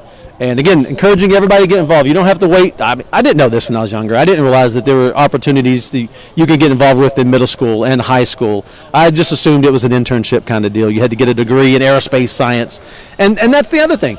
I'm not an aerospace engineer, and I know you're not. Neither am I. I know, but we both work here. And so that's the idea. There's business and legal, and there's doctors, and of course there's aerospace, but there's mechanical engineering, and we all get paid, but it's not like astronauts are writing our checks. Right. Oh, yeah. I mean, we need everything. I mean, obviously, our emphasis is in the STEM fields because we need more scientists and engineers to do the technical things that we do. But besides that, we need all of the support fields as well. We need communications, human resources, budget, procurement, all of that, all kinds of different majors. And it's just a big, big operation. Well, and that ties into what we're hearing as we interview each of these team members is someone is the project manager, someone is responsible for the marketing and the social media and the engineering. And so these kids are getting that skill set right now. The Alabama State University students were computer science engineer students. That's what they're studying, computer science, but they had to learn how to actually make some things with their hands. So metal work and lathes and welding, and that was kind of foreign to them, but they're getting that new skill set. And then on top of all that, it's the marketing and the outreach, because they all go out and talk to kids and try to inspire another generation to follow them with the Rover. Exactly. And the technology to build these things is amazing, but I've also heard that some of the biggest challenges have nothing to do with the technology. It has to do with the teamwork aspects and the communication aspects, and those are also things that these students are learning when they come together in teams to take on something like this. The international teams, that's a great point. I mean, you're speaking another language. If you're from, if you're speaking Portuguese or Spanish or, Hindi or whatever, and you're coming here, you're trying to figure out how to mix and match. And so for them, that's a whole other learning experience that actually hadn't crossed my mind yet. And so, again, the many benefits of Human Exploration Rover Challenge. And it's learning for us as well. I mean, we're going to have to learn to deal with international students, international partners, or what it's going to take in order for us to get to some of the higher level goals of the agency. We can't do it all by ourselves. That's a great point, and we don't do it all by ourselves. We've got international partners, International Space Station, Gateway, going back to the moon, and onto Mars is going to take international cooperation. That's right. Wonderful. As we see one of our teams right here at the start line getting started. Bob, I want to thank you for joining us. We appreciate it. I know you got people to go talk to and a whole office to manage and run, but we appreciate your time. All right. Thank you. Thanks, sir. Team number 88 on the course right now. This is one of our international teams, Dominican Republic representatives here. The Technology Institute of Santo Domingo. Wonderful to have them here, whether it's Matthew Rosario, Jorge, Catherine, Mariella. We've got a whole bunch of people who are with the Dominican Republic team joining us here. Working out great. So we had the chance to speak with them and ask them some of the same topics and discussions that we had with Bob Musgrove, who just joined us. What are some of the skill sets that your students and the team members have worked on? And so that's SolidWorks is a software program that they've worked, construction skills, welding. I really like this one. It was space intelligence. And two different concepts can come in mind. One, it could be the idea of, just being more aware of space, but also the space of the rover. These rovers have to collapse to a 5x5x5 cube, much like we would place any kind of spacecraft into the fairing of a rocket and launch it. It's got to be able to fit. And then it's got to go through some kind of tactile, static testing, where they shake it and compress it and make sure they can handle the weight. And so all these kids are getting skill sets that they're learning in the classroom and they're applying right here in some kind of real world environment. And so as we see team 88, is this 88? Yeah, team 88 right now, working their way through the course. There's multiple challenges, and we'll learn more. We got one team on the course, but I'm excited to have a second team. Let's find out who that would be. Hey guys, thank you so much. And we have a team here from the country of Bolivia. Entonces, para todos los que estén viendo, ¿me pueden decir primero sus nombres y qué escuela representan? Mi nombre es Ariani Parada Saucedo, tengo 16 años y represento a la escuela del Colegio Cristo Rey. Mi nombre es Alonso Aguirre Fernández y represento al Colegio de Centro Educativo Digital para el Futuro. Perfecto. ¿Y me pueden decir, es la primera vez que vienen a esta competencia? Sí. Ay, qué suave. Y me puede decir, ¿qué fue algo de lo más difícil que tuvieron que pasar este año para entrar a esta competencia? Bueno, el mayor desafío que tuvimos en realidad fueron las ruedas. Tuvimos muchos problemas, tuvimos muchos diseños, muchos intentos, pero bueno, ya estamos aquí, ¿no? Y ya tenemos nuestras ruedas bien según nuestras expectativas.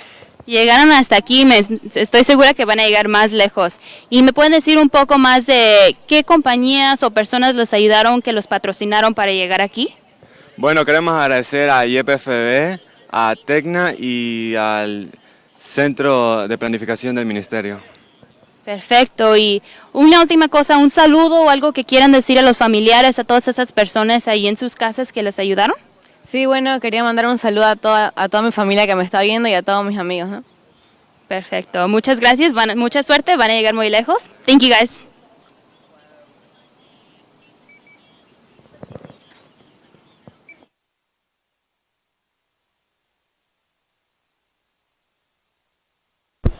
Awesome. Great to have all these teams joining us, as well as all the people joining us here in the broadcast booth. It was great to have Bob Musgrove joining us today. We've got another friend and colleague and boss. If you would, please tell us a little bit about yourself, your name, your title, what you do here at NASA Marshall. I'm Johnny Stevenson. Lead the Office of Strategic Analysis and Communications here at Marshall Space Flight Center for NASA. And in doing that, we do strategic planning, we do a bunch of analytics, and then we do communication. And the reason I'm here today is because I've just intercepted the Office of STEM and Engagements, which has been moved under me, and so I get a chance to work with Chris, Bob Musgrove, and all these great teams here today. Yeah, so our OSEC office, we do comms, legislative, executive support, media, news, education now, and so it's great to hear about that. But I understand you got a tie-in with our team right now that we see on the course, Team 88 from Dominican Republic. Yeah, Team 88, I have obviously this has been a great challenge. You got 100 teams here. Yeah. One of them I do have a special affinity for is 88 from the Intech team out of Santo Domingo in the Dominican Republic. I've gone down there for the last 4 years and done a mission trip and got to meet with some of the kids that graduated here. So I've had an opportunity to work with them and grow with them in their engineering pursuits. And they do a number of projects, and this is the first year they've actually been here and succeeding in getting a rover here. So I'm watching them actually make great progress on the course. Yeah, they're still on the course. It's a difficult course. Teams train year in, year out. You come back, so if you've been here multiple years, your team can kind of grow from the experiences because you've been here before. But for the rookie teams just like this, it's sight unseen in terms of, with your physical eyes, but we've got the broadcast, we've got our social media platforms, so they kind of go online and get an idea for what may be in store, but it's nothing until you really get here. And yeah, the same team from Peru, I think you interviewed a couple of moments ago. They had asked me earlier because they had been unsuccessful in getting their rover here. But still the success of them actually doing the design and presenting their technical challenges is learning, and they'll be back next year. And hopefully my brothers here from Dominican Republic are going to make it through the whole course. Yeah, that'd be great. We want to see all the teams complete the course and have their rover. And but it's just so more than that. Like I said, it's all the logistics and the marketing and the food and the travel, everything that goes on in getting a rover here. So they're all learning something, even from Jump Street from October. It's a multi-month project. So right off the bat, they go through reviews with the design team or with our teams here at NASA Marshall. All the safety reviews, everything's done, and so everybody's learning more than one thing. I can guarantee you that. So as we talk about this being the 25th anniversary of the Human Exploration Rover Challenge, ties into the 50th anniversary of the Apollo 11 lunar landing in 1969, first humans to walk the moon, and we continue to celebrate all the Apollo missions. And we look back at it's a then and now strategy with us. Where have we been? Where are we going? Standing on the shoulders of giants. And so one of the things we do here, obviously, is we work on propulsion and rocket building. We're successful with the Saturn V, moving on to go back to the moon, on to Mars. And I know you've got some key messages and comments you'd like to share about that. Yeah, for us, I think the Vice President actually set it up nicely a couple of weeks ago. We are going to be celebrating the 50th year of Apollo. And then as we look at the 50th year of Apollo as it comes up this year, we're also looking at another launch in 2020 with our space launch system. And it'll be the most powerful rocket we've ever launched. That'll be followed by in 2024, the first going back again and putting humans on the moon once again. So the key messages for me is, just like you said a minute ago, the same challenges these teams, as I watch the Dominican team have a little challenge there, is whether it's technical, schedule, or cost, it's all the same challenges that we deal with in launching a rocket as well. So this country, it's going to be exciting again once again to go back to the moon, and we're right in the middle of it this year. Yeah, we're right in the middle of it. Just as we saw the Dominican team right here, we have multiple awards we give out at the end of the Rover Challenge. There's the telemetry and the best websites and the best design. One of them is the infamous Crash and Burn Award.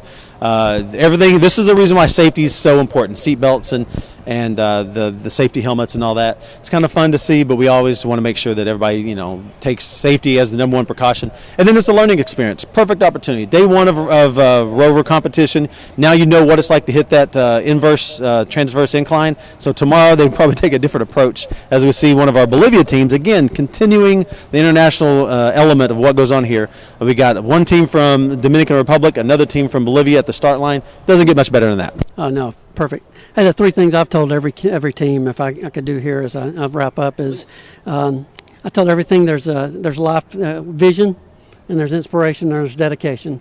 So in my life, and I know it is in these kids as well, somebody has to see something bigger in terms of the bigger picture. Right now we're going back to the moon. Vice President made that clear, our president. These kids here, somebody has to see in them the opportunity to build a rover. And then there's inspiration. Somebody's got to see more in them maybe than they see in themselves, because some of these kids aren't going to get a chance unless some of their teachers help them. And then it's going to take from them dedication to actually work hard, commitment.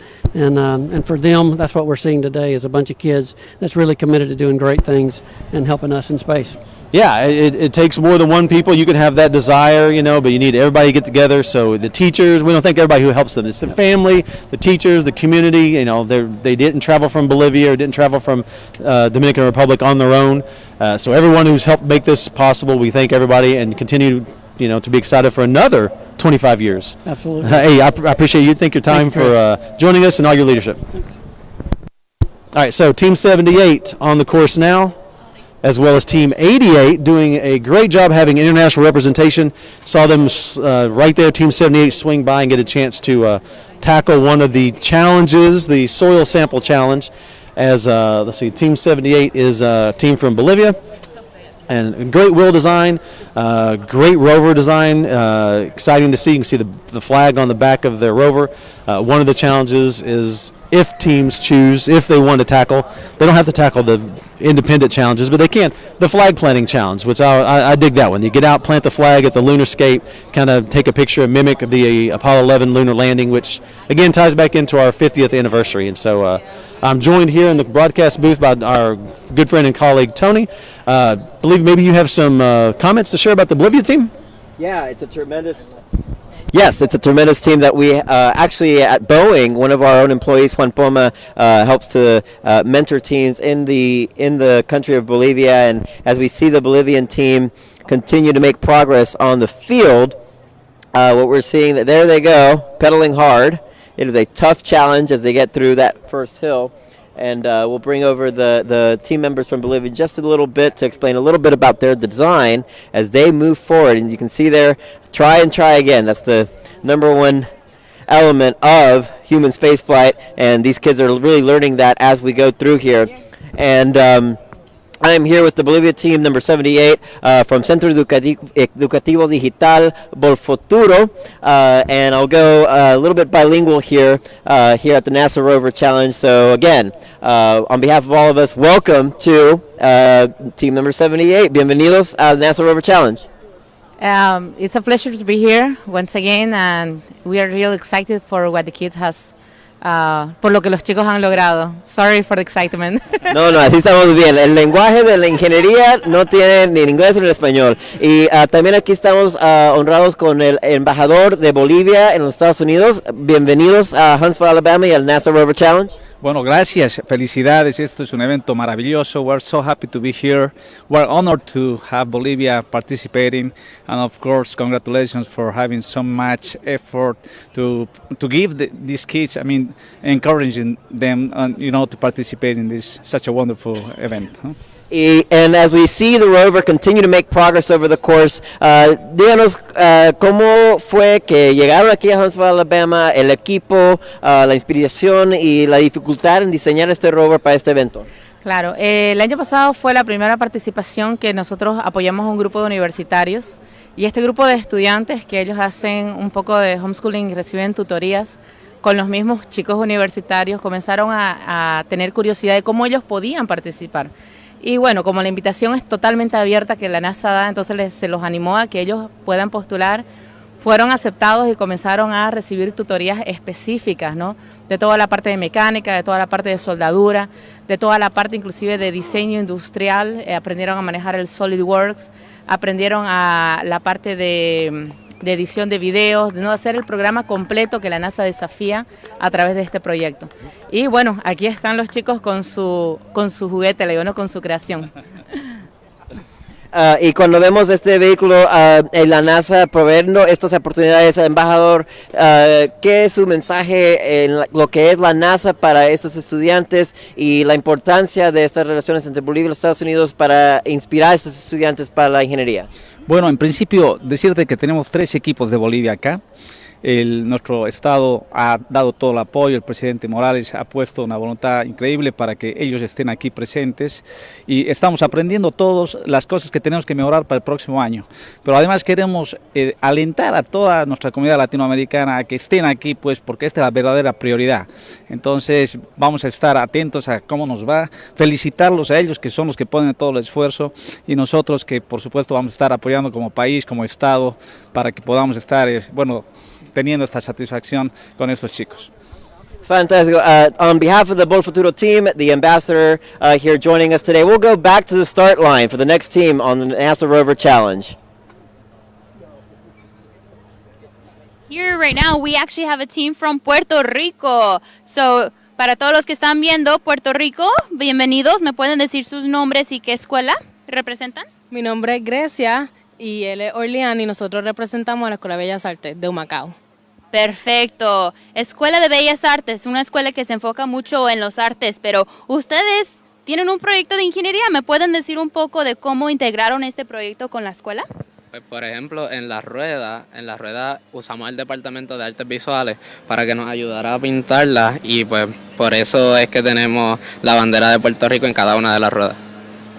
Perfecto, me encanta cómo los pintaron. ¿Me pueden decir un poco más del diseño, de qué exactamente usaron y por qué? Bueno, usamos tapas de drones y la utilizamos porque pensamos que iba a ser un diseño bastante innovador y reciclable, que íbamos a botar todos estos drones, así que decidimos aprovecharlo para hacer este diseño con ayuda del maestro de tecnología de la escuela, pues nos pusimos a la obra. Qué impresionante y ¿me pueden decir, es la primera vez que vienen a esta competencia? Sí, de hecho es la primera vez, somos los pioneros, somos rookies, novatos. Y pues esperemos que en los próximos años también cualifiquemos y seguiremos viniendo aquí. Perfecto, los primeros pero no los últimos, ¿verdad? Y unas palabras que quieran decir a toda la gente que los ha apoyado, que sus familias y todos. Pues hola a toda la familia, que muchas gracias por el apoyo que nos han dado, la escuela, muchas gracias por el apoyo, que la escuela siempre dice que sí, el director, toda esa gente, que gracias por permitirnos la oportunidad de estar aquí porque ha sido muy buena. Perfecto, pues muchas gracias, mucha suerte, and thank you guys so much. Back to you. Give me a timer. Only people from all over the U.S., but also across the world. Yeah, no, it's a heavy international contingency. Morocco, Bolivia, Peru, India. I mean, it's awesome. I love it. And it's going on for the next 2 days. So if you're in the area, anywhere in North Huntsville or in North Alabama and Huntsville, come visit us at the U.S. Space and Rocket Center. Come out and help us celebrate the 25th anniversary of Human Exploration Rover Challenge. Help us celebrate the 50th anniversary of the Apollo 11 lunar landing and all the Apollo missions.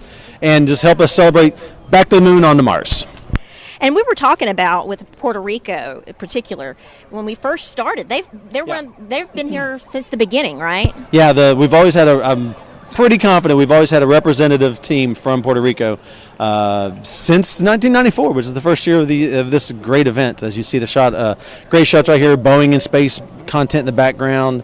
As team 83 is rolling, great design on the rover. You can see they got some cultural. Looks like the flag, maybe. Yeah, I can see it now that they've got a good shot of it here. Yeah. And they're stopping to once again tackle one of the tasks, the soil sample task. That's another new element. Kim, Jenna, and I were talking about this earlier. Just we constantly make this event. We have to challenge ourselves and challenge the students. Add something that makes it more difficult year after year. Whether it was adding the Martian courses or the Martian obstacles a couple years ago. Adding these activities where they have to get off the rover and actually do an activity: the soil, the liquid, the spectroscopy, planting the flag. I saw my first team plant the flag earlier today, so I get a kick out of that. As we got great shots, 78 and 83 on the course. Opportunity to compare and contrast the way the drivers sit, side by side versus linear, sitting up really, really high. Got be a problem on center of gravity if they didn't have a nice wheelbase, so they don't have to worry too much about tipping over. But when they get to the transverse incline, which I don't think they've got to yet, it'll be interesting to see how Team 78 on the right hits that incline, because it tilts you 45 degrees or so. In fact, we saw the Dominican team actually crashed and flipped over on that one. Got up. Easy peasy, because they have all the safety issues, closed-toed shoes, long pants, the helmet, the seat belts, safety belts, and all that. But right here is an opportunity. If you haven't addressed torque and the gear ratio, you can get stuck. If you can't shift gears and get to a different gear to make your rover go, somebody might have to actually get out and push, which happens all the time. Right, and you can see they have their teammates there helping them. Teammates helping them, teammates and family members standing beside them, observing, cheering. Again, the collaboration. Everybody wants to come and just cheer everybody on and have a good time. Wheel designs are always unique. Drivetrain designs are always unique. Are they using chains? Are they using belts? The Central Missouri team has instead of pedaling with their feet, they use their arms, which is really cool. It's like a row machine, or like they're on crew or something at university. And so, and it's redundant. They have a pedal on the front, I believe, and then a row system on the back. So if one fails, you have another opportunity to continue moving on.